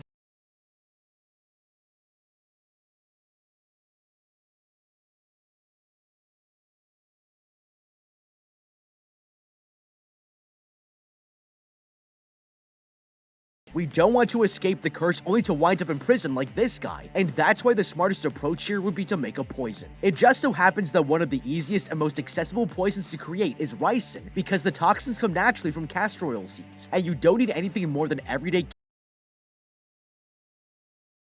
At that point, all we need to do is select a target and a delivery method. We want to make sure there are no traces of our involvement, so it should be given to someone random that we don't know, and in an area that has no other witnesses. If we take a page out of Breaking Bad, the best approach might be to put it inside a cigarette and go to a bar, offering a half-empty pack to another smoker, explaining that we've just decided to quit. It's more than likely they will accept the gift, and over the course of a day or two, that ricin-laced cigarette will end up getting smoked far away from us, making sure the demon has all the conditions it needs to officially leave us alone. Coming up with a plan, the doctor heads into the hospital and finds one of her patients inside his room. Turning around, he realizes who she is and backs away in terror as the woman tries to reassure him he's completely safe. Suddenly, her boss walks in and demands to know what's going on, but that's when Rose pulls a knife from out of her sleeve. Acting quickly, she attacks the patient, trying to pass on the curse, but he doesn't die no matter how many times she stabs him. Looking back at her boss, the doctor sees the man peel his face off, and she suddenly wakes up back in her car. The entity is tormenting her even in her dreams, and there's nowhere safe from its influence. Rose is startled by her boss knocking on the car window, and he asks what she's doing here, but the woman lies, insisting she doesn't remember. Noticing the knife, he begs her to come inside and talk, but she freaks out and drives away as fast as possible. On the road, her ex-boyfriend calls, demanding to know what is going on, and the woman explains her new plan. The entity must have witnesses nearby to keep passing the curse to new victims, but if she stays alone, then there's no way anyone else will die. It's a smart strategy, but Joel and Sissy come to help, not realizing this will be his biggest mistake. Parking the car, Rose arrives at her old childhood home and heads inside the abandoned building. With nobody else living in the area, the doctor is certain the curse won't be able to spread, and she walks into a bedroom, remembering how her mother died in bed. Rose could have called for help, but she ran away, leaving her mom to die alone. It's a traumatizing memory, and the doctor begins preparing the house to face off against the entity, making sure no one will know where she is. That night, Rose hears a strange noise in the building and tracks it down to her mother's old room. Taking a look inside, she sees the entity sitting on the bed and realizes it's taken the form of her dead mom. The creature apologizes for being a bad mother and accuses the doctor of killing her, but she tells it to shut up. Rose refuses to feel guilty anymore, arguing she won't let her trauma destroy her, declaring to herself that none of this is real, but things are moments away from spiraling out of control.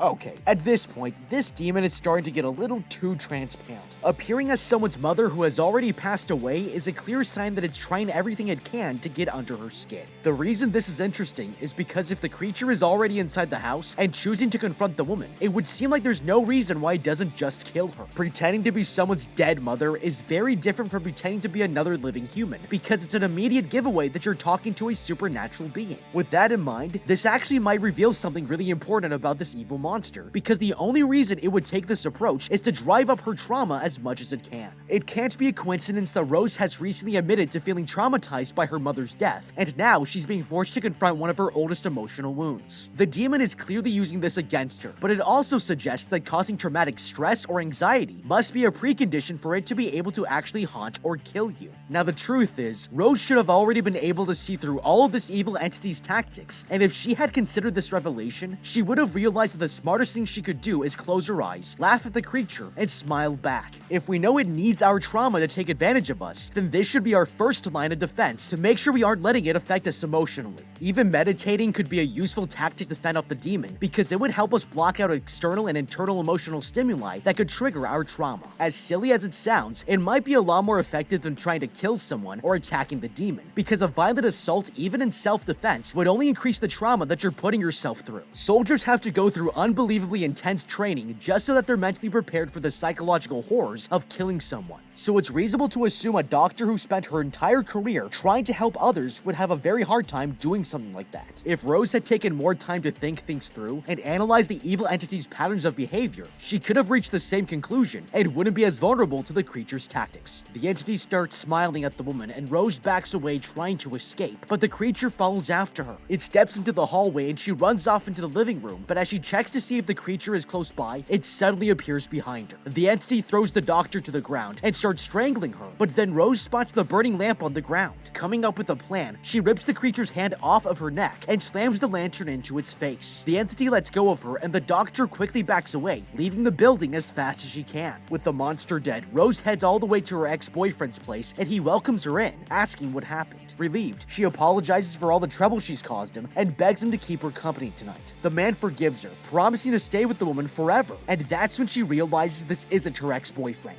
He starts smiling as Rose figures out she's still hallucinating, and the woman tries to run out of the apartment but finds herself outside of the old house. She never escaped, and to make matters worse, the real Joel has just found her. The woman heads back inside the building, terrified that she'll get him killed, and locks the door. It's the only way to keep him safe, but as Rose is hiding, the entity approaches her. There's nothing she can do to escape her fate, as the creature begins to climb down her throat. That's when Joel manages to break the door open and enters the house, finding Rose standing in the middle of a room. Terrified, he calls out her name, and she turns around, revealing a huge grin on her face, and Joel realizes getting back with your ex is never a good idea. But what do you think? How would you beat Smile? Let me know with a comment down below. Thank you so much for watching. Leave a like and subscribe, and check out the How to Beat playlist for more videos like this. Until next time, have a damn good day.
Hey, Miss Strickland. Oh, hello, Mr. Corleone. I'm afraid I haven't much time. The meeting of the Stay Sober Society is due to begin very soon.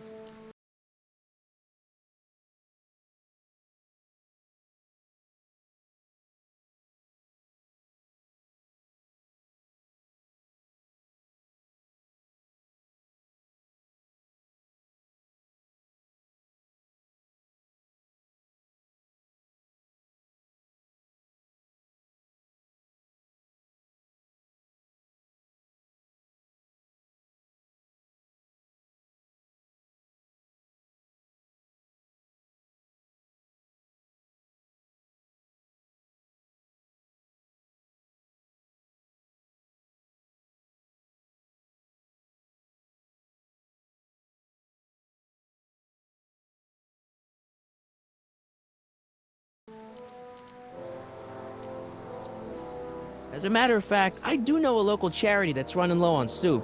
Oh? Who? The Stay Sober Society. That's right! They'll soon be gathering at the Brown Estate, and we haven't provided refreshments. I can't get over the generosity of your friend Emmett, volunteering his father's house for our meeting. Huh? Wait there!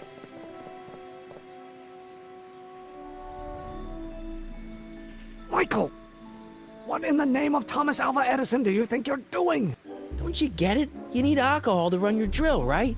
Those bootleggers at the soup kitchen won't let us get our hands on any of their hooch. But we can get Miss Strickland to pick it up for us and deliver it right to your door.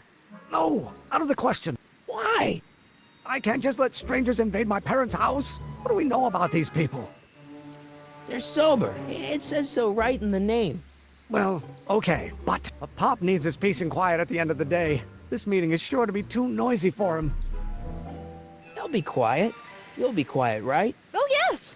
I play my tambourine very softly. You hear that? Yes, but... But what? But it's still impossible. But think of the Stay Sober Society. What'll happen to them? They can all fall...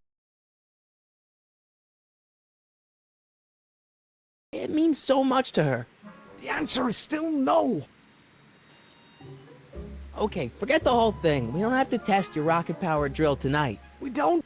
No. I'll take the train back to Washington and I'll tell the folks at the office to give the patent to Dr. McCoy. Wait!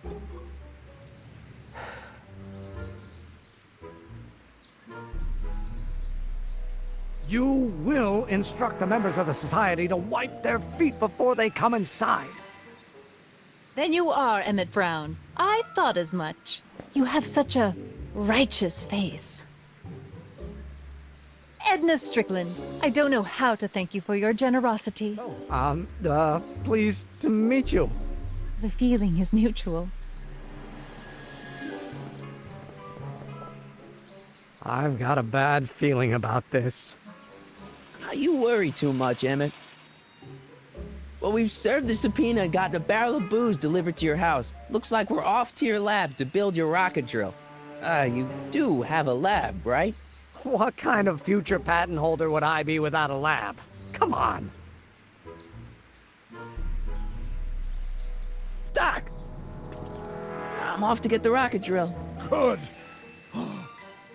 Come on, let's go. Time waits for no man.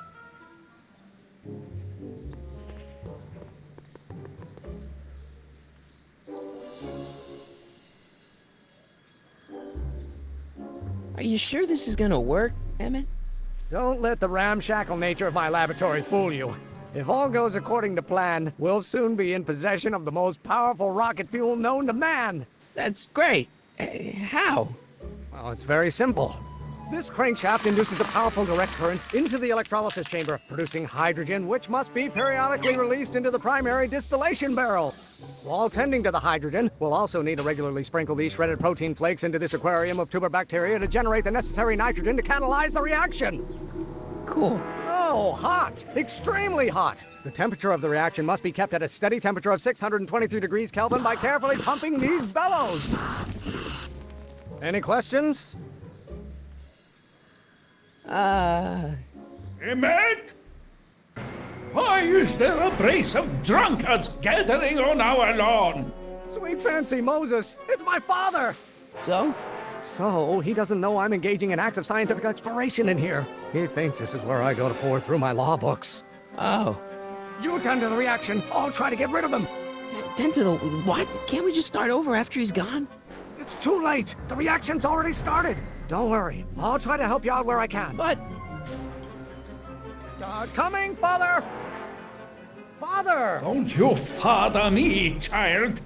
Eating you, Father, but I wish you would go on a diet. You don't know what called.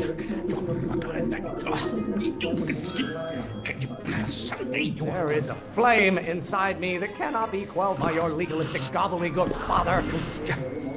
Is it my fault if I don't get a spark out of laws and statutes? Someday Excellent. Now twist the valve there. Great. We're about a quarter of the way home. Emmett, get back here! Why are you always bellowing at me? You don't get to control my life just because you fed and clothed me for 17 years. Why won't you release me from your unattainable expectations? Why should I honor your wishes? You treat me like common bacteria. Law may be your burning passion, Father, but it is not mine. This isn't food for thought, Pop. It's gruel. You don't like my performance at the courthouse, then